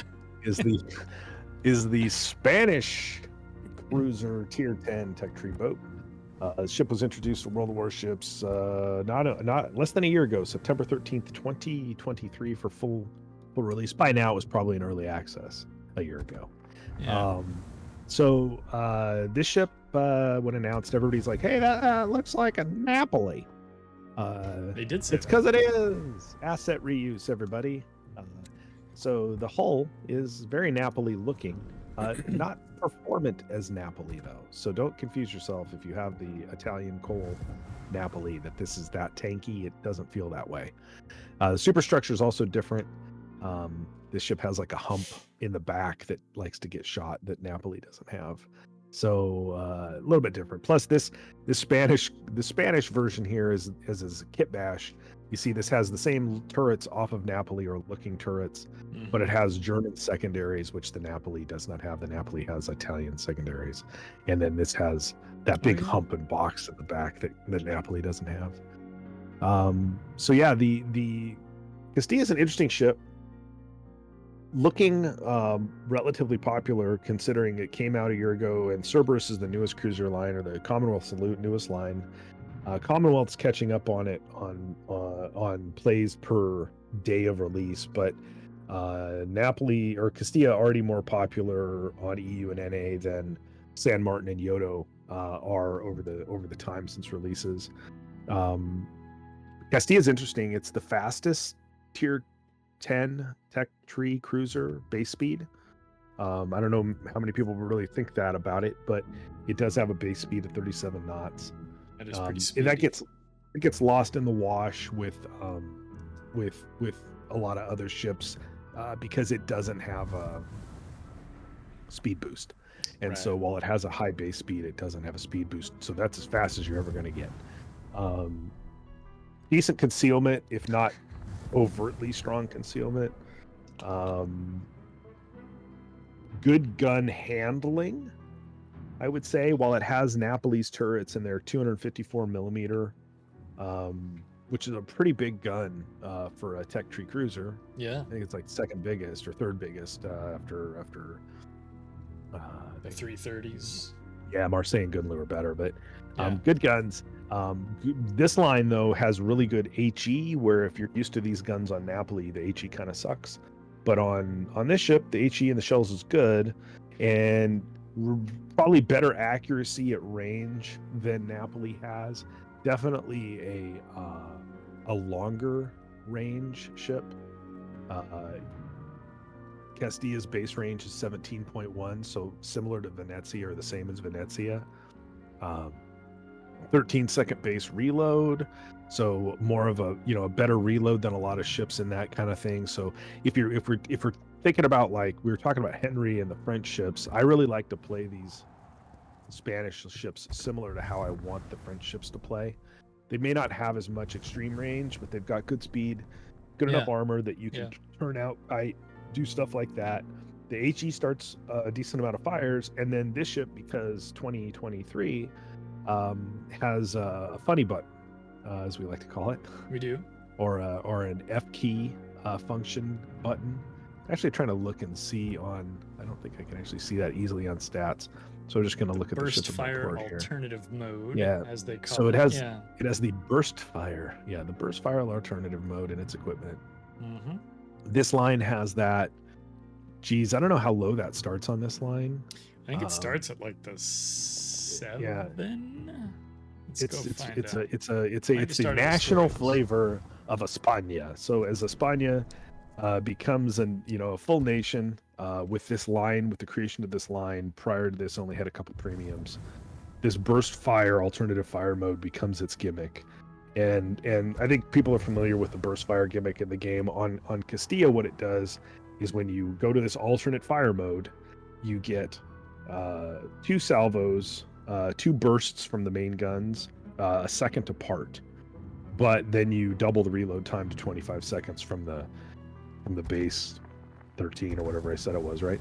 And so those numbers are affected by your ship build. So the base reload on that burst fire is probably higher. I know I have reload in slot 6 on my Castilla. And so what this allows you to do is kind of what you would do with a French cruiser with a reload booster, except it's a never-ending consumable. And so when you're driving these around and you're lighting fires on things, light a fire on a battleship puts fire out, light a fire on another battleship, go back to first battleship that has put fire out, its damage con's over, use this burst fire mode and put a lot more shells downrange, double the shells downrange right away, and try to get another 1 or 2 fires that are going to stick forever or burn full duration because their damage con's on cooldown, right? And I like this ship for that. But the AP doesn't stink. It has 254s You can and get relatively citadels good, with these. Yeah. relatively for good sure. accuracy. And so the other thing you can do is if you're in the kind of ranges, or if you get the sides of cruisers, you can do bursts of AP at them, and you can AP down somebody really quick with just a wad of citadels if you get their side at the right time. And that's been something I've done with these ships in this line as well, which is really satisfying. Mhm. I think this line's fun. It doesn't have a lot of utility. They have hydros, if I remember correctly. Yeah, they have hydros, They but do. and they're 5-kilometer ship detection hydros, so not horrible. Yeah, they're good. And then they have spotter or fighter. I think it's maybe hydros or def AA. I don't think you can take both. And that's kind of it. So they're damage dealers, but all in all, kind of a fun line. When you talk about Andalusia or Catalunya, Catalunya is like another Italian hulled ship. It's like a Brindisi, if I remember correctly. Castilla is like a Napoli. Andalusia, I can't remember if it's an Italian hulled ship, but the guns off Andalusia, yeah. I think, You're are the same better ones on remembering that Drake. than I am. Yeah. It has like Britishy guns, because there's a lot of weird with Spain where there's German parts, there's Italian parts, and then on some of the ships there's British parts.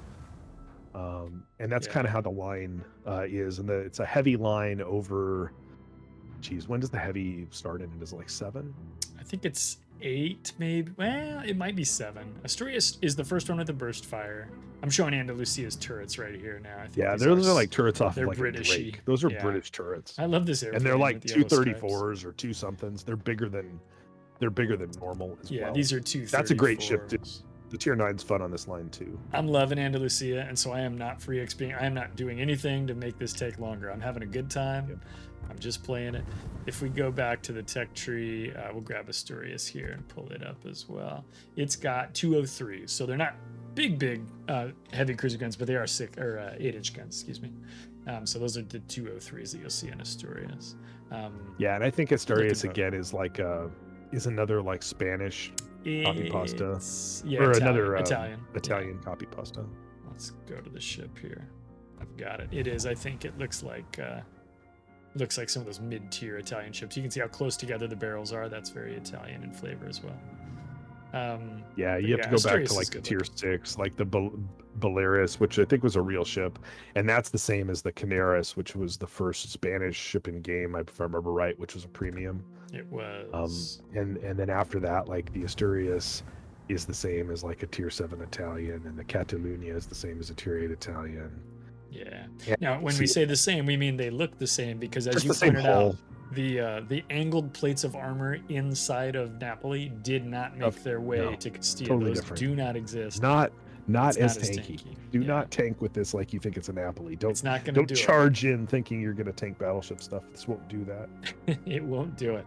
Yeah, I've been having a lot of fun with the Castilla line. I think this is a good line of ships. It's like you said, it's fun, but it doesn't necessarily bring specific utility. I haven't seen a lot of these in clan battles. Maybe once, maybe never. Yeah. I don't think it's a thing that's going to happen there with the other No. options. There was like a season when this came out where I think Napoli was limited or banned, and I remember seeing people play people this. tried it. Yeah. And it's not that. It's No, not that. it's so not it's just that. it's a randoms ship. If it's good in those formats, in my opinion. I don't think it really has a place in competitive in its current incarnation. And you get to say their names with an accent. Yes, you do. But the thing is it is for randoms. At least in my book, and in yours, it sounds like as well. But it's a lot of fun in randoms, right? And we're playing this video game as a diversion. God, I we hope should we're do playing things. it for fun. We better be doing exactly. We better be doing this to have fun. And so don't skip this line because it's not good for clan battles or because you don't think you want to take it to ranked. Give it a try because it's fun in randoms and randoms matter. I don't know how it would work for. I think it might be a lot of fun in co-ops as well because you could go fast and get up alongside stuff and burst fire citadels into bots, which I think would be a lot of fun too. So and it's got good bot torps. persuasion. Like unfortunately, this line kind of inherited like Italian torpedo characteristics, which I was always frustrated with. I know that was one of my complaints about this line earlier was that, hey, why does it have to have that? Like, there's a lot of German kit bash going on these ships, so why not give it like the German torpedo characteristics, or heck, you know what? Just give it its own. Yeah, design something, please. I don't like that was your take. Like, I remember. Yeah. Yeah, I don't like that it has the sea mines of the Italians. I wish it had a little bit faster torpedo that was a little bit more actually offensively usable. Mm-hmm. But ultimately, that's probably the one place on this line where I would make a tweak. I'd love it if this line had a speed boost, but I understand that it doesn't.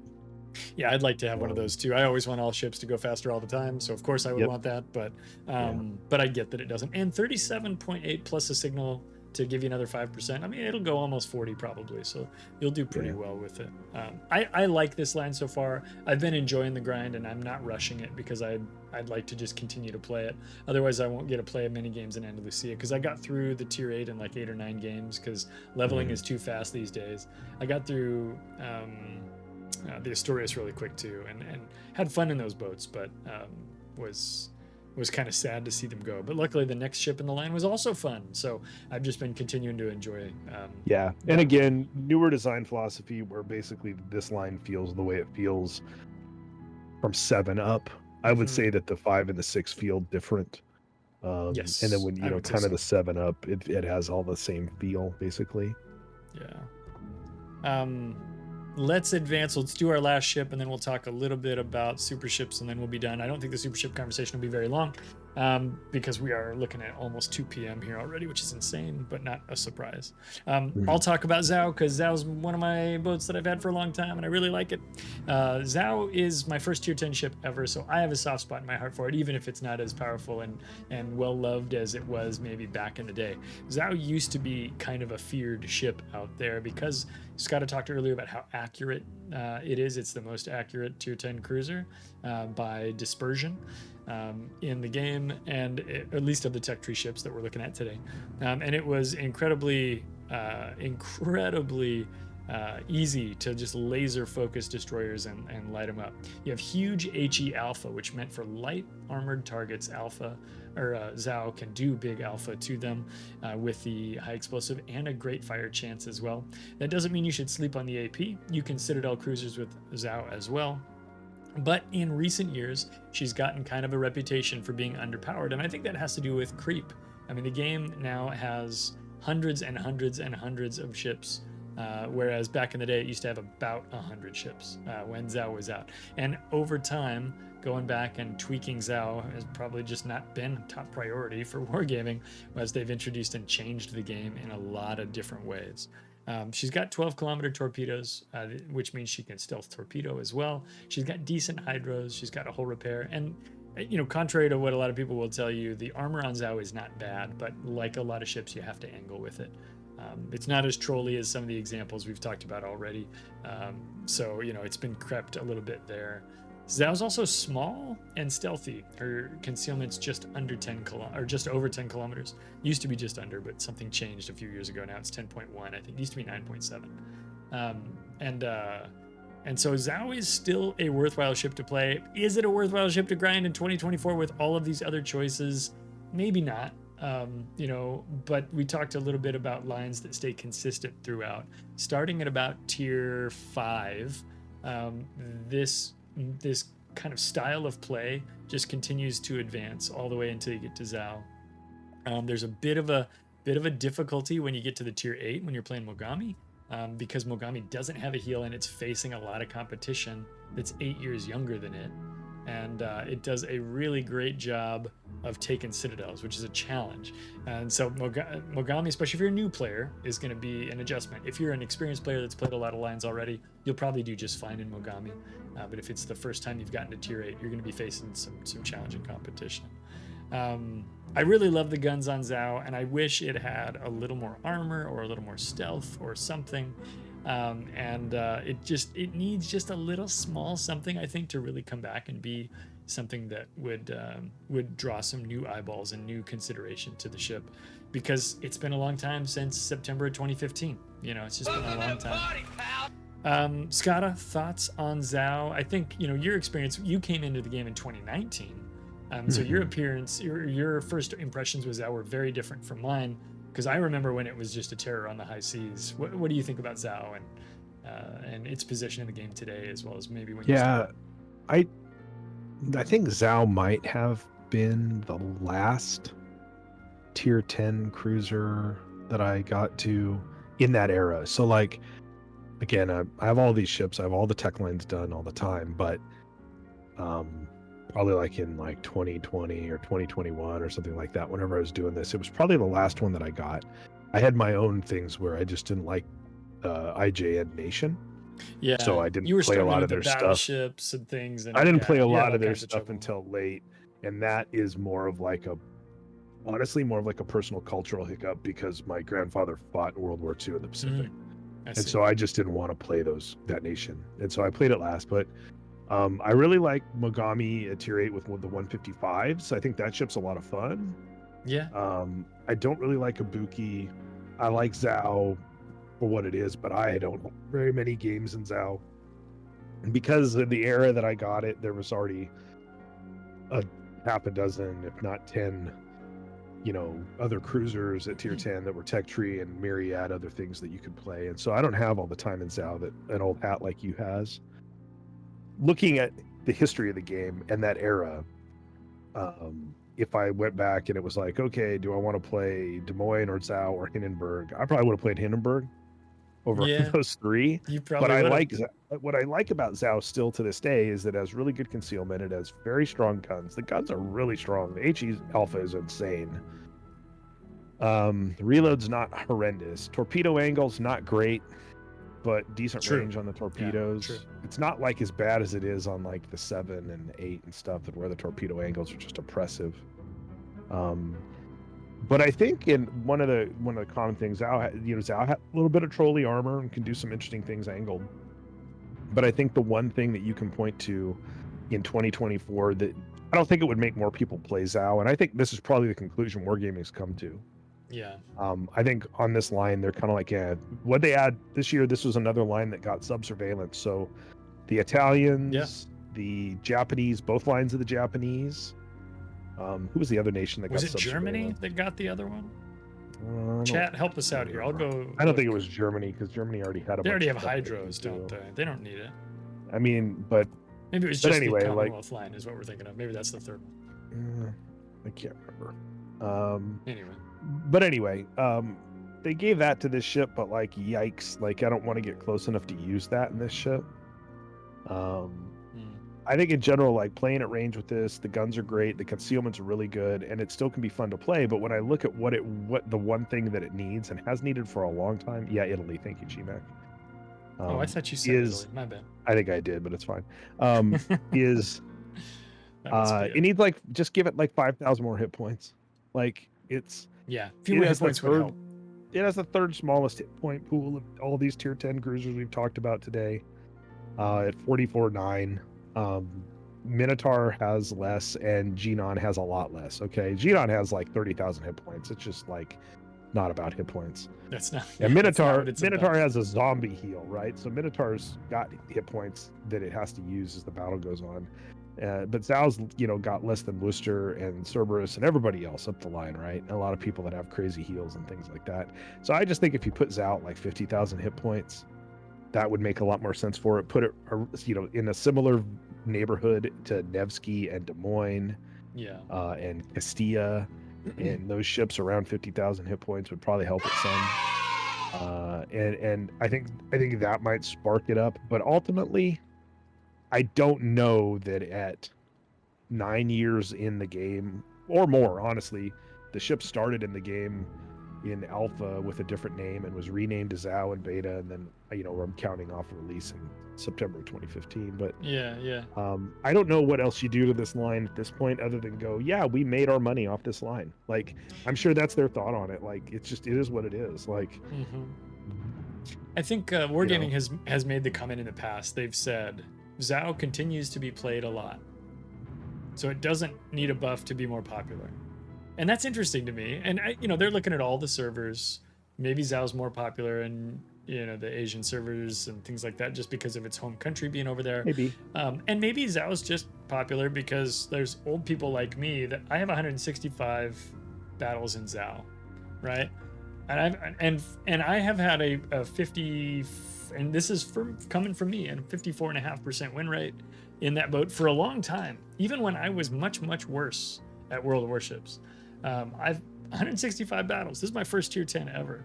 And so there are just players like me who've played it for a long time and have been happy with it.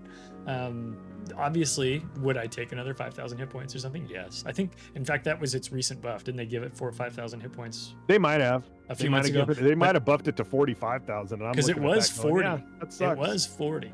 Right. Yeah, give it 5 more. Yeah. I don't know. 5 more would help for sure. I agree with you there. But I think you're not wrong when they go, people still play Zhao. And like you said, we've done the work on it. We've got new content to make. We're kind of busy.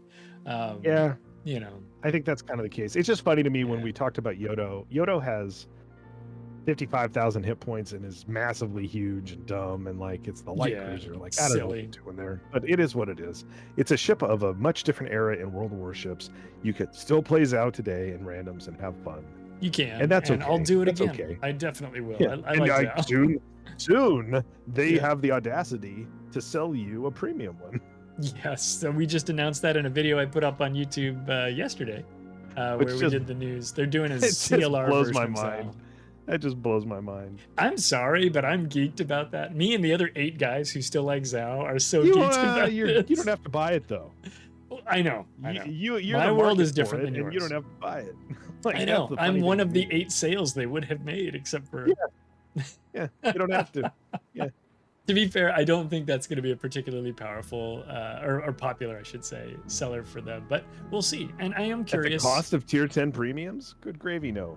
Well, and they're going to do like the containers with the tokens and the because we saw them update the regatta box. We saw that already. Pass. What I'm actually curious about is if they're going to add 2 more ships to the list, like they did 3 last time. I'm going to guess that the other ones will be available. This is all speculation. The other ones will be available again. We'll add Zhao. Will there be another tier 8? Will there be another tier 9? Right. And if that's the case, that'd be kind of cool. I'll break the news right now. It's Buffalo CLR. Oh no, Skada, please. And the tier 8 is Bismarck CLR. Bismarck CLR would sell. Don't do this to me, please. Bismarck CLR would totally sell. Buffalo CLR, I just wanted to talk about Buffalo again. So I think in reality, the 9 needs to be a destroyer. So let's go with Tashkent CLR. Oh gosh. No, wait, it won't be Soviet because they don't put anything Soviet out right now. So it would have to be. They just put out Commissar. Come on. But yes, I know what you mean. They're a lot later than everybody else did. And yeah. What would be? And yeah. What's another terrible? Well, we'll save that for a different video when we spend we'll 6 talk hours about talking this about another destroyers. time. But I do think they won't do a second Tier 8 battleship because the last one was North Carolina CLR, right? So that'll have to. So you think the 9 will be a battleship? Okay. I think it could be, or I mean, or Frederick de destroyer, Grossa CLR. and that makes sense. That would actually work.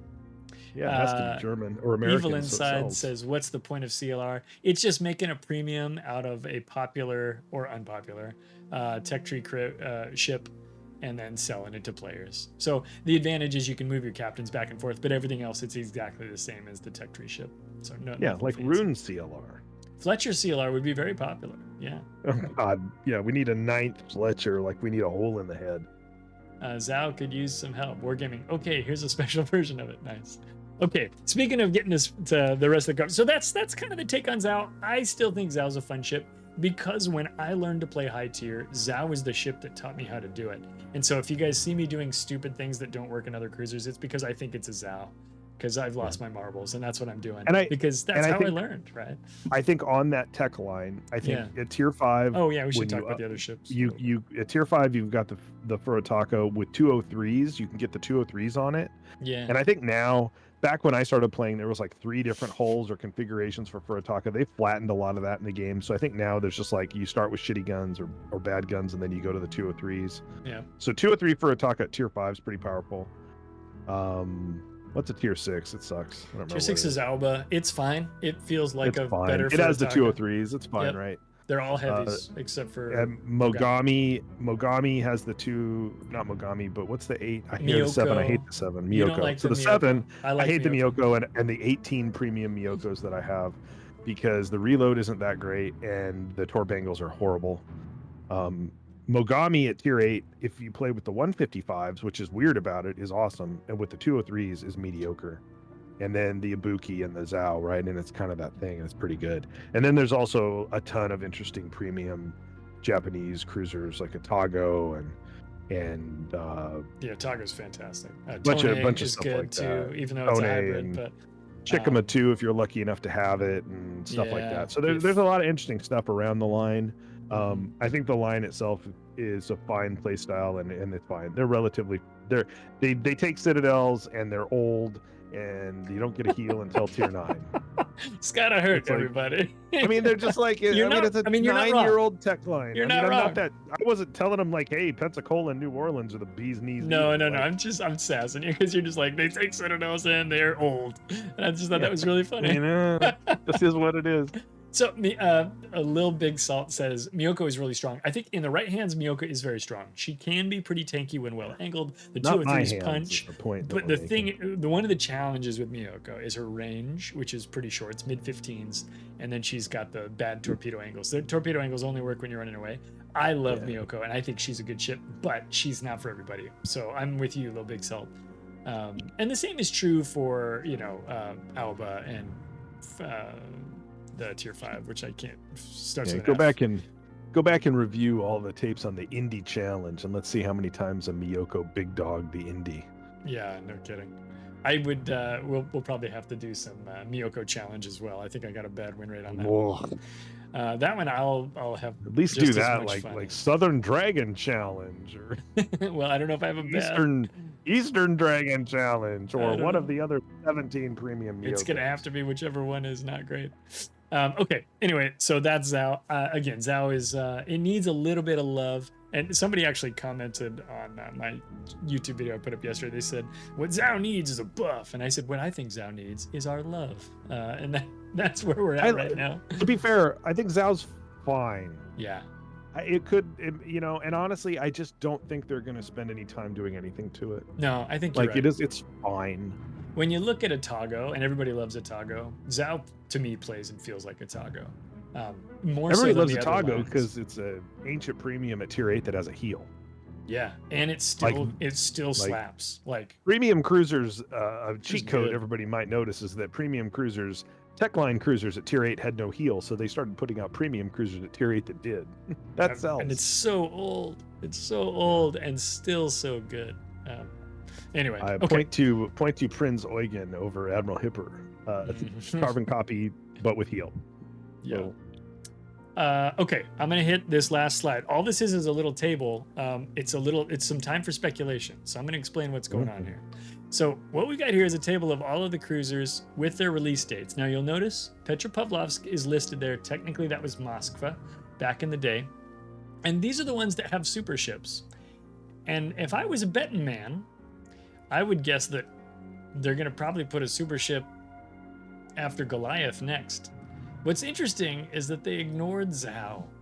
They've basically done it in order. This is sorted by a release date, right? So Zhao, Des Moines, the two oldest ships, then Hindenburg, then Petra, which was at the time Moskva, Minotaur, Henri, Worcester, Venzia. They didn't go in that order exactly if you look at the release date of the super ship. But those oldest cruisers in the game are the ones that have received super ships, which I think is really interesting, with the exception of Zhao, which they just didn't do. I don't know why they wouldn't have done Zhao. Maybe they're planning on tweaking that line a little bit. I don't think so, for all the reasons we just talked about. But if I was a betting man, I would say that either Zhao, Goliath, or Nevsky is probably going to be the next super ship that we see announced, just based on the pattern that we're seeing here. And again, just to kind of put all the ships up here in a list and show which ones do have super ships, because that was kind of a theme of at least some of the ships we talked about them, to show where those are at. If you're interested in getting into super ship play, this is a little list there. I don't know that there's much more to say on this other than that, but Skada, any reactions or thoughts that you're having as you look at this and you think about the timing of the original ship releases and then the timing of the super ship releases? I think that what you're proposing at a surface level is probably okay, but I think there's more to be said about the background of the game and how they've done things over the last few years with the super ships. It comes into play because like Annapolis and Conde were made so early on. They were the first two cruisers made. Their super dates there are probably based on like when super ships were made a thing, but remember you could play those in different modes earlier than that. That's true. Along with Hanover and Satsuma and stuff, right? So they're from a different time. And then as they rolled out other supers, I believe the next one after that was Edgar. Trying to remember from my test history. I think it went Edgar, then Clausewitz. The dates are there on the screen, but they're not in order, so they're a little hard to understand. Yeah, I think it went Edgar, then Clausewitz, and then I'm trying to remember. I think we tested. I feel like we had Piemonte before Novosibirsk, but it was either way, right? Either they kind of go through those things. So if you take Annapolis and Conde out of it, I think what you see there in regards to Edgar and Novo and Clausewitz and Piemonte are super ships that were designed and put in because they were put on top of some of the most played lines. I think if you have, that's exactly you can't show what I it. Think. That's exactly you can't show what it, but if you look at my data, right, that's what you see there. And now Conde's the outlier because Henri, by my data, it wasn't getting played. But the rest of them was like, well, people play these things. Let's put an 11 over there because in reality, super ships exist not to drive people up the tree to get the super ship, but to drive people out of the 10 and into an 11 that costs them resources to play. That takes some credits and things. Yeah. Right. I think you've got that's what a lot of those were about. Jacksonville doesn't fit that mold either though, right? So why are they doing a super Worcester now when we don't think people play Worcester? I contend my argument, tinfoil hat time. Sure. And is that they're doing Jacksonville because all of those other ones were if you look at the dates, okay, so with the split between Lesta and the current developer, which is a subsidiary of Wargaming in Serbia, all those other assets were made still by Lesta, right? Piemonte and Novosibirsk came out, so they announced the split from Lesta in 2022, right? But then for another year after that, they still shared content. It wasn't until October, end of fiscal year. They had a contract to basically share content while they worked on the separation. Yeah. Novosibirsk and Piemonte were content that was still made by them, made by Lesta, right? So now Jacksonville is the first one of these that they have to crank out that's a cruiser that is from them, right? And if you go look at screenshots of Jacksonville, you'll see that it's a kit bash of other assets, right? It's a kit bash of, honestly, it's like a kit bash of like Santander I'm just kind of interested where you're headed. I'm listening. I'm not right. And I following personally think Jacksonville was an easier ship for them to clap together visually than maybe some other things on this list would be, right? I think that's possible. I think when we think about how they're making these decisions, there's absolutely no way in the world it's a single issue decision, right? But I think what you're talking about is definitely a factor for sure, right? So I think if we look at the ships that are out, they want to choose ships that are popular, like you were saying. I think they also want to choose ships that have kind of established what they are, and we know what they're going to be. And that way they've got like a, to talk about like a portfolio, or they've got like an area or of mechanics that kind of they own. This is what my ship does. Then this ship is going to behave that way. And that helps define the flavor for the super ship. Like you wouldn't come out with a super ship for Cerberus next. That's insane, right? No. Because Cerberus it's not even a real ship for a lot of people yet. They haven't even started grinding a line or whatever. And so I think looking at older established lines that people play a lot, and I think at least as a possible factor, what you're talking about makes sense. Like, hey, we've got resources that we can use, resources like graphics and models and things that we can use to build a super Worcester. But I am kind of interested in seeing what they choose next, and if there's any actual correlation, for sure. I just think it's interesting, Jacksonville, and I think you have a good point there about the age and how long it's been out, and do they want to go to an 11, right? Or do they want to add the super ship? I think that probably comes into play with Jacksonville. Are I think they it's ready for availability of asset reuse. I can't imagine. I know that Lesta has been working on, like, I think they have, or they've already released their tier 11 Zao. I can't imagine that one isn't, because when you look at the list of ones that don't have a super that are cruisers, the only other one on the list that makes sense anytime soon is Nevsky. Yeah. I don't think there's a race to get a super Goliath out. I would think if I was picking, I agree with you. I think I'd pick Nevsky over Goliath and because of popularity. I think then as you go down the release, I think Nevsky's it's not too that popular soon. Right? I think it's too soon on a lot of these to go there right now. And so I think you would pass over Goliath for Nevsky. I honestly, though, I would have thought they would have passed over Worcester and Zao for Nevsky as well, which makes me wonder if they don't have the right things, the components visually to use to build what they want for a Super Nevsky yet. Yeah, but that's interesting. Jacksonville's such an oddball because it's not like people play Worcester, and it's not like that's gonna. I mean, it's probably gonna get people who own Worcester to go buy that ship. But I am curious, like, who's itching for Jacksonville right now, right? Yeah, nobody. Like, super Schlieffen? Wow, that would sell, right? Jason Mendoza is the only guy itching for Jacksonville right now. Bortle?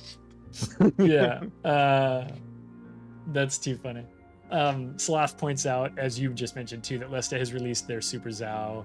They went with a Schlieffen CLR. Yeah, I mean, obviously the two different games going to do different things. Yeah. So we're going to see some of that, of course, over time. I am interested in Super Zao. I'm interested in Super Nevsky. I'm interested in, a bunch of super ships that are coming. But I haven't necessarily thought a whole lot about why and how they're picking these ships since really they started. When they first started, we had our weird conspiracy theories about, did they pick the Conde on top of Henri to make people play Henri? Woo-hoo-hoo. But like nowadays, I don't know what they're doing. Like, I just think I thought it was interesting to line these things up like this. Yeah, and I agree. I think it's interesting, and I think for a while there, it was really driven by like what's popular at tier 10 and what do we think people would lean into at 11. And I don't think Jacksonville's that though. Jacksonville to me is like, well, we've got assets we could reuse and put this together. Maybe that's all I can figure, because it just doesn't make sense to me that they're like, well, there's so many people playing Worcester and they're not paying us silver to play it. We need to put the dev time into making a Jacksonville to claim that silver back from Worcester players. Like, no, that's not a thing. Right. Nobody plays Worcester. What Worcester play? Who are they? Yeah. And the Super Jacksonville's gimmick is a funny button that gives it like IFHE baked in, like it gives it more pen on its shells. Right. So it's like what do we anyway. So I agree with you. I think Super Zao actually would be more popular than Super Worcester because it fits the meta. I think a Super Zao would be like, nowadays I figure, well, they got to kit bash it, but like, you take some kind of hull, you add another turret, you give it better reload, you up the caliber from 203 to, I don't know, 230, 240 in that range, 240 or something. Yeah. Yeah, and you drive and you give it some and you give it some insane torpedo vomiting gimmick because it's Japanese, so you're not going to want to give it a gun gimmick. I don't know. Yeah, I'm not sure what they would necessarily do unless they gave it like the Clausewitz treatment, right? Just make it a little bit more Zao, right? If they didn't do anything too crazy, you know, or maybe they give it a funny button that would give it more accuracy, like they've talked about for other lines. Like the new dockyard ship, the Okendo, which we'll get more information. Funny, about those over kind of time. funny buttons are Spanish flavor only. Oh, the Spaniards are the only nation that knows how to load their guns faster and aim better. Yep. There's two ways to measure. I think there are. The game is more popular in Germany, Radiant, but I don't know where they make more money. That's a good question. But U.S. and Germany are the two biggest markets for them. We can certainly say that pretty safely. Yeah. But anyway, I thought I'd put this out there just to show people kind of like where we are with super ships and what's available. I don't think there's a lot of people clamoring for more super ships in the game necessarily, but when they do come available, people do buy them, and we do see them in matches. So we know that there are players out there playing super ships. Maybe that's you, and that's okay. Nothing wrong with that. But like when we look to the future, what's coming next? You mentioned earlier, like, I don't know if it's too soon to do these other super ships. Wargaming's never shown that kind of restraint in the past, so who knows? Maybe we'll get Yodo, Super Yodo next. I don't know. But yeah, I would look at like Goliath, Nevsky, Zao, maybe Leeuw, as we're looking for what we'll see next. But and maybe they'll switch gears and they'll focus on battleships for a while, or destroyers, or whatever. I would think Nevsky, and then after that, I would think actually probably like Jinan based on usage. Could be Jinan. That'd be interesting. Right. But Anyway. time will tell on that. Right now, it's all rampant speculation, not particularly. So I know we're informed. going to wrap soon. But the other thing that, and I don't think you have a slide for, this is your last slide, right? Like It is. This is my last picture. The other speculation topic that I would have is what's next? What's the next tech line? I know. I thought coming about out? this. What do you think the next cruiser tech line would be? What nation? I don't know. I would like it to be Europe, I think. Mm-hmm. I'd like us to have a European cruiser line. I'd like to see, or that German light split that we talked about. I think that'd be cool to see. But I'm not sure what we'll see next. If we go back, let's go back to our first page, which is the metrics. This shows what nations have how many lines, right? So maybe Italy could get into the mix. Would we see a new nation pop into the game? That I think is less likely than another line on an existing nation. Yeah, we've gotten a lot of new nations the last few years with the Netherlands and with Spain being carved off and turned into their own nations. For the longest time, I was waiting for Commonwealth cruisers. We got those. Pan American cruisers was a thing nobody was waiting for, and that just came. Yeah. You think about market influences and things that drive them in that regard, but just generically, I do think that like a Euro cruiser line, you look at this, there's like a new premium they announced that's a European cruiser. We have the LE, which was a tier 6 European cruiser. So usually you start to see, there's a few inklings. Maybe maybe they put some premiums out that kind of test some ideas, and then that kind of turns into a national flavor for a line. So I think a European light cruiser line could be a thing.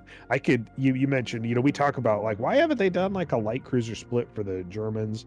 I said that for years about the French. Like, I thought that the high-end split for the French, instead of being what it was, which is like battleships, should have been a light split for the French. Kind of like, ultimately, like leading up to something like a Tech Tree Colbert or something along those lines. But which was more historically accurate, obviously, because Colbert was real. Right. But I don't think they're going to do that. I think you could.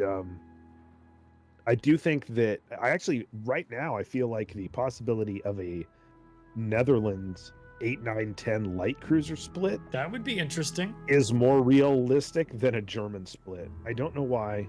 It's because Germany has like 85 ships or like 150 ships already, right? Like that's one of the reasons why we won't get a US destroyer split, I feel like, for a little while, or the German light cruiser split, because we got a ton of ships in both those countries, and they're going to want to flesh out some of these smaller trees a little faster or earlier, Yeah, maybe. I think an Italian lights split could be interesting based Yeah. off something like Ferruccio. Like light cruisers with Sapidi guns, I'd but love to honestly, see a that's kind of how Ferruccio their one. destroyers play. Yeah. But I think for some reason in my gut, I think it's going to be a Netherlands like It's interesting. caliber split. Yeah. I could see it. Little half Or a split. Euro, it's going to be a leather. It's going to be like a Netherlands like or a Europe. 8/9 split, or it's going to be like a Europe split, or a Europe cruiser line. But that Europe cruiser line's it's going to start at 5, like Pan Asia. I think that's where they would do it for Europe. Yeah. They'll just be like, no, this is a DD based nation until you get to here, and then we're going to do that thing, and those again will be like light or ultra light, weird cruisers that do something. Maybe have radar or something. I don't know, like some kind of weird thing. Yeah. So No, it could be interesting. I think we'll see some cool stuff coming. Last question, and then I promise we'll wrap up. But looking at these lines, first page here, like two favorites off this page. Um, Something in my eye. There we go. It's like this is kind of an interesting page actually, because it's a lot of the lighter ships plus Cerberus. UK lights, even though I'm not a huge Minotaur fan, I think that's a fun line to go up. Yep. And I like the Pan Am line, but I would probably say people might get more joy from playing like the Pan Asians because of the torpedoes and stuff that they do is kind of different. Yeah, definitely. I was definitely going to grab Minotaur and probably San Martin. I had the exact same thought as you. Probably San Martin, but maybe Jinan. So I'll take San Martin. I think those two are probably on this page my favorite. Commonwealth, I just need more time. It's got to burn in for me. I got to get more used to it. And as I keep playing that line, we'll see how my opinion grows. It kind of depends on what changes with submarines and how that winds up affecting the game, as we proceed to, and Cerberus's and that line's capabilities against that one. But I like that line, but it doesn't. I mean, it's like whatever. Like it's kind of whatever. Yeah, it's just kind of what there. it brings outside of the ASW stuff is like long range HE spam, and you get that out of a lot of lines. So, but I like the submarine thing, and so we'll see how that goes. Page 2. I'll take this one first. Gosh, this is kind of interesting. I mean, I'm gonna grab Nevsky. I'm gonna grab Nevsky. Everybody knows I'm gonna grab Nevsky. After that, like, I actually don't have a major beef with any of these lines. Even though I talk about how I don't like Des Moines much, I'm really just saying I'm not very good at Des Moines. So I'd probably grab like Goliath or Petro maybe, but maybe Marseille line. Any of those 4. Gouden's probably the last one I would pick, just because I don't know. I've really kind of gotten burned out on that line, and it didn't take much, so that's less for me. You have never been comfortable with using the drops. I'm not good at the airstrikes for sure. Anything that's not parked. And that is the second level of learning how to use the drops. And I need to spend that time. You're 100% right. And 100%, they have the same flight time and lead like American battleship guns. So you just have to think about that when you use it. I got to take that advice because you've given that to me before, and I've tried it at times, and maybe I'm just not being consistent. It's hard to spatially commit that idea to them versus to shooting normal guns in the game. Like, yeah, but it's odd. That's the flight time on them. That's how they feel. So if you can treat them like American battleship guns, and you just have to use them all the time when they're available and get used to the fact that get the reps in. Yeah, get the reps in. So I'm gonna say let me say Nevsky and Marseille. Those would be maybe the 2 I'd grab from this page. I don't know that Marseille is necessarily really my pick. It might be Goliath, might be Petro, but I don't know. What would you grab if you were picking 2 off this list? I would have. Geez, I'm surprised you didn't pick Nevsky and Petro. So I'm gonna say Des Moines. I'm gonna say the U.S. because America, Eagles. Yeah, well, no, because I think Baltimore and Des Moines are both really fun to play, and I actually like New Orleans. I think Buffalo's really the only bummer there. Des Moines is a strong pick. If somebody didn't pick it, we'd be doing this wrong. So I think that's fair. Yeah. And then for me personally, I enjoy playing the Netherlands boats. I think they're fun. I would rather play Golden Lion over Marseille. In a random, especially, I'd pick Golden Lion over a lot of these ships because I just like it. Yeah, that's definitely one I knew you'd probably have on your list. And so, like, I would say those 2 lines. I think if I had UU for Petro, I would probably play it more in randoms because I like the UU for it. Which I did just but buy, and I do I like just- that. It is nice. But I just have a bad taste in my mouth from having played that in competitive, where I just don't enjoy playing it. I love, and to be fair, it's funny because like I just told these guys earlier, like I played 2-3 seasons mostly in Petro, jumping in other ships as I need to. And I like playing Petro in competitive, but I really don't like it in randoms, which is kind of weird. Like that I know you have a distaste for it in competitive, but and it's useful to have that in in your port too. And not to rehash it all, but if you don't play it static, if you actually move around in it and play it in randoms, like not how it's played in competitive, you can bully easier people there. with it. Yeah, you if can you do bully that. with it big time because its guns are so bogus. One of the problems I have with the Petro line, and we didn't talk about this at all, and again, not to rehash it, but I really didn't like Riga, and I didn't really care for Talon. And so that was two kind of meh ships in a row for me to even get to Petro. And so like from the line takes a hit for me. At least And that was the thing when I liked Talon a lot. That's good. I liked Riga was fine. But I liked Talon a lot. Talon's odd because it has 180s and torpedoes, and it's a Eugen hull. It's a Admiral Hipper hull. So like it has a weird feel to it because it has torps and the other ones don't. But I like Talon and I like Riga. Now I don't know if I would, but back when they came out and I played them, I liked them. You liked them, yeah. All right, we've been going for forever. Let's go to our next page here. Last 5, picking 2. You go first. I think I maybe know what if I pick 2, do you get to pick different 2? Like, I mean, no. I mean, I'm gonna take Venzia here because I like playing Venzia, and I'm gonna take the French because I want them to be what I want them to be. I thought you were gonna go Castilla. I really did, but that's cool. No, because I like the French. I like everything about the French nation in the game. I love their battleships. I like the way the destroyers play. Jury's out on the new line, and I like, but they don't. I want them to play a way that they don't. But they're so close to being exactly what I like, and then Venezia because it slaps, and I think that whole line's fun. Yeah. But all these are great lines. I was this 5. These are hard to choose because I like all 5 of these ships a lot. Okay, so actually. after Zhao, what's the other one? I don't know. No, I was gonna say, I have to take Zhao, but like it's funny because Hindenburg's great, but I barely ever play it. I'm having a lot of fun with the Spanish line right now, so maybe it is the Castilla line, even though I'm still in Andalusia. I love Henri, love Charles Martel. I mean, what I really want to do is I want to take the 8 from the French line, I want to take the 9 from the Spanish line, and I want to take several of these 10s and go home, right? And just like take them all. So I'll throw Zhao out there because nobody ever votes for Zhao, and I should pick Zhao. But I like. Yeah, gosh, I like I'd probably go with all Henri. 5 of these lines. In fact, I'd probably go the only Henri. one of these lines Zhao, I Henri. don't like is Zhao. Yeah, and that's fair. That's not uncommon. Otherwise, and I like the rest of these lines. I think they're all fun. Yeah, for sure. Well, I think that's probably it, my guy. We talked about these for a very long time. Thank you very much for taking some time out of your Saturday.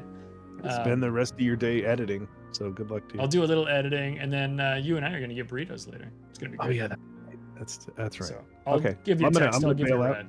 Yeah. Catch you later, man. Thank you. Bye, everybody. Thanks, Skada. Everybody, thanks for watching our show today. I hope you had a great time with it. This was very long. We knew it was going to be. And burritos. Evil, you go get a burrito. Just go buy one. They're out there.